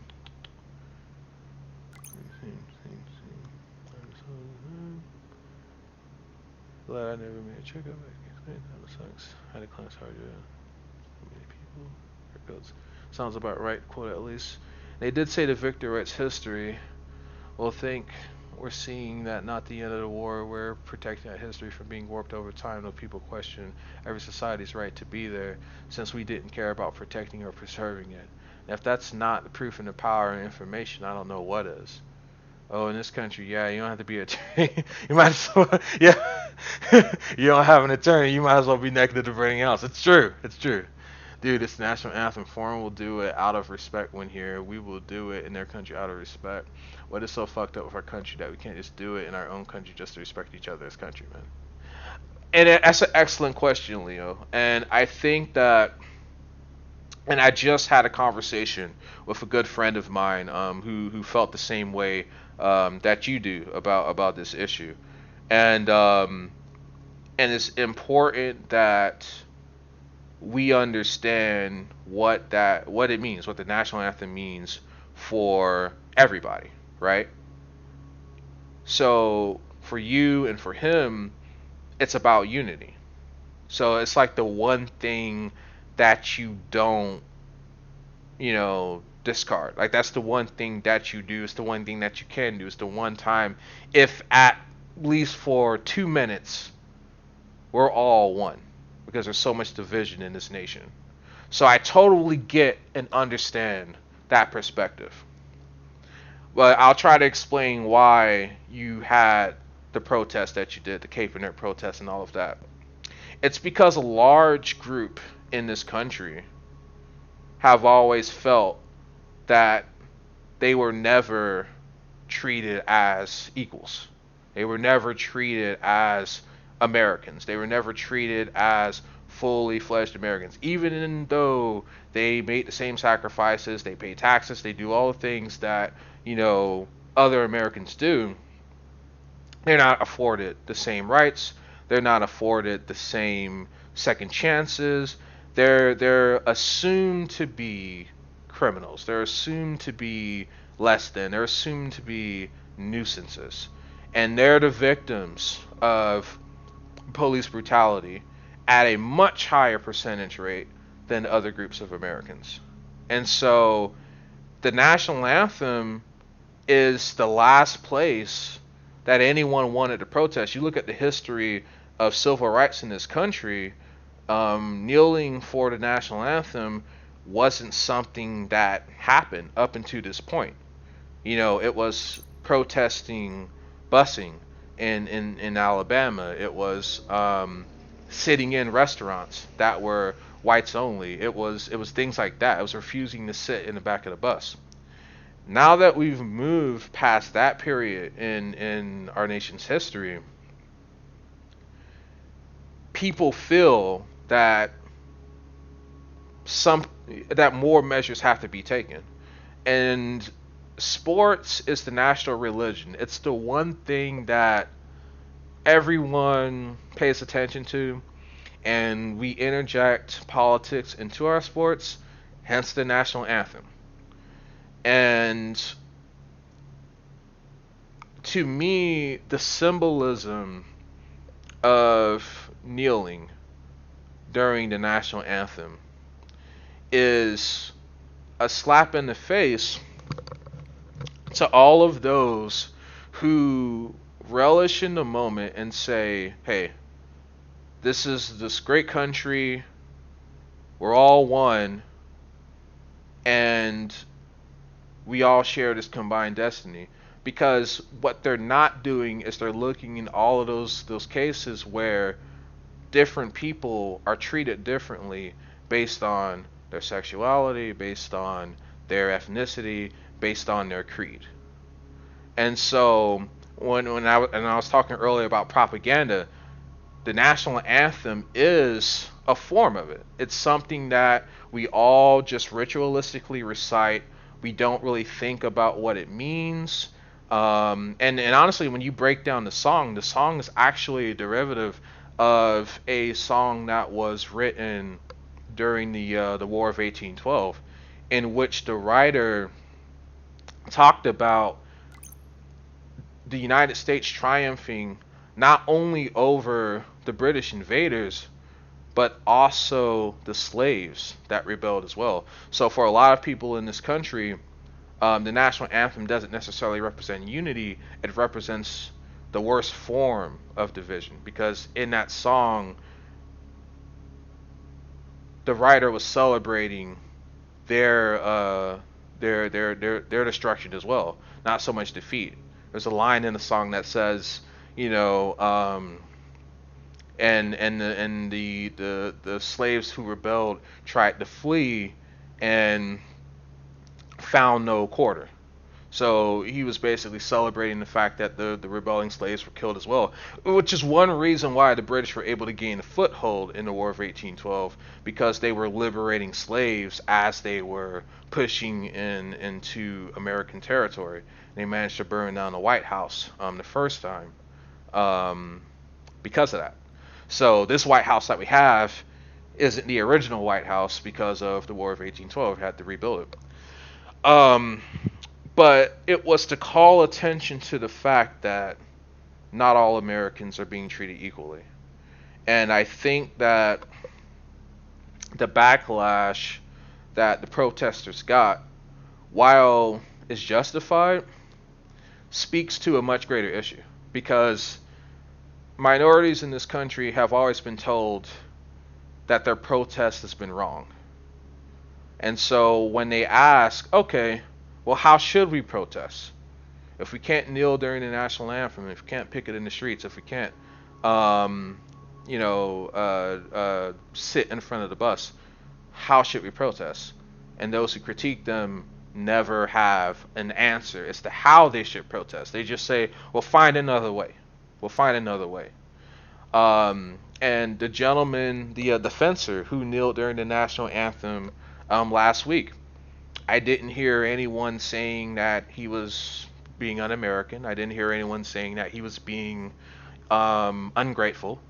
But he also, wasn't a black male either. And so I have to pay attention to that discrepancy as well. Colin Kaepernick, was not the same as this young man who kneeled last week. And he's not getting the same backlash. Maybe because not as many people watch fencing as watch football, or it just doesn't invoke the same amount of emotion. Now, I totally understand what you're saying, especially you having been a veteran and serving in the country. It's like, look, the national anthem's the one thing that can bring us together. But like some other people would say, including some veterans, America isn't the same for everybody, and that's what that protest represents.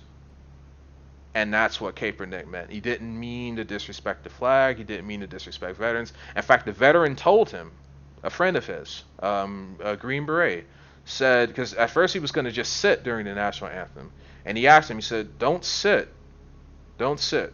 If you're going to protest, kneel, because that's what we do when we mourn a fallen brother. If a soldier or a Marine falls in combat, we kneel, in front of their grave to remember them."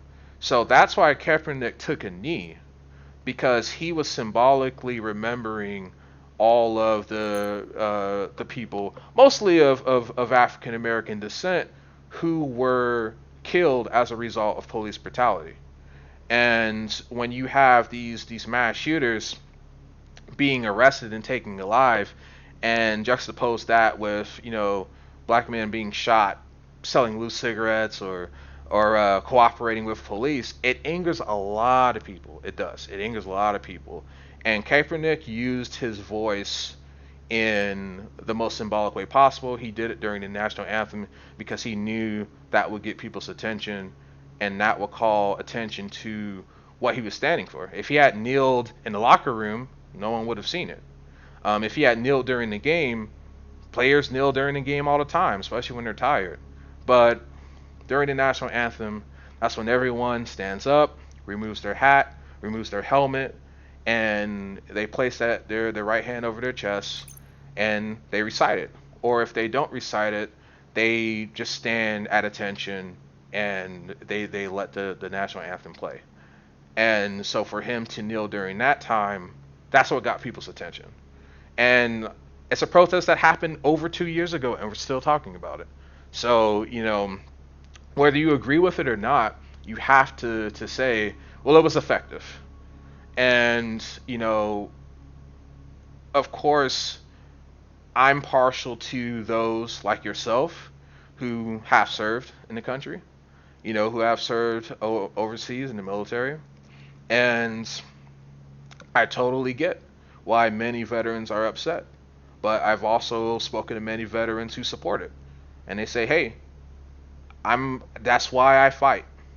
That's why I serve, for the freedom of speech, so that he can, make his case and have his grievances addressed any place, anytime, anywhere. And the First Amendment, that to me, as a matter of opinion, is more important than the flag, more important than the national anthem, more important than the Star Spangled Banner. Because without the freedom of speech, without the freedom to even have these kinds of conversations, America wouldn't be America. We would literally be Russia or China, because they don't have the freedom of speech. You criticize Putin and you disappear. You criticize Xi Jinping, you call Xi Jinping Winnie the Pooh, and you disappear. And that's what happens in nations that don't have the freedom of speech.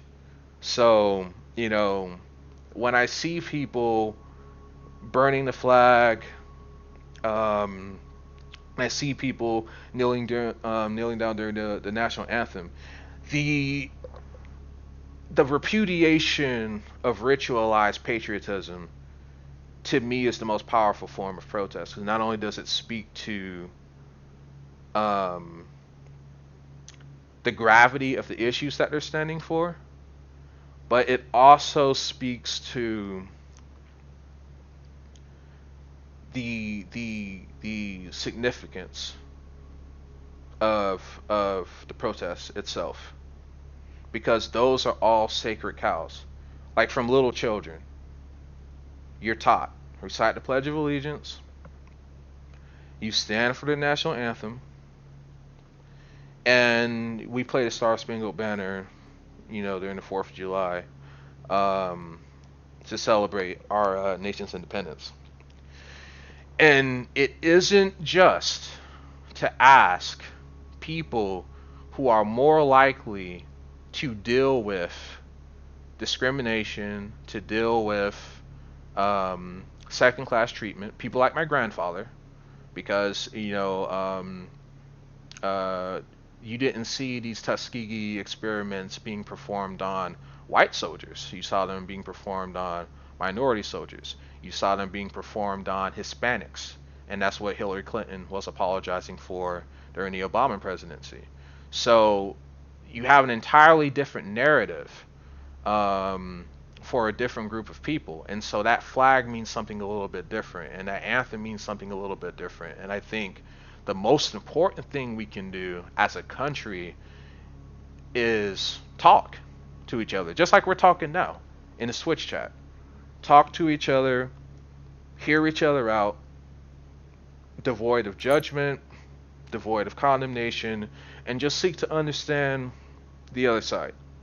Because I can tell you that those of us who support the national anthem protests, we're not doing it because we hate America. We're not doing it because we wish we lived in another country. We do it because we love this country, and we do it because we expect this country to fulfill its promise.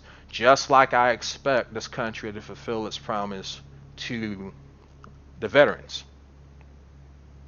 To the veterans who served in this country who are not getting the help they need right now. We had last week 3 veterans commit suicide in front of 3 different VA hospitals. I'll let that sink in a minute. If you recite the national anthem, you're a good American. But you're a better American than Colin Kaepernick for kneeling during the national anthem, even if you turn away veterans that are in need. No one is criticizing the VA the way that they're criticizing Colin Kaepernick, and yet not one veteran died as a result of his protests. But we are losing veterans every single day to suicide. Every single day. I met one gentleman who lost both of his legs in Iraq and Afghanistan. He was just so full of pain and resentment because he gave everything to this country. And what did it give him in return? A pat on the back and a wheelchair that he couldn't even afford. That matters more to me than the outrage over this protest. Like, you're going to support the troops, you got to be all in. You can't just use it to score political points or to whip people up in a frenzy, because what you really want to do is distract people from what Kaepernick stood for. First thing Fox News did was say, hey, he's disrespecting the flag. He's disrespecting you, the veteran. Not one utterance about police brutality, the very thing that he was protesting. When you have agents of the state raping women, choking people to death. I just got done seeing a video 3 weeks ago in which 2 grown police officers pick up this young girl, like 5'1", hurl her to the ground, and punch her in the face in front of her family because she, quote unquote, got smart with them. That's unacceptable. Unacceptable. And it's stuff like that that made Kaepernick say, you know what? I know I'm risking my career. I know I'm risking my reputation. But I've got to speak out about this. I've got to speak out for those who can't speak for themselves. And the people who are shouting the loudest about how you need to respect the national anthem will never be victims of police brutality. It just won't happen. They will never be profiled. They will never have to deal with drugs being planted on them. They will never have to deal with the book being thrown at them. They'll never have to deal with it. So that's why it's important to have this dialogue. So that's enough for my soapbox. I'm going to actually go through chat and get caught up on chat. So if you're still here, thank you all for listening. And being a part of this conversation. It's really, really wholesome. I'm glad you all are here, really. Let's see here.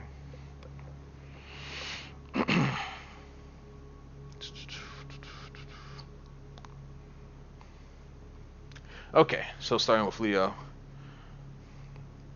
do this in national anthem. Foreigners will do it out of respect. When here, we do it in our country out of respect. What is so fucked up for our country that we can't just do it in our country to respect each other as countrymen? That's the one purpose of the national anthem, the song that we united under one banner to fight a common enemy, because we started out as poor common folk to be raped and exploited by the British royalty. Think we needed all the unity we could use in that dire situation, and disrespecting the mission of those brave enough to rebel against a corrupt king and slave our people can go fuck themselves. I'm actually an anomaly. I avoid sports like the plague. Mr. Jockwell, where's my American Jesus gift when I need it? I never really gave much to thought about the actual lyrics of the song. Someone who is as close to you as you can find when written, and what you think now will hear a very different song and feel a very different thing, both emotionally and literally, and even from a literature point of view. Same words, different messages to people from two very different times. It's not a song we needed today, it's a song our right before fathers needed. So I don't know if anyone has been trying to dispute the song and what it stands for. I see this fatal flaw I'm pointing out. It wasn't wrote for you or this time, and we honor and remember the song for the soldiers. It was made for a song, for not a song written centuries ago. We got Asian overlords are the worst and monstrous cry babies in the world. Oh God, we need to pull another devotion. But it's just Pooh Bear. That's actually one thing I always constantly and yet need to do more. The media distraction game. When I bit, not where I thought it was, but good anyway. I'm just in for the 3 a.m. pirate radio. Oh man, you guys are too much, man. You guys are too much. You guys are great though. You guys are great. Yeah, we definitely have like a pirate radio vibe right here. You know, we're literally, and we're touching all the topics, man. We're touching all the topics. And may I say, go fuck themselves. But I get mad at people, sure. But I won't wish any ill will on people. Wish people could remember that hatred, wishing, causing harm on others is totally different. If it would make working out pretty much all our issues, if we could remember that. No, yeah. No, I absolutely agree. And you know, the contextual argument is definitely relevant. I think that is a valid argument. That the song was definitely made in its time for a different audience, because you know we gotta remember the only citizens in the United States when that song was written were white. Like if you weren't white, you were either a slave or a slave. like that was it. You were either a slave owner, or you were slave owner eligible, or you were a slave. And that's pretty much who shaped up that society. So the song wasn't going to sound any different. As far as this gentleman was concerned, he saw slaves as being ungrateful, as betraying the United States, but they were people who wanted to be free. But again, he saw it from his perspective. And so he's like, well, since they rebelled, they should die, just like the British invaders should die. But what if you hadn't have enslaved those people? What if you had treated them as Americans, right? And all men are created equal. What if you had done that from the beginning and there were never any slaves? Then we may still have the first White House. Because the only reason the British were able to burn it down was because they were able to force multiply. They were able to come onto U.S. shores and recruit slaves and turn them into redcoats and continue to push into the United States. Only reason they were able to do that. So I totally agree with that assessment. But I think, and there's a movement in the country today where we as a nation should reevaluate our rituals and really ask ourselves, is this truly uniting the nation, or is this just making us feel that it's united? Because if you've got someone somewhere that doesn't feel like they're a part of the American fabric, shouting at them isn't going to make them feel any more accepted. You have to ask that person, well, why don't you feel like an American? Why don't you love this country the way that I love this country? And some of them are going to have some, bullshit reason. It's like, well, I hate capitalism, and they're sitting there with an iPhone claiming that they hate capitalism. or they feel that there's too much patriarchy in the government, so they hate America because of that. And yeah, you're going to have people who have those reasons, but you're also going to have a ton of people who have very valid reasons, and they're going to have stories, and they're going to have data to support why they feel the way they feel. And so now you have a movement that's kind of revisionist in a sense, that says, okay, we kind of need to just turn over a new leaf because of what this nation was founded on. And no denying it. I mean, we see it here in 2019. We're more than 200 years since this nation was founded, and we're still dealing with racism and still dealing with discrimination. And you have people of every ethnic group speaking out against that. And you have people of every ethnic group on both sides of this issue. So again, I think we definitely have to have that conversation, because I totally respect your perspective too, because it's like, it may not be the the most politically correct song, or or the best song that we could be singing, but it is to remember. And you mentioned that, you said it's to remember those who did fight, and this was their song. So we sang it to remember them, not to support what they believed, not to bring that back, or to quote unquote make America great again, but to remember them, to remember and honor their sacrifice. And that's a totally valid belief, and that's one that I can respect.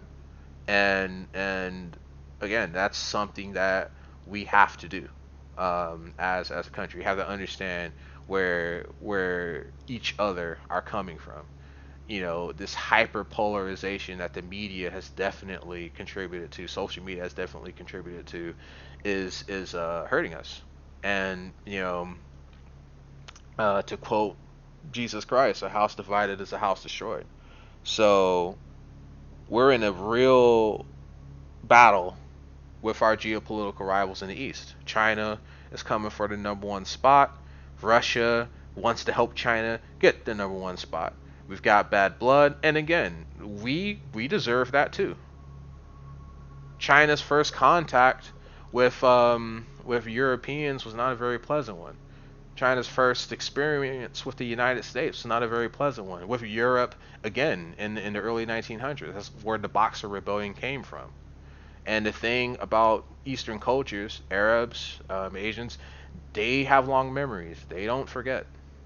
And so we have to literally deal with the sins of our fathers. So the Russians, you know, um, we kind of, got along up until the Soviet Union was founded, and they went with communism, and we stuck with capitalism, and that ideological difference drove a wedge between us. And the Chinese adopted communism, and that brought them closer together. And so we're still dealing with the aftermath of the Cold War. Cold War is over, though you could argue that a new Cold War is beginning. Um, but we are still dealing with that. We are still dealing with that, because if you take the global perspective, America doesn't mean the same thing to everybody. So to some people, we are the liberators, but to others, we're the oppressors. And we also have to keep that in mind too. And as much as I would love to say that we're the good guys, our record says otherwise. You know, the 12-year-old girl that was raped by a U.S. Marine in Okinawa says otherwise. So we have to also take those things into account too. We don't. You never want to get into the point where you're 100% devoted and zealous, because zealousness doesn't allow for flexibility in thought processes. You know, the difference between you know militarism, nationalism, and fascism is very, very thin.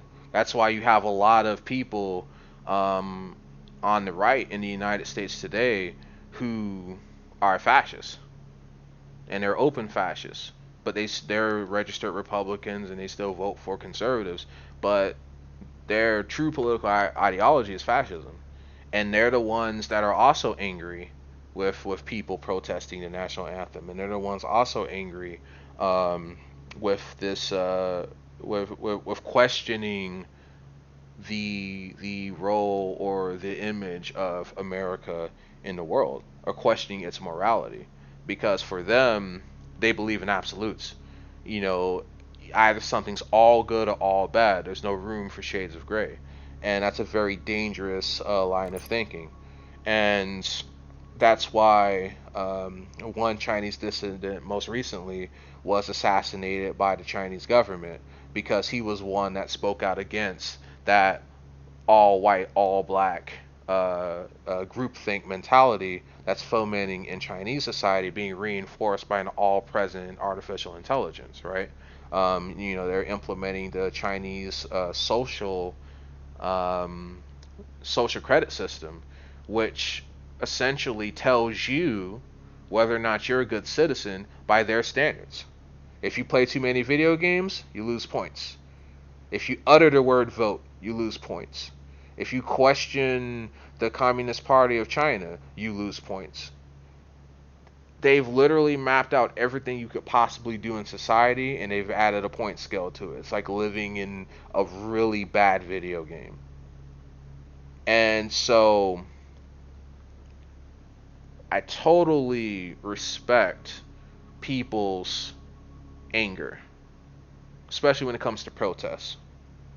But the only thing that's keeping us from becoming China, because we've got the technology, we've got the same capabilities that China does, the only thing that's preventing us from losing our freedoms in this country is that First Amendment. So that's the one thing we got to fight for. We got to fight for that Constitution. We got to fight for those Bill of Rights. Because the government wants to keep us on the ritualistic, debates, the culture war stuff, abortion, national anthem, um, transgenderism, all of those movements, but not the violations of civil liberties that are occurring daily, especially by people in power. Especially by people in power. People are denied justice every single day because of their lack of access to the political system, lack of access to the legal system. Those are much bigger issues. Much bigger issues. So it's easier to argue about this kind of stuff because it's literally going to just drive a wedge. And again, divide and conquer. It's literally going to drive a wedge in between us. One side says, under no circumstance should you do this. The other side says, but this is why we're doing this, and no one's trying to listen to each other. So that's why I'm glad that we can have this conversation on stream, because there's really not many places you can. Not where you can have people with a diversity of views and opinions in one place, and we speak to each other in a cordial manner, in a respectful manner, and we try to understand where everyone is coming from. That you won't get on the mainstream media, that you won't get, really anywhere. So that's one benefit of the internet. It's caused a lot of bad, which we do have to acknowledge, but it's done a lot of good too. It's done a lot of good, and this conversation is one of them. Let's get back in chat here. Let's see here.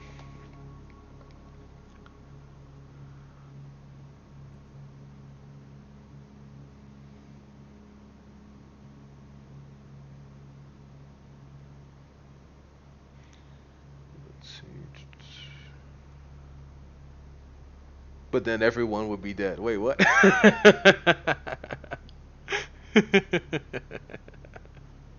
Right, that's true. If people remembered that wishing people hatred and causing actual harm were two different things, then everyone would be dead.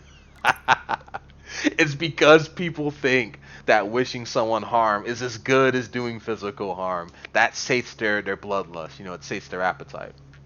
Um, Why does someone need to be dead? Like it's some mass problem. Yeah. Right. It's true. It's true. That brutal calculus of war, right? Going back to Mass Effect 3. Been actually following some of the movements going on. I do support a lot of them, but it's too much momentum, and a just cause can turn to frenzied zealots, borderline terrorists very quickly if it gets out of control with the belief feedback loops. Since a lot of the feet on the ground won't even think of taking or think of talking with the other side, each side acts like talking is betrayal, and not like two sides of people with different beliefs, but goddamn gang warfare. So I get the beliefs and concerns. The questions I do. But I see it getting out of control. Where is a brush fire? It's coming if we can't get our heads out of our ass. Like this is the first generation I've ever seen of a family disowning their children, parents over who's in the White House. Really? That's never happened till now. And if our families can't stick together with different ideas, and that's all it takes. And I think U.S. citizenry has devolved into a tribal society and should be considered a loss on a global stage if we can't handle one different idea in our children. The society with point scale sounds similar, like a movie or something pitched the idea of using it. Yeah, the first episode of Black Mirror, season 1, episode 1, or episode 2. But yeah, it literally there was an episode in Black Mirror that had a social credit system, but it was based on how much people liked you, so it was like on a scale from 1 to 5 stars, and yeah, that was a pretty intense episode. And then for China to roll something out like that, I'm like, holy shit, they watch Netflix too. um, yeah, oh yeah, keeping us on the usual news cycle or figuring out what would trigger people out of control. They are blind. Who's got time to figure out the latest corrupt government corp deal? When we're in the streets killing each other over something as tribal as skin color, the genitals we were born with. Actually, with the level of media escalating things, I'm suspecting that deals are probably corrupt country-to-country deals. Who knows if our government's preparing to sell our rights for the humans to China for a quick buck or pleasing their backers or whichever monsters they fetch and bone for. Oh, Black Mirror. Yep, saw it. Yep. Yeah, you can see that one. Episode 1 is the pig fucker episode. Gotcha. Okay, yeah. So episode 1's the pig fucker episode. So it's got to be episode 2. Yeah, episode 2. It's the chick that played in the latest Jurassic Park movie. Like she's that's the same actress. The redhead. But yeah, it was a really good episode. Um, IRC, there were 2 BM episodes about social credits. The first one on TV where he tried to commit suicide on TV. The first one where he tried to commit suicide on TV. The other one was where she had the wedding. Yeah, the wedding one is the one that I was referring to. But that was season 3? Oh, okay. Well, I apologize for misinformation. On season 3. Yeah, Mr. Jackwell knows. And I do want to touch on one point that Leo had made. And it's one that I 100% agree with, and it's the idea of tribalism in the United States. And I heard of this phenomenon, right? Parents disowning their children because of who their children support, and it really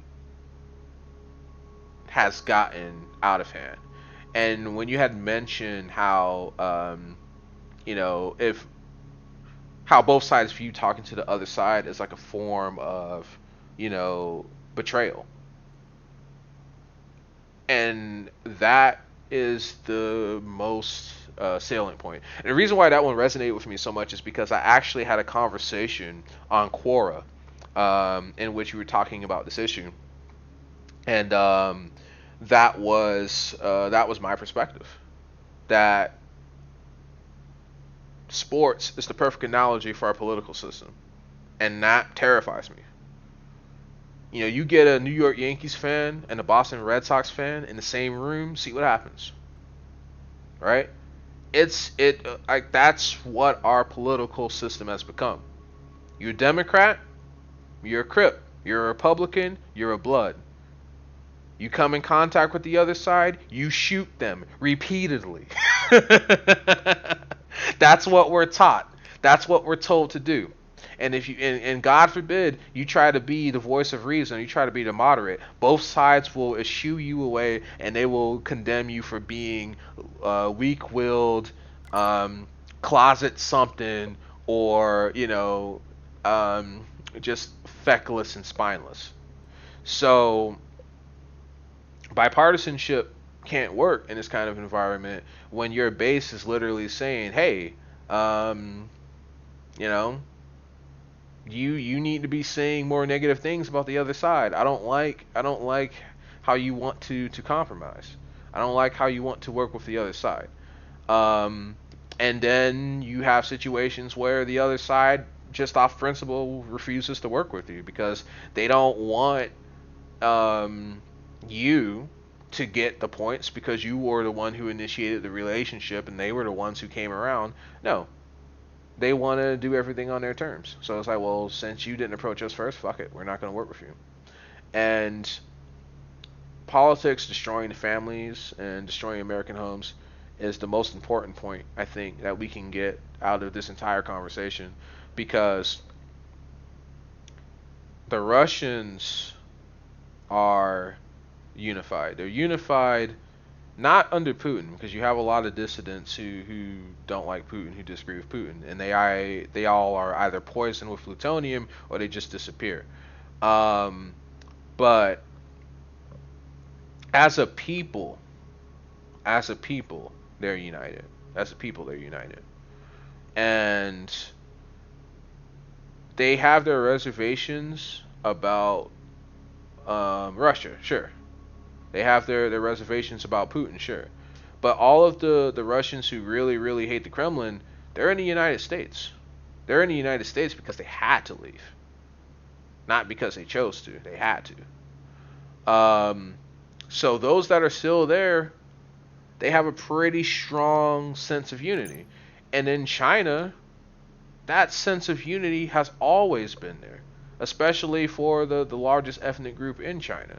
Now if you're a Uyghur or one of those other ethnic groups, you're kind of in a similar situation as ethnic minorities in the United States. The government has literally turned their village into an experiment. There's literally cameras in the toilet stalls. They have that place completely wired, from the ground up. Cameras on every corner, and they're just waiting for you to look at them funny so they can beat the shit out of you and throw you in a prison or execute you. And that's what these people are dealing with. That's what these people are dealing with, because they're Muslim, because they don't represent at all what kind of nation China wants to make in the future. They go completely against the totalitarian autocratic regime that the Chinese Communist Party represents. These people, one, don't want to fight anybody. They're peaceful people. Two, they worship a god. That's anathema to communist ideology. And three, it's not even a Chinese god. It's an Arabic god. So that really pisses them off. And so they're like, you know what? We would just kill all of you, but that would make us look really bad. So we're just gonna just make your life a living hell. And it's not like, in the United States where, you have conservatives say, well, if you don't like it in America, you can leave. In China, you can't leave. They're literally disappearing these people bit by bit by bit. It's like what they did to the Nepalese when they were coming over the mountain ranges. Chinese snipers just gunned them down. And they were trying to run. These people were unarmed, and they were just trying to run. And Chinese soldiers gunned them down for sport. So those are the nations that we're up against. And if we're letting who you voted for in the last election, end friendships, tear families apart, we're not going to survive the winter, guys. Winter's coming. Okay? Winter's coming. We're not going to survive. Nite Team 4 here is just a taste of that. They're going to be coming at us full spectrum. Economically, militarily, through cyberspace. And they're already have infiltrated our society. They're on social media. You have Russian bot accounts looking for ways to foment more division, more anger, more hatred in the United States. Because our greatest asset is our people, not our military, not our economy. It's our people. And if you can destroy the people, you break the nation. It's easy. And we're literally handing it to them because we don't talk to each other anymore. So I totally agree with Leo on that. Totally agree, 100%. Um, that's one thing that we've got to stop. But our politicians and our media loves it.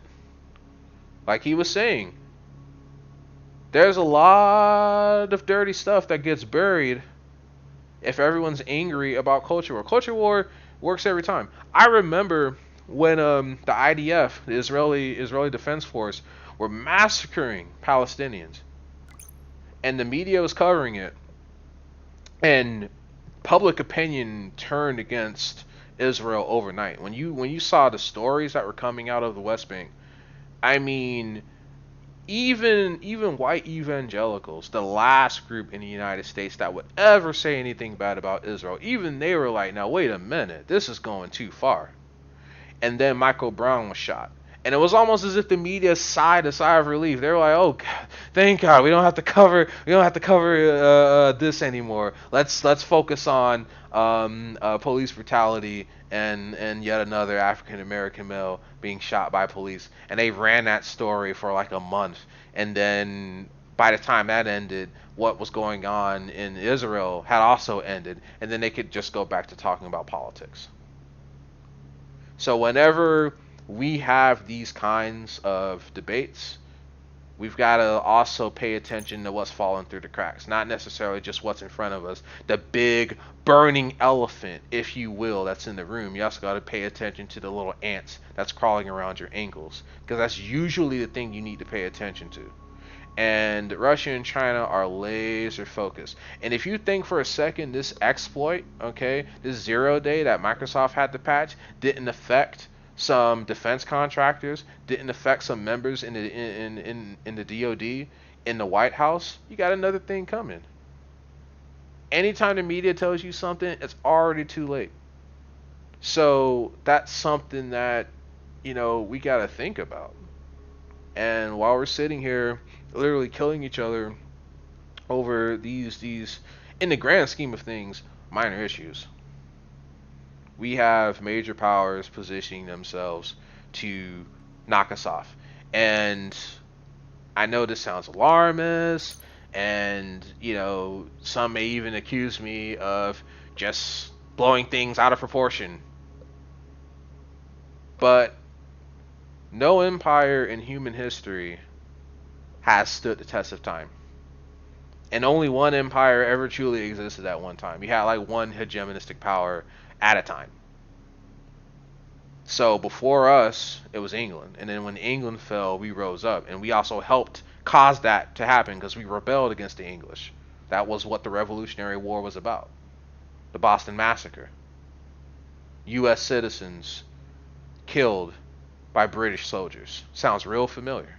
Talk about police brutality. There's a long history of abuses by those who were agents of the state and those who couldn't defend themselves. And the Second Amendment comes from that. The idea of the militia, the well-armed militia, about the American citizen having the right to own a weapon, that's where it comes for. That's where it comes from.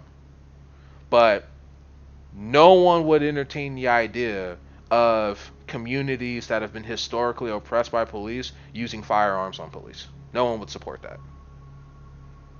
So when you talk about the spirit of the Second Amendment and what it represents, that's another thing that we also have to think about.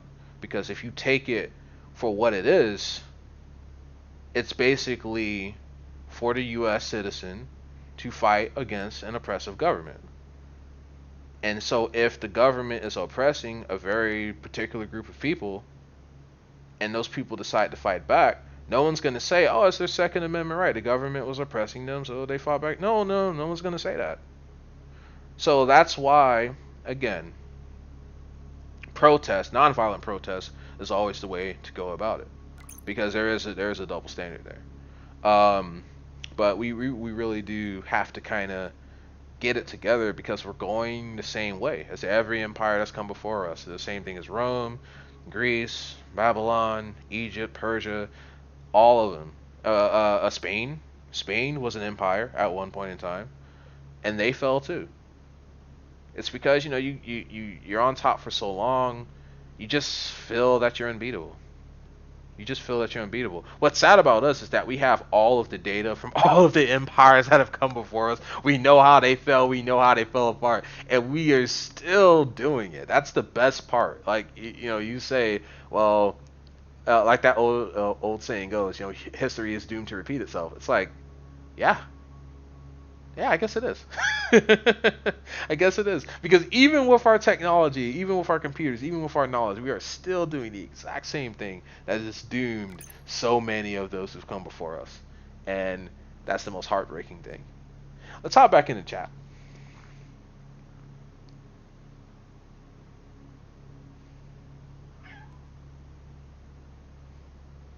You might hear my cat talking to me. I'm sure she has some things to say about her not getting enough treats.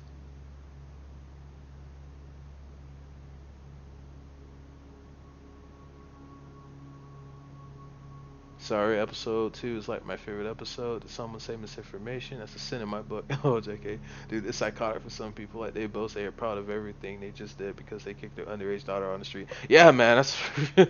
like, when is that ever a boastful thing? Yeah, exactly. Like you kick your daughter out on the street, and you're like, yeah, I kicked her out because, she's just... this is who she voted for. I'm like, you do realize that... Like, you're the parent, though. Like... I mean, that's not a good look. You didn't do anything to brag about. You literally just rage quit. Dereliction of duty, you get court-martial for that. One of the good things about military service is that while we talk shit about politics, we still have shit we have to do, so we still have to keep respectful. They do full phone scans and toss malware on your gear if you pass through there. Yeah, I made a statement on Facebook once. It wasn't even that big. Sergeant stalking me, and I caught so much shit for just one little post. That region is super important to the Belt and Road. And yeah. The One China One Road initiative, yeah. Battlefield has always been private. Since then, will always be. Wonder how they feel about my belief. I'm really really going to start writing that down as my religion. On the Korean escape prisoners, yeah, I know about those a long time. Some emotional survivor videos about that. Got a bit lost if you're talking about World War III. Prediction is if we survive. yeah, Einstein definitely was right on that one. It's like they mean it's not going to kill a lot of people and send us, not just going to kill a lot of people and send us to the Dark Ages. No, it's a miracle. We sustain the infrastructure we've already had, and chances of it happening again after the fallout is almost zero. Yeah, exactly. For us to get to this point was really a matter of luck, a divine spark, whatever you want to call it. The idea that humanity would somehow rebuild itself is folly. Nuclear weapons have never existed before. So World War III, like World War One was supposed to be the war to end all wars, and then World War II happened, and then everybody was like, "Nani?" Like, like wait, I thought World War One was the war to end all wars. But no, that was just round one, and then World War II happened, and then 2 atomic bombs were dropped, and they're like, all right, so is this it? No, because the rise of the Soviet Union and the establishment of the State of Israel and the carving up of the Middle East to extract oil. You can't have a final war if you're gonna keep doing belligerent shit. Like if we could all agree that hey, this is gonna be the last war that we fight, and winner takes all, and then we're all just gonna just throw down our guns and just live in peace, and whoever wins wins. Okay, then we can talk about having a final war.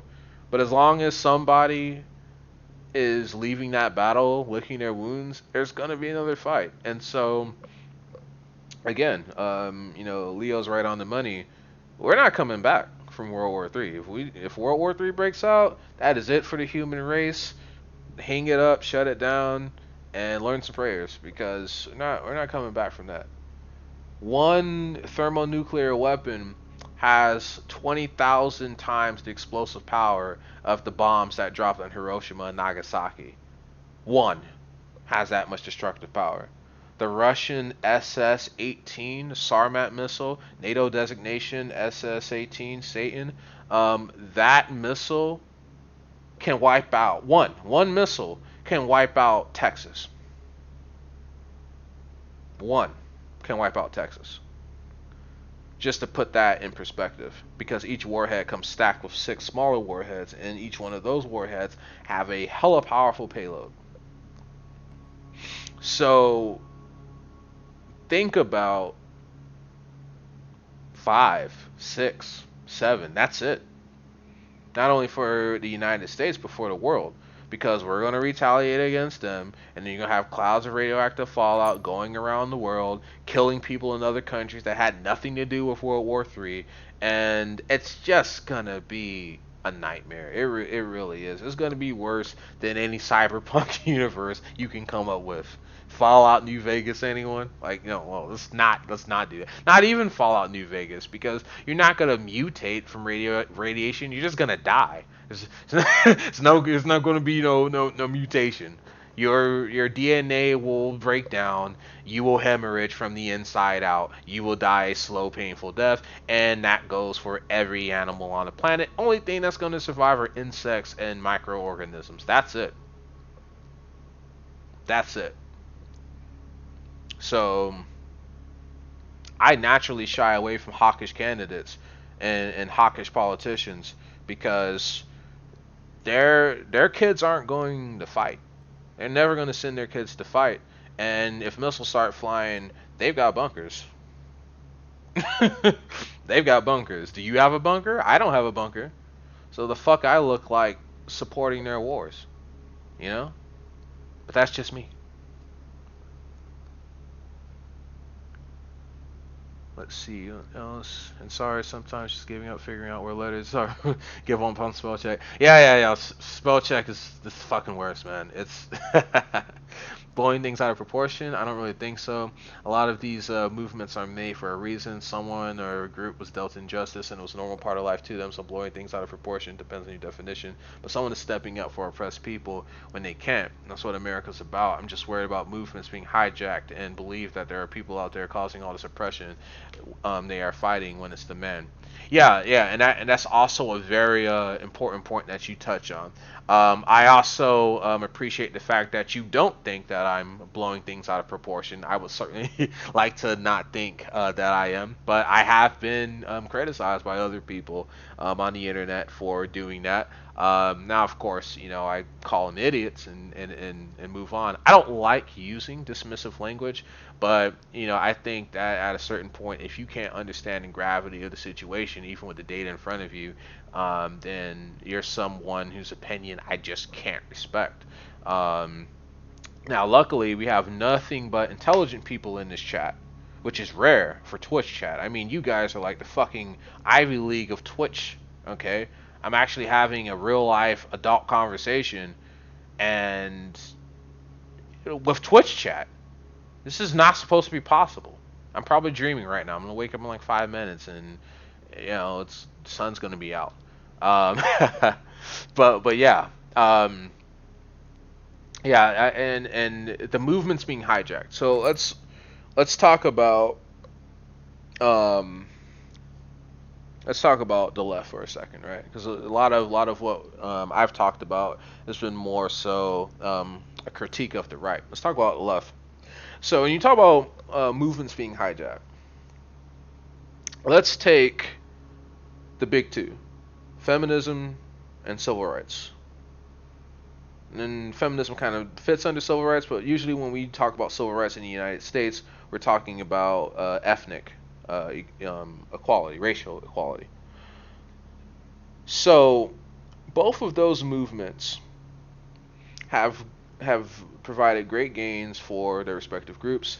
It's moved America forward as a nation. It's made an example to other nations. If the Americans can do it, the most powerful nation in the world can do it, so can we, right?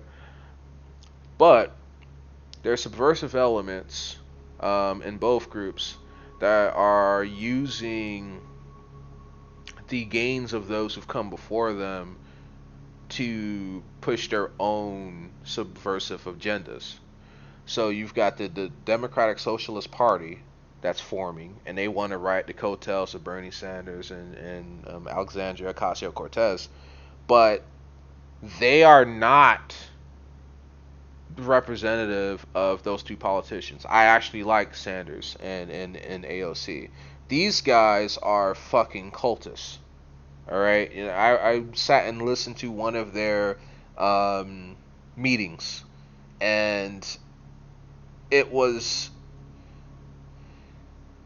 if you saw what I saw, and then I told you these were the people, like if we were ever invaded by a foreign power, these were the people that had to defend you, you would just shit yourself out of disappointment. You would just be so disappointed. You'd say, "All right, you know what? Fuck it. I'm shitting my pants. I'm shitting my pants, and I'll wipe myself off tomorrow because of how depressed I am by this." And that's what I saw. Now their claim to fame is a repudiation of capitalism, repudiation of corporatocracy, repudiation of crony capitalism, all of that. Is it really any different from the Soviet Union? Is it really any different from the Communist Party of China? Both of whom came to power repudiating capitalism. China has embraced capitalism wholeheartedly. So they're communist in name only. I don't even refer to them as a communist nation because they're not communist. You can't have classes in a communist nation. That's why I don't see the Soviet Union as being communist. They say that their political ideology is communism, but as long as there's someone who's pointing a gun at your head telling you what to do, that's not communism, that's totalitarianism. Totally different. Communism is all are equal. All resources are shared. No one's above anyone else. We all make decisions together. It's democracy in its purest, truest form. That's what communism is. It's democracy, and it's never been implemented correctly because ambitious men with weak morals will always find a way to put themselves in the driver's seat. And so in Russia, it was communism. It was invoking Marx and Lenin. But what the Russian people got were intimidation by Stalin's thugs. What they got were purges. What they got were gulags. And the KGB, which is now the FSB, are just descendants of that lineage. The Kremlin is a descendant of that. So you wonder why Putin rules his nation with an iron fist. It's because he used to be a KGB spy. And, you know, he grew up being bullied because he was a short Russian kid, you know, and you're in a nation with a bunch of big burly Russians and you're like this short kid, and he got bullied all the time. So he had to be smart, he had to be aggressive, and he had to, you know, get what he could get. It was really a doggy dog for him. So his childhood turned him into a very efficient, operative for the KGB, and now he's running the Kremlin, and his authority is unquestioned. Medvedev was just a placeholder. Putin still called the shots even during those years. Yeah, like that's his philosophy. And he's not going to change from that because he had to endure it. And now that he's the one that's calling the shots, he's never going to be in that situation again where he feels helpless. Like you got to understand that our childhood makes us who we are. It doesn't go away because you turn 18, doesn't go away because you become an adult. So that influences everybody, and that influenced Putin, and he's now a world leader, and he hates bullies. which is ironic because like, you can say that his political dissidents are being bullied. He's bullying his political dissidents, right? Um, but he sees the United States as a bully, and that's all that matters. So when he looks at us, he sees those kids who bullied him and tortured him when he was in his childhood. And China's got every reason in the world to knock us off. You know what we did with them? We gave them our garbage. We told them to build our shit so we could sell it to our own people and make tons of money while they were paid pennies. We worked their workers in sweatshops, and the government allowed it. And we did it because we could. And we did it because we didn't have to pay Americans, and we didn't have to pay for healthcare, and we didn't have to pay for all of that shit. We could just make great products for a very low cost. And if someone died in the machine, oh fucking well, there's a billion of them here. We'll just hire another one. Sounds callous, doesn't it? Yeah, that's that's how we did it. And their companies are no different. But like seriously, we have two nations that really want to knock us off, and the Chinese people are not a fan of ours, and their governments definitely aren't a fan of ours. Right or wrong, it's where we are. So to go back to what Leo was saying earlier, um, you know, it really matters when you're talking about these movements being hijacked, because they're reaching to these other ideologies that are currently being employed by rivals of our nation, right? Now look, there's a lot of speech that I hear that frustrates me, that angers me, but I do not believe in suppressing people. I do not believe in silencing them. And once again, going back to the First Amendment, if you believe something, debate it. Get it out in the open. Talk to people who don't agree with you, and just let your ideas stand. And if all you can do is plug in your ears and go la la la la la la la la, then you're a moron. If you can't defend what you believe, then you shouldn't believe it. You're an idiot, okay? But we can't ever have those conversations if people who share unpopular opinions are getting their Twitter accounts banned, getting their Facebook accounts closed, and these corporations, doing it, they're doing it meaning well, right? They say, well, we want to combat bigotry, we want to combat intolerance, we want to combat this. But be careful not to become the thing that you hate, right? Because you claim that you're banning all this speech because it's vile and destructive, and a lot of it is, because I've read it. But at the end of the day, these are U.S. citizens that you are silencing. Now, granted, these are private corporations. They are not bound to respect anyone's First Amendment. That's why Kaepernick doesn't have a job now. The NFL doesn't have to honor the First Amendment. That's a contract between the government and the people. Private corporations can do whatever the hell they want. That being said, the issue moving forward is how legitimate are some of these movements? And going back to the democratic socialists, how legitimate are these movements? And who or what benefits, right, the most from all this division in this country? Because now every time I turn around, it's some new group. First it was, Antifa, and then neo-Nazis came out of nowhere, and then, well, first it was the neo-Nazis, and then Antifa came after them, and now it's the Democratic Socialists, and we're just getting more and more and more people just throwing gas on an already burning fire. And no one's trying to reconcile anything. No one's trying to reconcile any differences. I'm like, what? Like, guys, wait. let's bring it back in. Like, some of you guys are suggesting things that we've already tried. They're like, well, capitalism's evil. And it's like, well, what if you had a rotting tooth and I'm a dentist? And the only way that I would fix your tooth, because we've gotten rid of capitalism, so we're not doing that anymore. The only way that I'd fix your tooth is through bartering, right? That's what people did in the ancient world. They bartered. They exchanged services for goods or favors. So if I wanted some chicken, all right, and you only had mangoes, you could quite possibly not get your tooth treated. You could die of infection.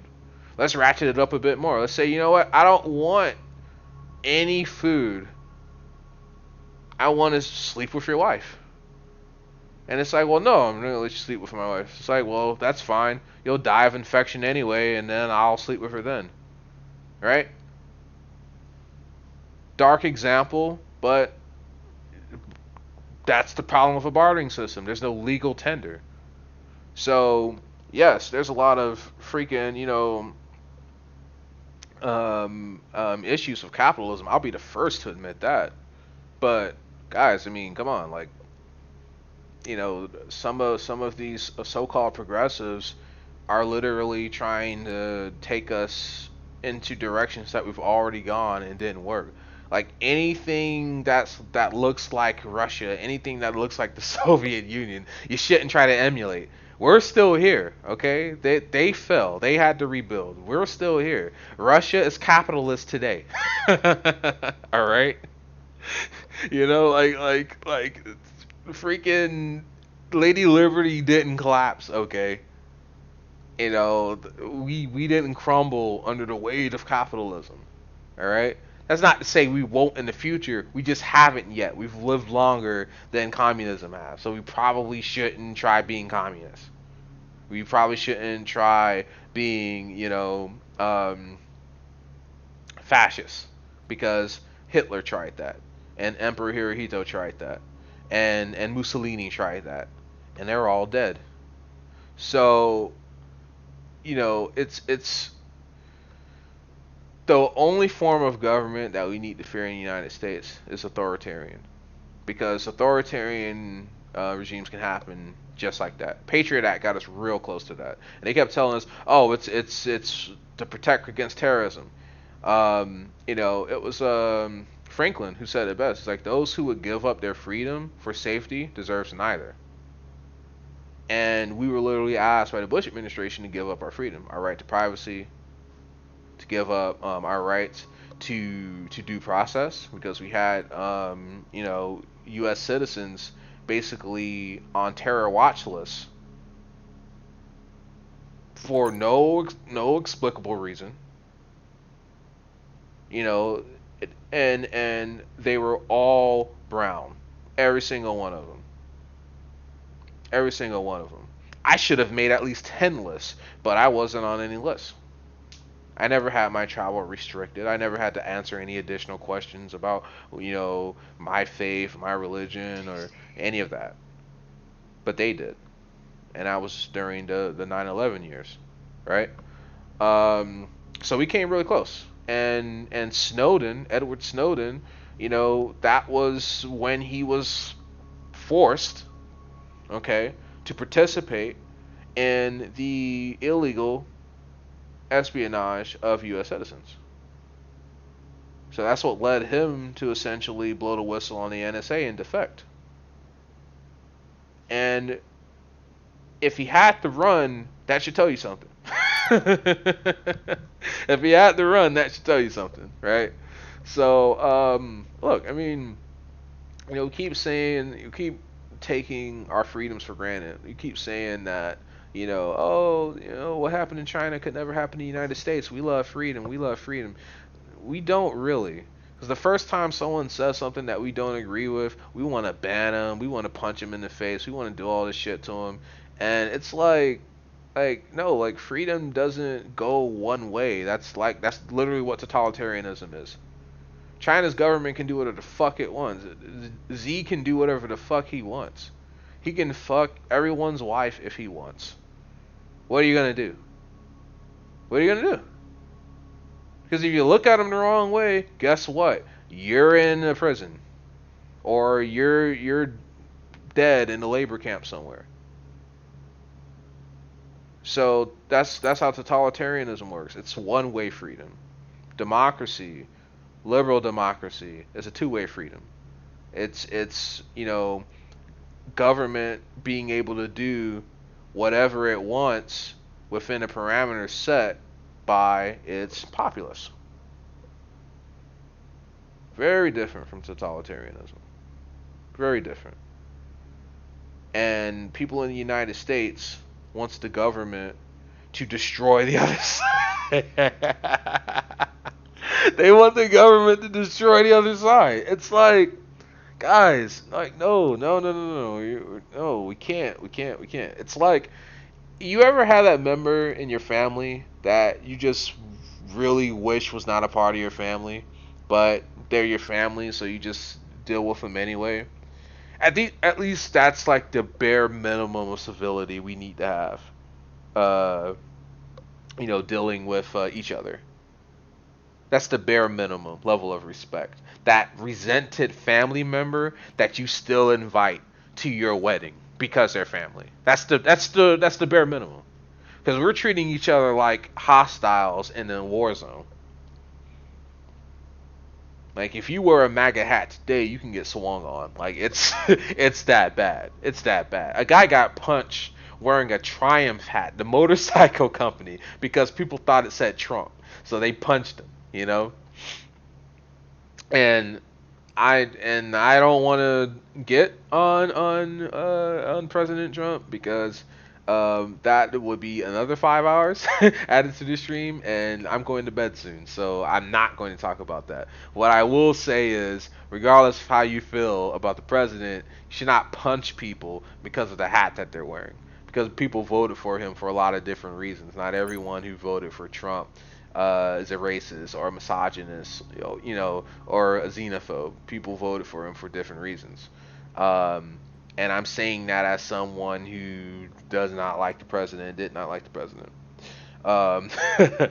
So let me hop in chat here. Let's see. Pulling the strings behind the curtain all along. Yeah, exactly. You got to think about manufactured outrage, right? There's some zeitgeists at work, some real puppet masters at work, and they're very good at what they do. And it's not just the Russians, it's not just the Russian bots, because they are a puppet master as well. They understand us very well. They've watched us long enough, and they're employing the same tactics that U.S. Army psychological operations have always used in foreign countries. They're employing our same tactics against us. Same tactics, literally taken out of the book that the U.S. Army wrote on psychological operations. The Russians are employing against the American people, and we're none the wiser, because one, social media is not equipped to deal with it, and two, the American people just don't give a shit anymore. They just want to freaking yell at each other now, man. It's crazy. It's crazy. It's absolutely crazy. So the Kremlin is just freaking rolling over laughing, because it's like, wow, this is too fucking easy. Like, all I gotta do is make shit up. It doesn't even have to be something that happened, because what people are looking for is something to confirm their beliefs. They're not looking objectively anymore for facts. They're just looking for anything on social media that even remotely fits with their beliefs. And they share it, or they retweet it, or they add it to their list of things that make them right, and then they just go on with it. And they don't check the source. They don't check to see if the event actually happened. And Russia has really taken us to the cleaners on that. And I listened to FBI spokesman talk about their investigation on the Russian interference in the U.S. elections in 2016 and what they've done since. And the 20 counties that's been hit by ransomware, we can't rule a state actor out. It'll be difficult to prove if it was a state actor, but we can't rule it out. 20 counties in Texas taken down right now because of ransomware. U.S. soil. As far as I'm concerned, it's an act of war. But, again, with cyber attacks, you won't have that smoking gun. The only reason we were even able to prove that Guccifer 2.0 was from the GRU is because he fucked up. he forgot to use a VPN. When he logged onto the internet one day and our guys got him, and we were able to trace his location to the FSB headquarters, where the GRU is also stationed. And that's the only reason we know that he's Russian, because he forgot to use a VPN. So, moral of the story, always use a VPN, especially when you're going to try to hack people, you know. But he fucked up. He fucked up, right?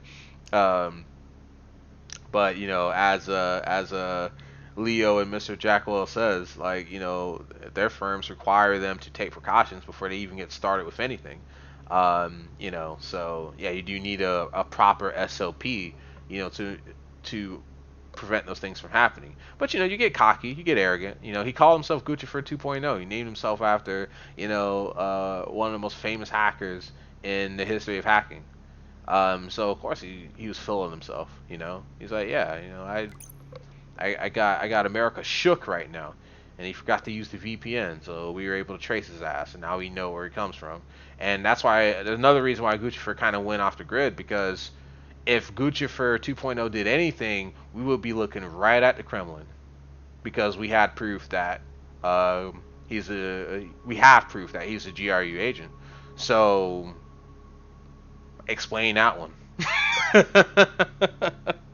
Explain that one. You know, we got him. We got him. So it's that's why he backed off. He's like, all right, now you can't do it because the United States will legit have a casus belli. Hell yeah, we would. You know, you thought the sanctions were bad before. Let us tie you guys, you know, to some. I mean, technically, we should be up their ass already. Interfering with our elections? We're not you. We're not Russia. That's not something that we should just stand back and tolerate. But the reason why we are, same reason why Mitch McConnell blocked legislation to protect our cyber our voting booths from cyber threats, is because there is a political faction in this country, Republicans, who are benefiting from Russian interference. It's the only logical explanation. Why in the hell would you block legislation to protect our country, to make it safer? It makes no sense unless you have something to gain from Russia having access to these elections. And if you're willing to sell your country out to win an election, you shouldn't be in the Senate, you shouldn't be in government, you should be in jail, honestly. But that's just me. Let's get back into chat. What I push for is my belief information. No one's movement is right or wrong. Usually, at least, effectively, we say.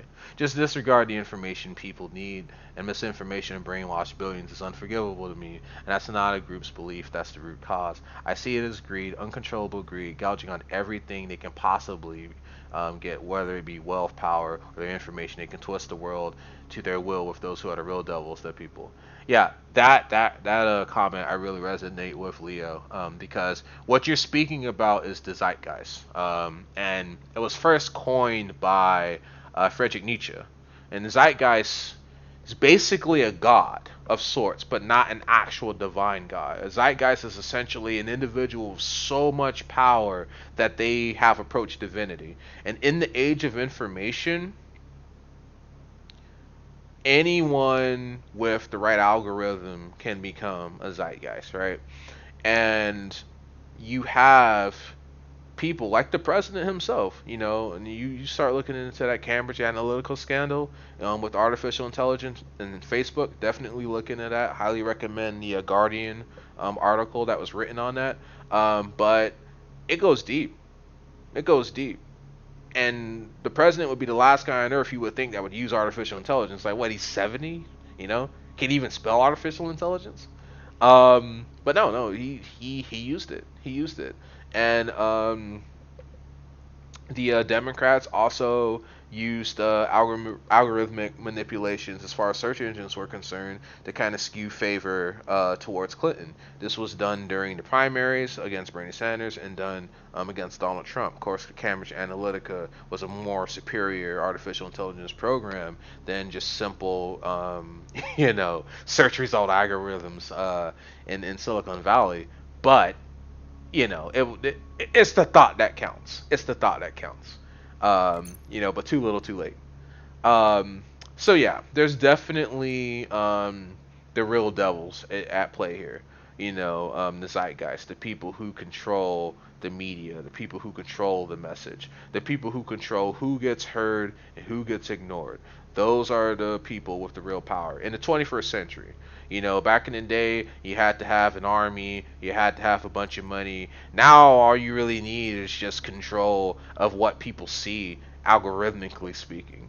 And there's a really good podcast I recommend to you guys by The Atlantic called Crazy Genius. They do an episode in which they talk about algorithms and artificial intelligence and how, through psychological studies, they were able to confirm the effect of intentional psychological manipulation by these Silicon Valley companies on its users. So that's, to me, is the most frightening thing, because you literally have a minority, a super minority, okay, of really, really, really, really smart guys in the West Coast that has social engineering on a scale that you could not even begin to describe. It's like fourth dimensional social engineering. Because the algorithms train you, right? If you're ever on any social media website, Instagram, Facebook, Twitter, Pinterest, these algorithms are designed to be predictive. So first they're reactive because they don't know you. So they're gonna give you celebrity shit. They're gonna give you whatever everyone else is doing, and then as you use that site, it begins to learn you and your preferences. But this is where it gets scary. It starts to predict what you may want to see. And it starts offering you different flavors. Hey, you want to try this? You want to try this? You want to try this? You want to try this? Oh, yeah, that looks good. I'll try that. And then next thing you know, you're being exposed to more extreme versions of politics than what you believed originally. And the algorithm's just trying to fill you out. Well, how left are you? How right are you? How serious are you? And it goes even beyond that, because now these algorithms can suggest to you subtly views that its architect knows is persuasive to people with your psychological profile to sway your opinion one way or another, because they have so much data on you that these algorithms have now moved into the point where they can, I don't want to use the word brainwash because that's too strong, but strongly suggest a certain way of thinking and beliefs. And this is real. And the technology exists today. Why do you think China is rolling out their social credit system? Why do you think they're rolling out their all ever-present totalitarian state? They have the technology today. Silicon Valley has it. China has it. China's just deploying it. China's just deploying it because they don't have the legal roadblocks that's preventing them from doing it. But this is real. And if you think it can't happen in the United States, think again. Because it almost happened after 9/11. And that was before that was before artificial intelligence. That was before social media. That was back in 2001, and we almost lost our Bill of Rights then to keep us quote unquote safe. Who's going to protect you from the government? What's the Latin expression? Who guards the guards? I'm trying to remember it in Latin. But Dan Brown, one of my favorite authors, he wrote a book called The Digital Fortress, and he explored that reality in the book. Because the NSA was this all-seeing policeman, but who policed the NSA? Well, you say, well, Congress polices the NSA.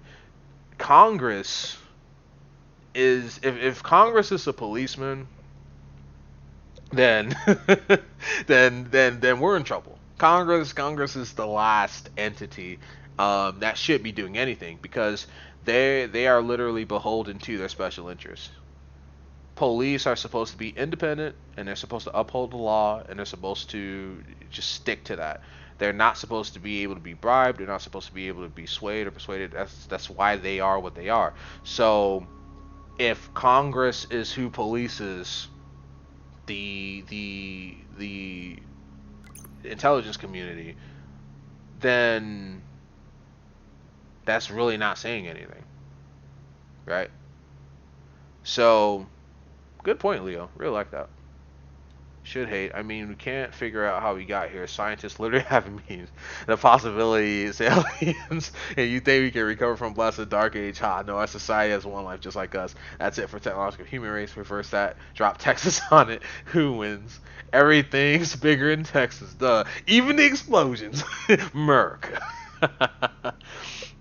Love Texas. Sorry, it's a really distracting subject to me. Hey, cancer's a mutation. That's true. That's true. Cancer is a mutation. Cancer is a mutation. Um, a deadly mutation, but a mutation nonetheless. Um, well, people said if you try to get in Area 51, they'll just shoot you. And look at where we are in a few months. Either way, the memes will flow. If it happens and they try to raid Area 51, we will see the bravest Americans in this nation go down in the hell of gunfire, and it'll be totally justified legally. You don't storm a military installation, right? Um, so yeah. So what I'm hoping to see is plasma cutters and plasma cannons, and yeah, that's what I want to see. I want to see a little XCOM. Show us a little something of what you got hitting there in Area 51. Um, a Covenant plasma rifle or something. I'm a bunker with a, with a tank. I wish I'm an anomaly. Don't mind me. The sun. Okay, let's talk about how we can get that bastard taken down just temporary, a week maybe. Yeah, man, I'm down here in Florida, dude. Like, I'm right there with you. I'm just some snarky bartender wannabe. Bartender, oh please serve me as in a drink. I realize there's a creepy way to say it. There is a creepy way. There is. So good. Out of curiosity, what do you drink? Like Sanders, I'm also aware of these promising things that aren't possible. Yes, yes, yes. That is true. I like Andrew Yang more because Andrew Yang basically said, "Hey, we're paying for UBI by taxing Silicon Valley, the one group that's going to make the trillions going into the 22nd century. When artificial intelligence rolls out, and I probably give us another 20 years, so we can revisit this at 2039 and see if Silicon Valley hadn't have done it yet. If we're still here, because we could fuck up and start World War III, then there will be no artificial intelligence in 2039. It'll just be roaches and single-celled organisms. Um, but assuming that we do get there, wealth like you've never seen it before will be generated, and it will go to a very, very small number of the global society, and we will literally enter cyberpunk Earth, cyberpunk America, unless we have legal fail-safes in place. That's market caps on how much you can charge people for a living, and universal basic income. Those are the two things we need. We get those things in place, we can prevent this dystopic reality that we're hurtling towards. And look, inequality is bad for poor people, but it's even worse for the rich, because at a certain point, people are going to be like, you know what, fuck it, I'm just going to start committing crimes, and I'm going to start targeting rich people so I can eat. And that's not good news for rich people, so they should be especially invested in making a more equitable nation. And Elon Musk, first billionaire to officially back a Democratic candidate, and he backed Andrew Yang, so that says a lot right there. So Yang's my guy. Yang 2020. A good question. I respect Sanders because he seems to actually believe what he's saying. He does. He does. Do like a good beer, light style, occasionally Guinness, drinks. I don't know. Jack and Coke, Jaeger bombs from Frisky, and Irish Carbon. Oh, that name. I like screwdrivers on and off. So a bit of everything. Beer wise, I got some local Texas beers. Everything else I run is hard alcohol. Texas beer. On the Sanders thing, yeah, he's got some good socialist ideas that can be added onto our current democratic socialist system. We're already a hybrid, but I feel some of the ideas are just too far are and were compatible with the socialist system. And the finance ministry, if we were lucky, would reject a lot of his proposals due to not being sustainable. They would just just let it in. Our country starts falling apart from economic implosion from policy that can't be sustained by anything but a full socialist country that had the logistical power man to distribute resources in a full socialist society that's under debate. And I'll leave it to Todders if the wealth goes. That's where it really needs to, for the level of success we're used to seeing and enjoying our American life, etc. It's just not my fight. That one just so where my thought is on the end to them. And in the end, I figured the ideas he had, I thought, were dangerous. They'll most likely get rejected, and we get the other good ones still. So he's the only person I've ever voted for. No one else has made me feel like it wasn't a waste of time, but him. I'm classified as a centrist. We're always known to be right. LOL, JK. No, it's true. Like centrists are they're like the waifus of politics. Everybody wants a piece of you guys, okay? Because when you look at far left, far right, there's numbers. The numbers are pretty close, especially when you do that age breakdown. There's really not much difference between liberals and conservatives in any age strata. Ethnic, yes, but when you start going by age, it's really not that big of a difference. So, yeah, the only way you win an election is by getting centrist. Trump got centrist in 2016 because Hillary Clinton, she should just never run for office again. And after what she did to Sanders, after what happened with the DNC, and Guccifer 2.0 leaked that. The Russians leaked that. And it worked. Because I was like, no, fuck that. I'm not voting for someone who thinks that's okay. Like, she literally cheated. And to win a nomination, and the Russians exposed her. So if it wasn't for Guccifer 2.0, we would have had no idea that happened, because the Republican Party, Americans were none the wiser. It took the Russians to get involved and say, hey, this is what happened, which is why they went to Trump and say, hey, we got some dirt on your opponent, you want us to release it? And Trump says, well, he never spoke to anybody, but the campaign spoke to them and they said, yeah, release it. And they released it. And it turned out to be this huge fucking quagmire, for the DNC and for Clinton. And, I mean, I didn't like that was used in such a slimy way, but it was a slimy thing that she did.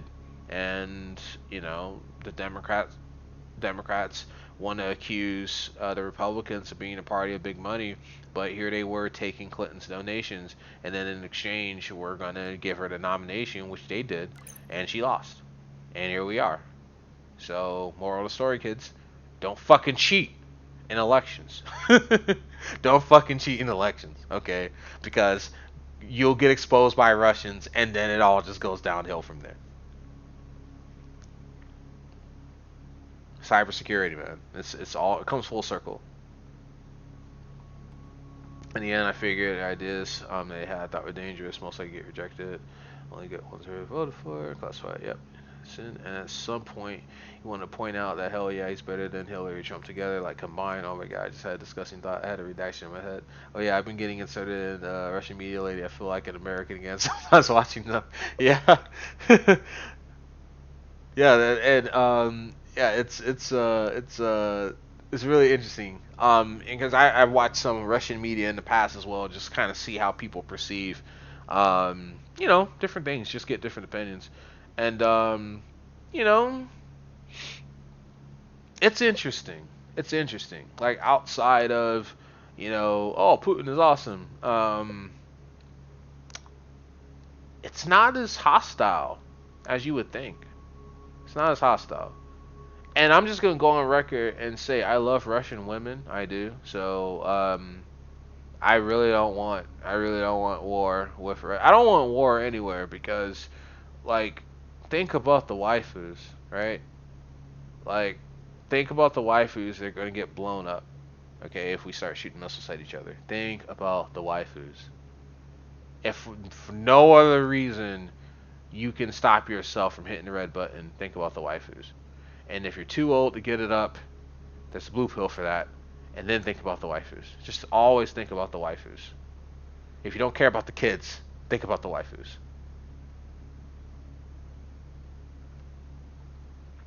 Then I realized, fuck, I don't know Russian, and I'm language started. I can hardly handle English. No, it's true. Krypton is a totally different language system, man. Characters, pronunciations, everything. That's why I don't give Russian shit for speaking broken English. Like, personally, like, it's like their trademark. Like, if Russians just spoke fluent English at all times, I would actually be sad. I would actually. It's like BronyCon closing down after 6 years, 9 years. Yeah, I think it went for almost 10 years. Anyway, they had their last convention. Now I mocked these people tirelessly. I mocked them every chance I got. But the fact that they're not having any more conventions makes me sad because it was just such a big, part of my life. Even though I was never part of that community, and made fun of them. But anyway. Back in chat. Giving up our freedoms for safety deserves neither, etc. kind of ties what bothers me. And people even more forgot how to be rebels. We got the same name as the good guys in Star Wars. How are we not pumped to be here and fight anyone who tries to take anything from us? They'd rather sign a paper, throw all the most priceless thing that could be won by other sacrifices, blatant slavery. Yeah, big facts on that one, Leo. Big facts. Like, people don't respect or appreciate liberty anymore. And going back to what you were saying earlier about, the devils that exist in society, that's why. Because you see so many situations in which you feel like your vote doesn't matter. You got voter suppression laws in red states that are specifically designed to target ethnic minorities who are far less likely to vote for Republicans than Democrats. You've got, these just ridiculous politicians still in Congress after all these years, mind you. Like, we got these guys on everything but embezzlement, and no ethics committee has even called anything into question yet revolving them. And I think that there's a mood of just political depression because those reasonable people who would add a lot of benefits to politics purposely don't get involved in politics because of how toxic it is, and they just don't want to be a part of that. And who can blame them? Like, I study politics for fun. Like, I'm not even fucking poli-sci major or anything. It's just something that I do for fun. Like, I got a bachelor's in psychology, man. Like, I just love politics for the hell of it. And I totally get it. Trust me, I do. So for those of you in chat that are like, I hate politics, dude, it's like, no worries, man. It's I feel you on that one. It's nasty. It's literally nasty by design, and reasonable people are never given a microphone. I just looked at some bullshit study that said, 45% of Americans don't change their underwear daily. And it's like, okay, yeah, 45% of Americans don't have jock itch though. So there's gotta be something wrong with your study. And I would just post shit like that to get reactions. But who did you poll? What was the sample size? Statistics, that's another thing that we have to do better as a nation too. We got to understand research methods, man. Research methods isn't taught to most people who go to college. And if you go to trade school, you don't even fucking touch that shit at all. And yet you're supposed to understand and interpret data that the mainstream media gives you. That's stupid. You were never taught how to interpret it. So why are you being treated like someone who should know how to interpret it? Interpreting data is not easy. There's so many confounds you have to look for and account for, and you have to the law of large numbers, right? You have to take that into account too. With a big enough number, anything can be statistically significant, right? You just have to pay attention to that. So if they say, if you see a study like that says, 45% of Americans don't change their underwear daily. First of all, guys, like, That's what you're using your fucking voice box for, people's underwear. And two, who'd you interview? Like freaking people who go to Coachella? Like what the fuck, man? Like who? Four people, right? And one and kinda sorta second person said, yeah, I don't change my underwear every day. Well, there's our 45%, and we only polled four people outside of our office in New York City. But we tell you Americans feel this way, which isn't a complete lie, but it's a misleading truth. Because if I say Americans as in plural, you're thinking everybody. But if I told you that I only polled like five people and they were all like freaking 55-year-old people that just happen to be outside of the office selling cupcakes for their charity or whatever, that's really going to restrict the generalization of that finding. It's stupid. It's like the dumbest shit. And they get away with this because we don't call them out on it. We just take what they feed us and we don't question it. It's like, well, that's what this poll says. That's what this poll says. Why do you think George Bush said he doesn't care for polls? Because he's like, you guys are always wrong. So I don't even bring up polls to me anymore. I don't care. And he was right to feel that way because polls said he wouldn't be president and he was president. And then polls said that he wouldn't win re-election and he won re-election.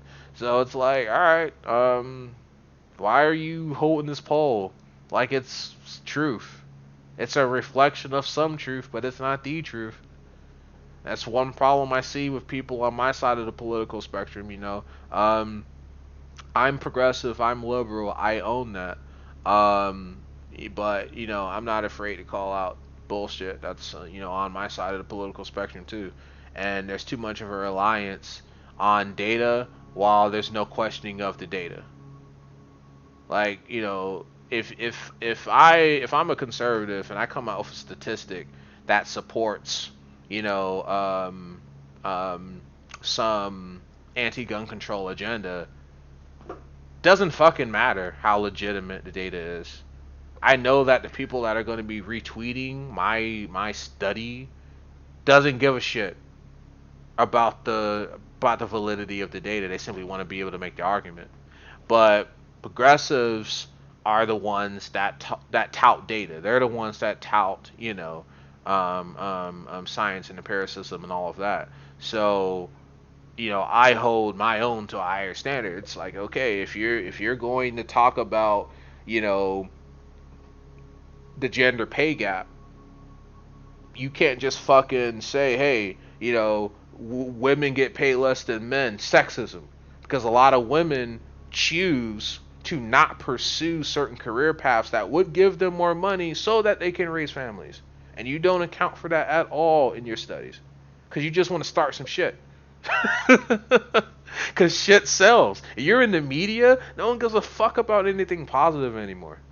Literally, shit sells. Literally, shit sells. More drama we can stir up, more Twitter reactions we can get, the more shares we can get on Facebook. That's keeping us in business. Toxicity sells. So when Russian psychological operations were interfering with U.S. elections and they were hacking into our shit, we pretty much handed them the template on how to deal with the American people. The U.S. media did that. Russia just sat back and said, okay, what sets the American people off? What gets them going? It only took them a day. It's like, oh, drama. Okay. Well, then let's crank this shit up to 11 then. Get the bots out there. I want Twitter spammed with fucking Pizzagate, with fucking nudes of AOC. Like, let's just flood the internet with shit that's untrue and just watch what happens. And sure enough, we literally just went into our own corners, started firing our proverbial missiles at each other, And meanwhile, China just built a new military base in Africa. And they're planning on moving a portable nuclear power reactor to power their bases that they've built in the South China Sea, which we, the United States, said, hey, guys, you can't set up bases there because that's literally international waters. And China's like, fuck you. What are you going to do? What are you going to do? That's never happened before in human history. We never had a nation tell us fuck you. At least not like live to tell about it. At least not live to tell the tale. The last nation that said fuck you was Iraq, and look what happened to them. Got smacked in the mouth hard. But China's at that point where it's like, and what? And what can we do? Seriously, like what can we do? Especially when we're eating all this fucking Russian McDonald's, right? That these bots are cranking out. It's hilarious. It's really good. All right, so back in chat. Not the triumphs. Not the triumphs. Yeah, man, that guy got clocked for wearing a triumph hat because they thought it said Trump, and I'm like, oh no, that's so bad. That's so bad. I mean, look, the MAGA hat definitely has got a lot of connotation, especially with how Trump's handled, white supremacy in this country. But you can't punch people because of their First Amendment. Can we have respect for First Amendment? At least can we have that basic level of respect? Let people claim their beliefs without fear of being punched, because that's literally what happened in Germany before the Nazi Party rose to power. If you were talking pro-Jew, you got your ass kicked. If you were a Jew, they beat you up. Like, that's how it started. It started with vandalism and insults and slurs and intimidation and getting jumped in the alley when you stepped out of the bar. It ended with invading Poland, invading Europe, and then it builds. It builds. You have to cut fascism off at its source. You can't let it fester. And I don't care if it's left or right. Fascism is bad. Okay. Totalitarianism is bad. And anyone that's against the First Amendment, I am opposed to, because I feel like if you really do believe in the right thing, you should be able to defend your ideas in the court of public opinion. Which is why a lot of white supremacists go underground anyway, because they know that shit's not going to fly in general public, but they believe what they believe, so they try to hide. But social media is making it worse. It's like, well, we're banning those accounts. Yeah, we're doing something. Shut up.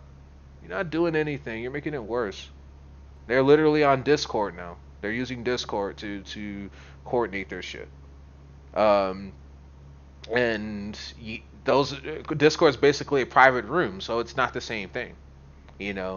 That you should shut down the private rooms and force them into the public square. So if they post shit, it's public. Don't do it in reverse. That's stupid. They're clandestine anyway. When's the last time someone on mass media has referred to American citizens as rebels without being a criminal? It used to be a social statement like, yeah, I'm an American badass, where to go. Probably was over a decade ago, but feels overnight. That's true. That's true. That spirit of, rebelling and being your own man. But it's the whole toxic masculinity thing. Like, now that attitude is toxic masculinity. So if you try to embody that, you're gonna have liberals telling you that you're toxic as fuck and you need to just chill, or that you're overcompensating because you got a small PP or whatever the fuck they want to say. And none of that shit is true. None of that shit is true. But that's what they believe now. Like I said, I feel myself being pushed more to the center every day. But the only reason why I'm still liberal is because to me, as a matter of personal opinion, the right is literally any place where a neo-Nazi feels comfortable is a place I can't go. Like, that's where I draw my line, and the president's reluctance to single out white supremacy. And then you got freaking Tucker Carlson from Fox News saying that white supremacy is a hoax. And that was so dumb that even Fox suspended him. Of course, officially he went on the vacation, but it's a trend. Every time a Fox host says something stupid, they always go on a vacation, like literally the day after, and they're either gone for a few days, or in Bill O'Reilly's case, they never come back at all. Because for a station of tough, tell it like it is hosts, they really do have a tough time telling it like it is when they're getting their asses suspended for saying stupid shit like the fucking Parkland shooters or paid actors or some dumbass shit like that. It's This is why we can't have civil discussions in politics, because you literally have these demagogues on both sides just literally spewing bile. It literally has no value whatsoever to the political discourse. Like, my shit that has more value than that. Because at least a plant will grow from my shit. Nothing grows from that. Nothing grows from that. It literally just makes things worse. And so you got to ask your question, well, what did they get out of it? Well, they're the mainstream media. What do you think they get out of it? Retweets, interactions, money, journalism for sale.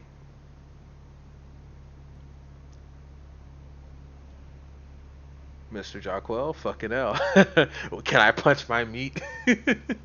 hey, this is a non-judgmental zone. So all are welcome here. Meat punchers, wankers, hentai aficionados, you're welcome here. You're welcome here. Okay? So we can shoot the shit. We can shoot the shit. Like, you know what? I need to make a waifu page in my Discord. God damn it, I do. I do. I'll do that. I'll do that. Anyway, let's continue. Someone's gotta tenderize it. Someone does. Someone does.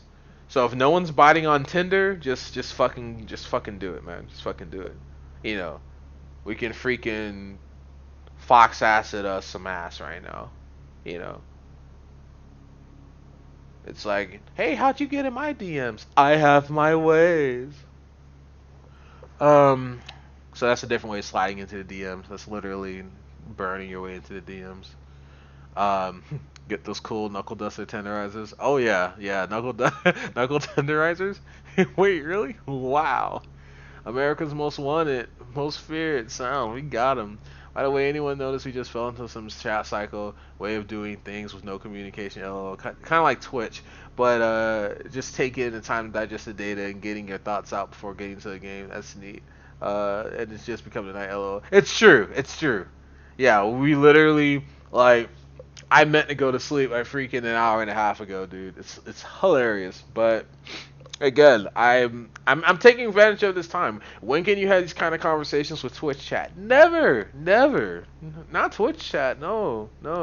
And I say that as a member of Twitch chat. Okay, I don't stream as much as I'm on Twitch, so I'm usually the member of Twitch chat. So yes, I get it, and I totally agree with you. Like, I was supposed to have failed at this mission 2 hours ago, but we ended up talking, and again, I'm glad you guys are here. Really, you know, this would be a very shall we say, plain stream without you. I mean, the game, of course, in and of itself is entertaining, but you want a little extra flavor with your streams, right? Because the game plays the same whether I'm streaming or not. It's the people that counts, people that makes it matter. People like you guys. Wonder if we are on some kind of psychological or social tool. Trump using AI, how is he going to use it? Squid on it, LOL. You said you wanted me to say media puppet masters, nice try. Anyone getting AI is scary. I don't know, I'm a person who thinks we need AI in the world to safeguard our volatile information. As any person powerful enough control will be eventually corrupted. So AI development, I think it might be do or die really. Trump conversing with AI. Now there's a lot of social stunts that used to get him attention, so it's hard to trust any report its accuracy. And recent AIs have come out to be fake performances to lie for money, to continue abysmally slow progress on the project. No one wants to fund, so my threat assessment on this is low at this time. And a better way of managing and protecting information. I think AI is inevitable in the distant future. We're still alive and have found a way to stop corrupting our information for gaining against each other. Yeah. So that's a good question. So Cambridge Analytica, that artificial intelligence was essentially,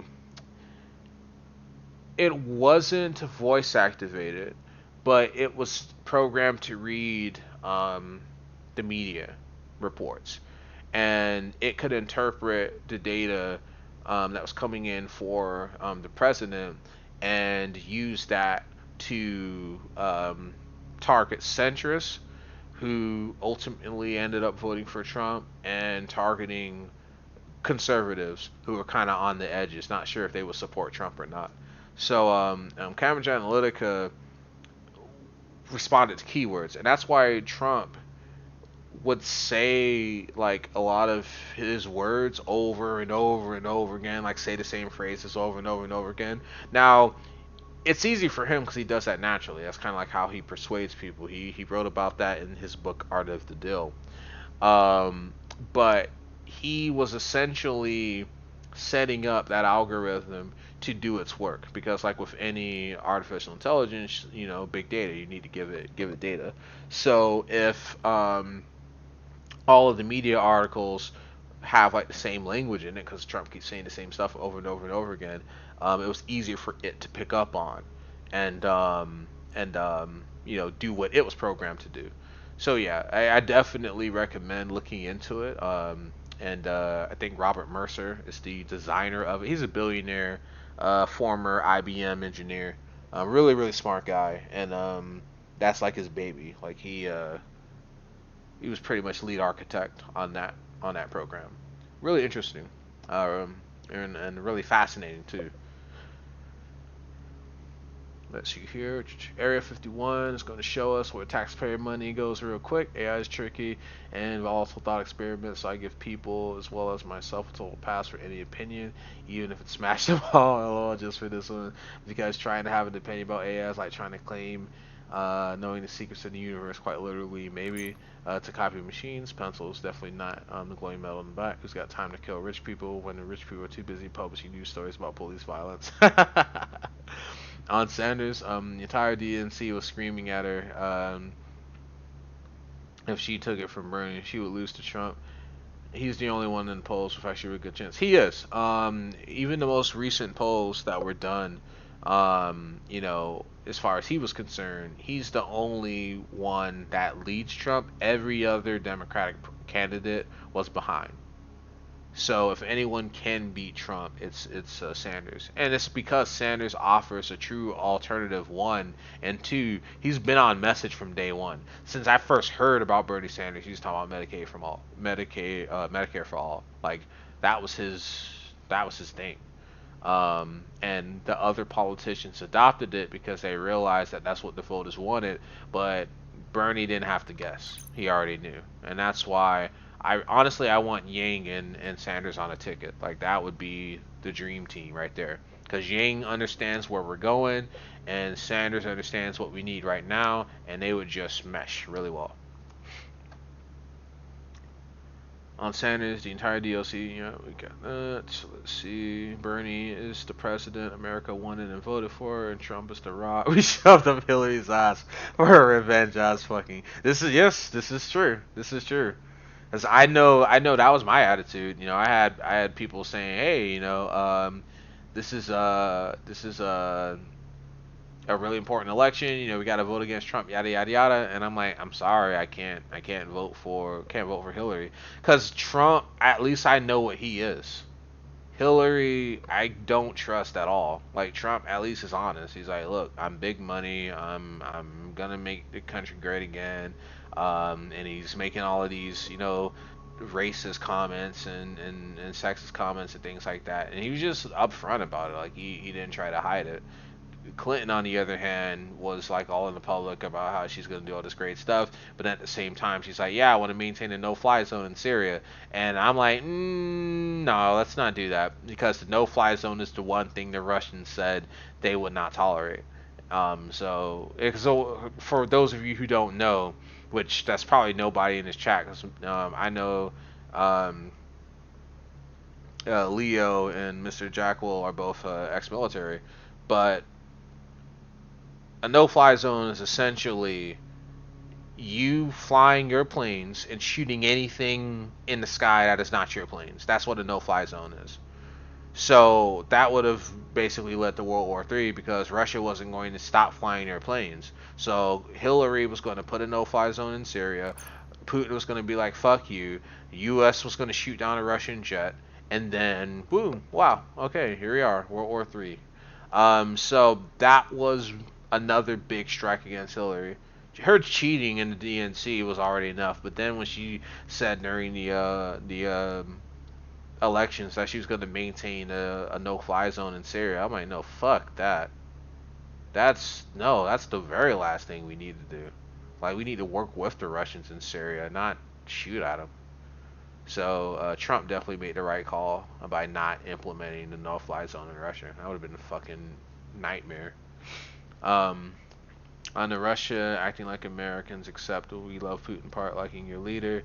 Okay, I can get behind that. I think there's a little much going around for Putin. It's just fishy. Maybe that comes full circle and makes him more American in his own way. God, I can't win. I studied politics out of interest, figuring out all this conflicting information, cleaning up the mess the media made in my brain. Can't fix the media, I can fix myself. We all did the same, can undermine the media, and even when the game is free.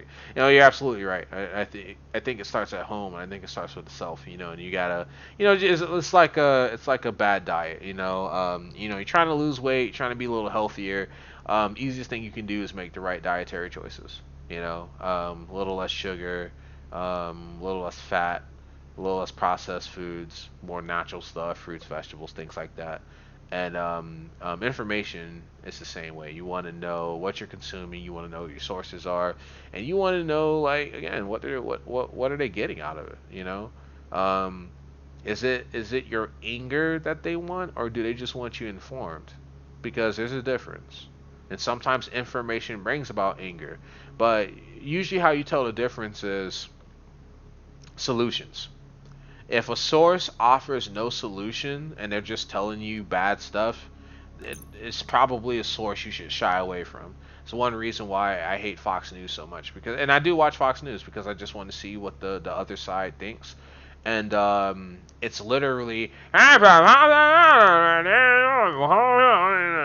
aware, be aware, be afraid. They're doing this, they're doing that. It's a threat to America. We're under attack. Like, if you watch Fox News, you literally think you're on fucking DEFCON 1 every goddamn day. And it's like, okay, all right, guys, turn it way down. It's not even that serious. Okay, the metric system, really? Yeah, Tucker Carlson went after the metric system and called it an attack on America. I'm like, come on, guys, really? The metric system? The metric system. All of our NATO allies use the metric system. So, how was it evil? Some of us use the metric system. I use the metric system on some things. It's easy to do math. It's base 1000. And in computing and mathematics, especially when you're dealing with other countries, you have to use the metric system. No one uses the imperial system. Just doesn't make sense. But anyway, it's a threat to America and we need to ban it. Sir, may we ask you some questions for the news? Yes, fantastic. Do you wear underwear? Yes. Maybe check. Yes, awesome. Are you sure you wear you pissed your underwear? Probably because he doesn't like clothes. Something that's just something that kind of made up to make himself feel good one day, and then he chopped down a poultry. Polls were kind of confusing without quotes. That, and maybe there's some pay issues there, and maybe not. Both sides have presented adequate evidence to the standstill, and that's the truth, because nothing's been done about a blatant illegal act that is a paper trail. So instead of complaining about a potentially falsified report, you could be out getting a job that's arms open, looking for woman workers to make sure the female demographic is filled because they mean the shit someone who lied to you in the first place are just in charge for your family. Yes, exactly. People threaten to punch me. People threaten to punch me and claim I'm a pussy and picking sides or something. One of them met me once. He changed his mind. Rebel being a toxic masculinity. Well, they were the hipsters and lone wolves at the time. Usually look down upon gentlemen that gets in any rich boy's face who treats their marriage arranged rich family to family GS like a ragdoll and later found that bikers should be bad mofos. But an endless pit of chivalry, the media took something like that out of pop culture and turned it into the very thing it stood against so hard. Very true, very true. I agree with that. Are you proposing to me with a Discord channel? I do. I bet you have your ways. I do, I do. I just wanted to get Twitch jobs for the new system. LOL. Well, I'm totally. You got all the jobs, dude. If you were watching this stream, since the beginning, because I've been going for 6 hours and 18 minutes. Yeah, you've been watching this stream. You got all the drops, dude. All the drops. Leona Maxwell, Leoma. I'm exhausted. Okay, Leo Maxwell. Amateur 752 live playing Cyberspace Force. Leon additional special guest star. This is too good. This is too good. This is too good. I'm literally gonna do this. I love it. I love it.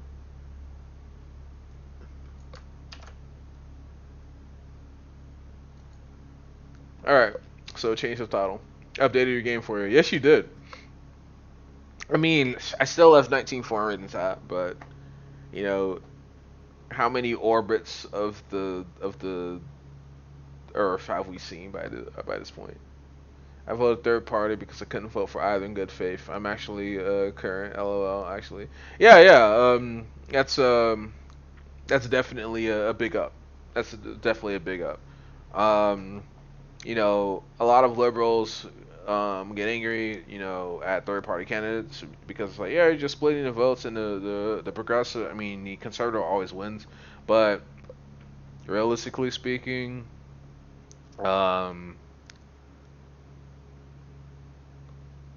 pick a better candidate.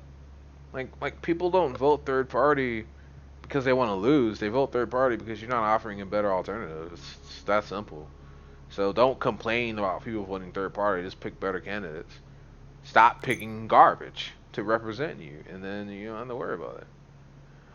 On Trump being Hillary's route, the greatest threat assessments I ran over and over in my head always ended up with Buck there, both risky as fuck and for the country in general. Tiebreakers, I know Hillary knows how to launch a nuke, so please, Mr. Trump, assume the rotting position. Head first, please.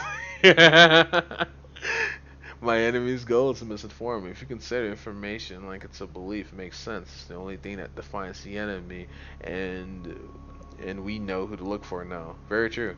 Good God, the metric system is the only one that makes fucking sense. I use it exactly. Isn't Imperial the non-standard of the world? Yeah, it's the non-standard. This will be for the saved broadcast. Yes, absolutely, absolutely, dude. Hell yeah, we playing the dream. Joined about 10 minutes before I said my first thing. You're a bartender though. Think Spain did it, so can we? My job is a drinking culture. It's a lifestyle factor.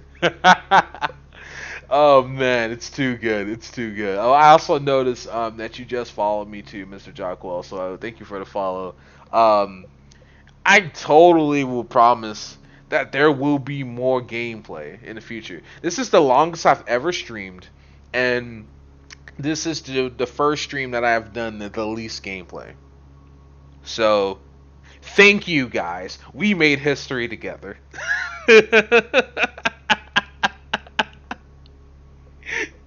Oh god, it got onto the chat. Oh yeah, man, I'm on you. Like right here. I'm looking right at you, right here. Yes, our cult needs followers. Yes, he did it. Post more non-content. Oh man, you guys are awesome. I'm really glad I met you guys. This was a lot of fun. He needs to tickle my information phone. There's definitely an emote for that. Let me pull up my list of emails here. Tell me I've got something good. Oh, I do. There we go. Have a Mailing. Bailing. That's what I call her. Um, she the best. Yeah, her and Miro. Miro looks like she could snap a man in half, but I'd take that risk. Oh, waifu for me, indeed.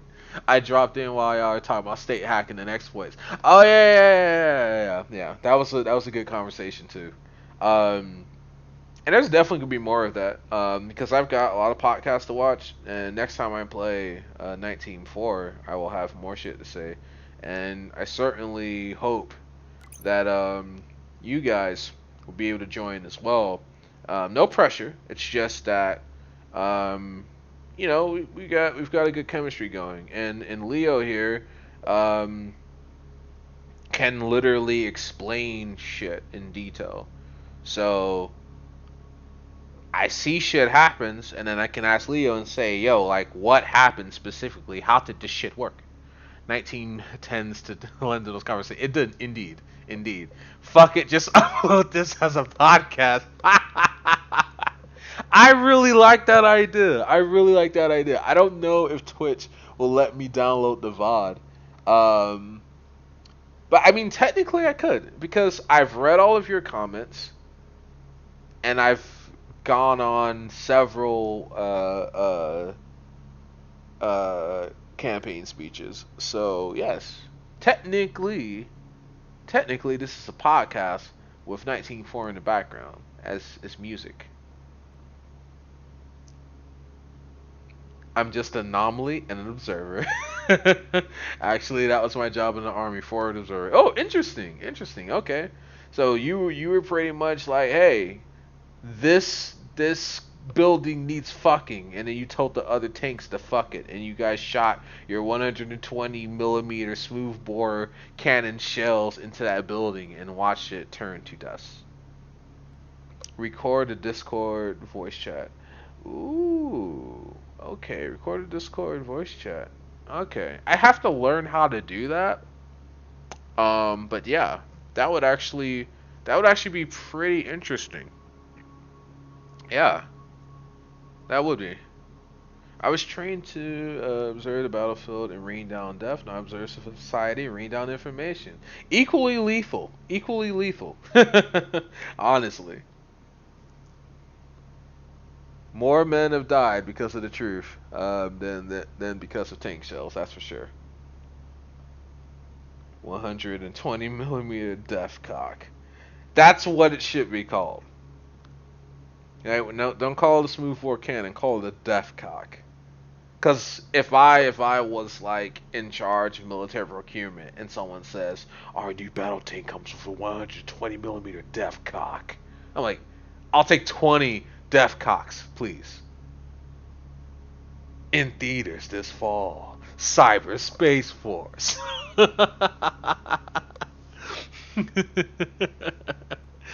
Patriotism goes to space. Oh man, it's the final frontier needs some freedom. I had all the death cock. I'm full. Well, all right. You guys are great. I literally can stay up all night until the sun comes up. You guys are a lot of fun. This was awesome. Thank you all again for the conversations, for your openness and your honesty. I think is that a challenge? Hey man, you've had your meds, man. You're ready. You're ready to rock it, dude. Like it's 5:36 a.m. where I am right now, and I don't even know how I'm awake right now because I got no sleep the night before. So I'm probably going to suffer some minor brain damage or something from sleep deprivation. I don't fucking know. I don't fucking know. I do got my meds. It's true. You're a smart man, man. You're a smart man. You got your shit together. I'm literally running off of politics, water, and waifus. No, I don't want you hurt. Oh God, don't remind me of the time. Oh, so you're East Coast too, Mr. Jacque. Mr. Jacquo. Yeah, that's yeah. It's the sun's about to rise on the East Coast, boys. In like an hour. In like an hour. Um, but yeah, man, this is great. This is great. You guys are great. So I I don't know. It's like I want to stream tomorrow, but my buddy's back in town, so probably if I do stream tomorrow, it won't be nearly as long as tonight because I have work the following morning. So it definitely won't be a 6.5 hour stream. Man, this is the longest I've ever streamed. This is incredible. This is a new record for me. I've never gone 6.5 hours. Um, was actually gonna get a water, and then you got close to catching up. Got too excited to walk away. Central, shoot it down, America. The sun, that is. The sun is a nuclear. It is. It is. Got to shut it down. We got to shut it down. Get the CIA and NSA on the phone. DEFCON never. Yeah. It's true. It's true. Threat level red. Oh man, yeah. You know, it's like a Metal Gear Solid 5, where you get that automated message, from your virtual assistant. The sun will be rising shortly. Like that's where I am right now, and it's like dark as fuck still in Afghanistan, but literally in like 40 seconds the sun begins to rise. It's like, god damn it, and then you're easier to be spotted by guards and shit. But yeah, I'm gonna try. I'm gonna try to stream tomorrow because the event's going on. I'm probably gonna stick to Nite Team 4. But for those of you who just followed, and for those of you who are just listening in and lurking, I am a variety streamer, Amethyst752. So, Nite Team 4 is just one of the many games that I play. I kind of play whatever's, I'm in the mood for. So, you know, if you make a request, I will definitely do that. I also want to give a shout out to my German friend who's probably waking up right now because he's like 5.5 hours ahead. So Pelagenius, shout out to you, my friend. Again, he was like my first follow outside of my normal circle. So, and now you guys have joined the fucking cult. So I'm gonna have to order extra Kool-Aid now, um, and extra cyanide. I'm like, oh god, I'm naked. No, it's true. And then he was known as Naked Snake. We have lurkers. Well, fuck, they know it's true. They need a mass redaction. Neuralize everybody, Area 51 style. It's on sale for $9. Oh yeah, yeah, yeah. Almonds. Ooh, yeah, yeah. Almonds, good. Almonds have grown on to me, man. Like seriously. Um. So yeah, that's the plan. And then next week, I have no idea. Again, I'm gonna try to stream. I'm gonna try to stream regularly, honestly. The reason why I stream so irregularly is that there wasn't a community, wasn't a reason to come on. But now I have you guys. Now again, I'm not gonna sit here and be like, hey, where's everybody? No, like you guys have shit to do. You do your shit. If you gotta punch your meat, you fucking punch your meat, okay? Like I'm gonna be here playing games. And if you want to come in and you want to talk, shoot the shit, totally fine. All right. Um, you need to join Discord. Well, let me get that link for you. Let me get that link for you, my man.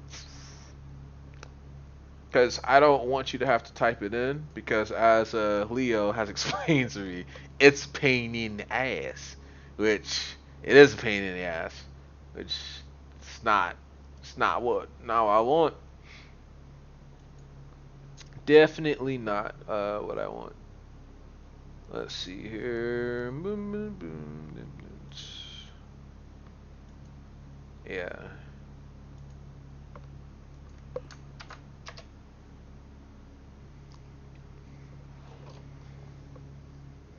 If you need a co-host who has all of this unpopular corner, just tucking in the corner, I'm your guy. Hell yeah, dude. Yeah, it would be awesome. It would definitely be awesome. Like, you know, and I definitely thought about doing like a podcast. So I don't know how you guys feel about podcasts, or feel about talking or whatever, but um it's just something in the itinerary, you know.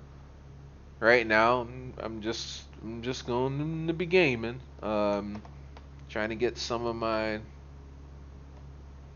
some of my shit in. Yeah, some of my shit in. But yeah, this is good. This is good. And you guys hilarious. You guys are awesome. You know, you guys are the online friends that make up for lack of IRL friends. I have tons of IRL friends, and by tons I mean like a very high quality circle of just a few IRL friends. You know, quality over quantity. But as far as online friends are concerned, not too many. So you know, we're attached now. Okay, I'm like the clinky cult leader here. You know, constantly sending you text messages. Hey, why didn't you show up in church today?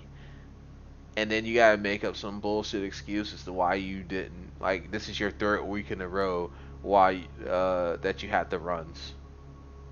So it's okay if you use that excuse. Like, if every week you show up in the Discord like, hey, Amethyst, sorry I couldn't join the stream today. I had the runs. I'll know exactly what you're talking about because the runs are real. The reward was nice though. He promised waifus. Oh yeah. Oh yeah. Oh yeah. Not sure it was just me or everyone though. Well, I'm gonna open a waifu page in the text channel. So it's gonna happen. In fact, you know what? Let me see something here. Why don't I do it right now? Because I'm already here. So just create text channel.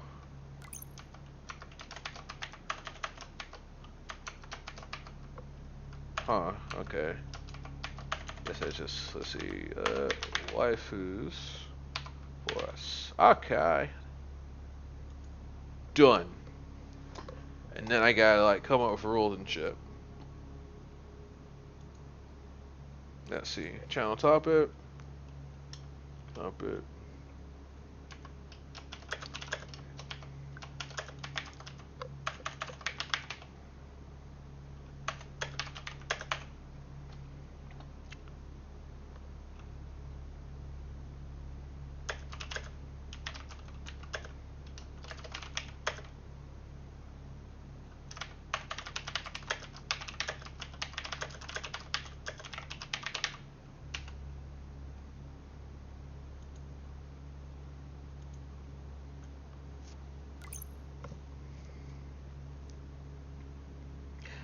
If I did a podcast, I'd be talking with you like we did tonight. Just someone's recording it. Yeah, yeah, exactly, exactly. And that's really as far as I want to go with it too. I'm not trying to do like all these different segments and things like that. Like, no, I just wanna have the conversation, honestly.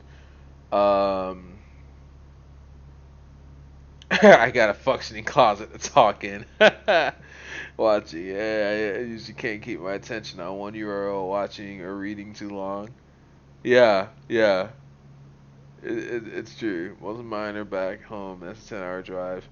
I almost none. Lots of good things, and brothers sisters far away, but once time's always split. Just then, shitpost memes. My Facebook is amazing because of that. I get first waifu. Yep. And maybe a podcast where I get a Might Soundfield. The arthritis 20 yards away, 20 years away. That's true. That's true because arthritis has got a long memory. It will fuck you up eventually. Eventually. Oh, all right. Well, on that bombshell, I'm gonna go ahead and end the stream. And you guys are awesome. You guys really made my night. I really plan on just doing a short stream, and meeting you guys tonight is so good. And again, also shout out to Anishel. He's a community organizer with Allison Smith, and he hooked me up with some really dope backgrounds. Just for streaming the game. It was like in the morning, like 10 a.m. or something, and he just drops in the stream. He says hello, and we talk for a bit, and he gives me the skins, and it was really cool of him to do that. And Caliban, thanks again. And Anna, yeah, I don't think. Oh yeah, Anna show, yeah. For some reason, I'm thinking that you're talking about Anna, like Anna. Um, Secret World Anna. But it's okay because it's like almost 6 a.m. So I'm allowed to have, you know, semi-lucid moments at this point.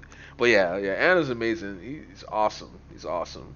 I usually don't watch Twitch for Anna shows. Like, we need you. And I was like, okay, but only because I love you. Yeah. Like, Anna show's the best, man. That man's the GOAT. He's just a really cool dude, really gracious guy, and a great community organizer. And you guys being a part of that community, and again, like, we had a really, really great discussion, and again, thank you both, Mr. Jockwell and Leo Maxwell. Thank you both for your service, and I can't express that enough, because war ain't easy, anything but. So, much love to you guys. I'm the lurker usually, but trying to get more into it if it stays active. Yeah, absolutely, and that's what I want to do. I want to do that for the community, the golf squad community, and in the future, I'll talk more about that name, where it came from, what it means. Not gonna lie, my Twitch name is just an American Gods thing. Oh, interesting. Yeah, I've always wanted to watch American Gods. I gotta still do that. Um, uh,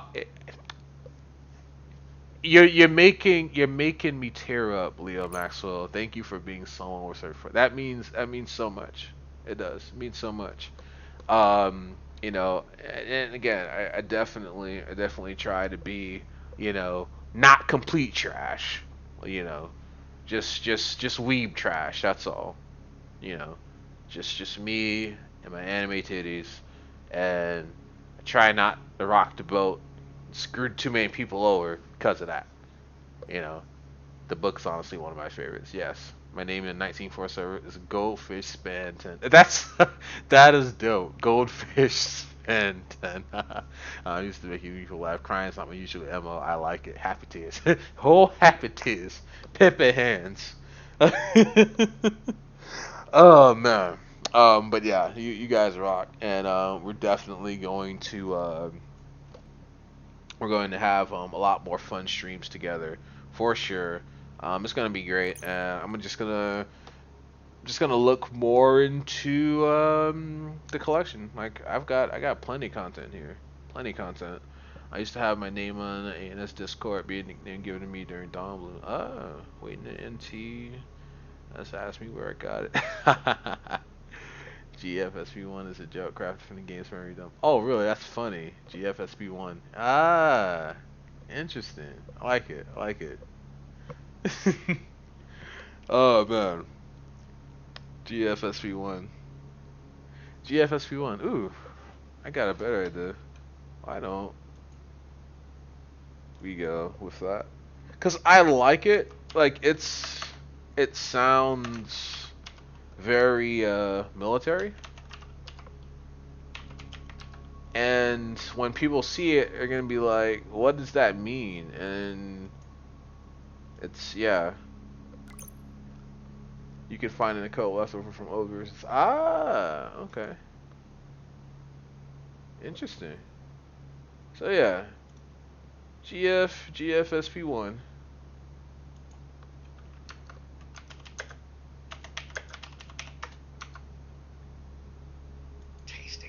GFSP1 will be girlfriend, and I'll think of something for fucking SP1. Okay, attention span.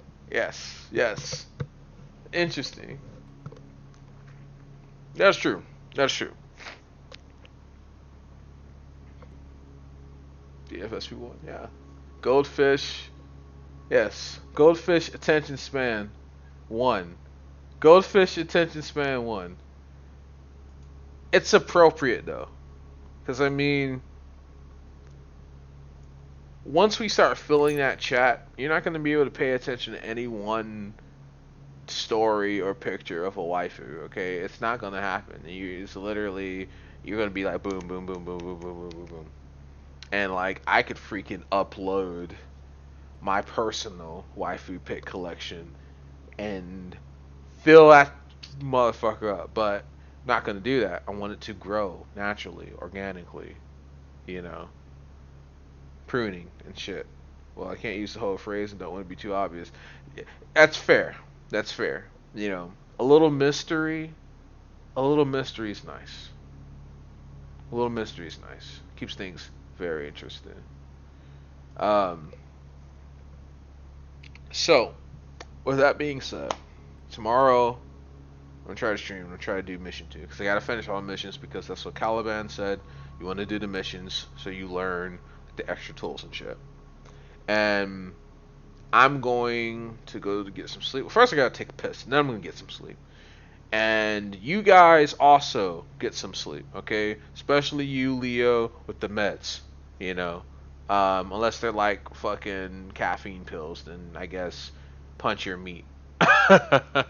um, but yeah, you get stumbled through everything. Yes, just fucking, just. That's true. That's what I'm gonna do. I'm gonna stumble through everything. It's Saturday night, Sunday morning. You know, it'll be a good excuse.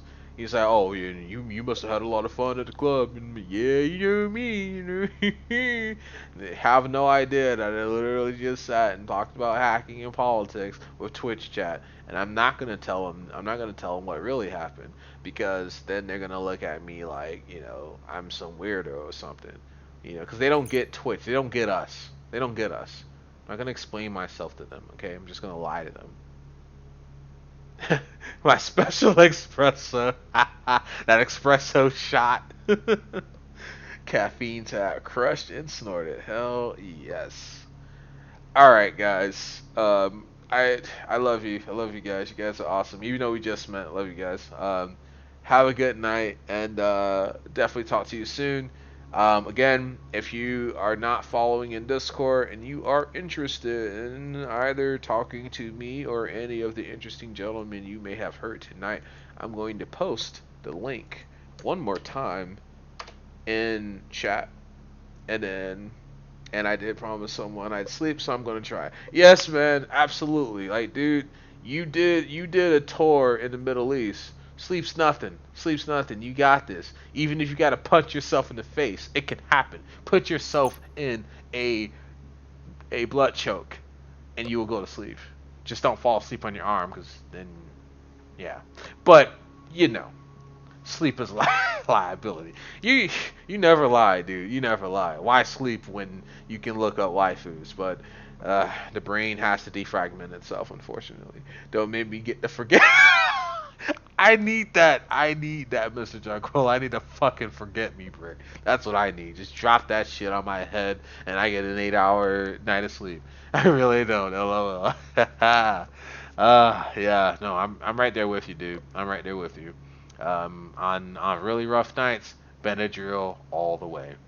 Um, but you know, it's not like full power drinks. I tried to forget me car. I think you're gonna need to bring big. Damn, he walked away from a forget me car, man.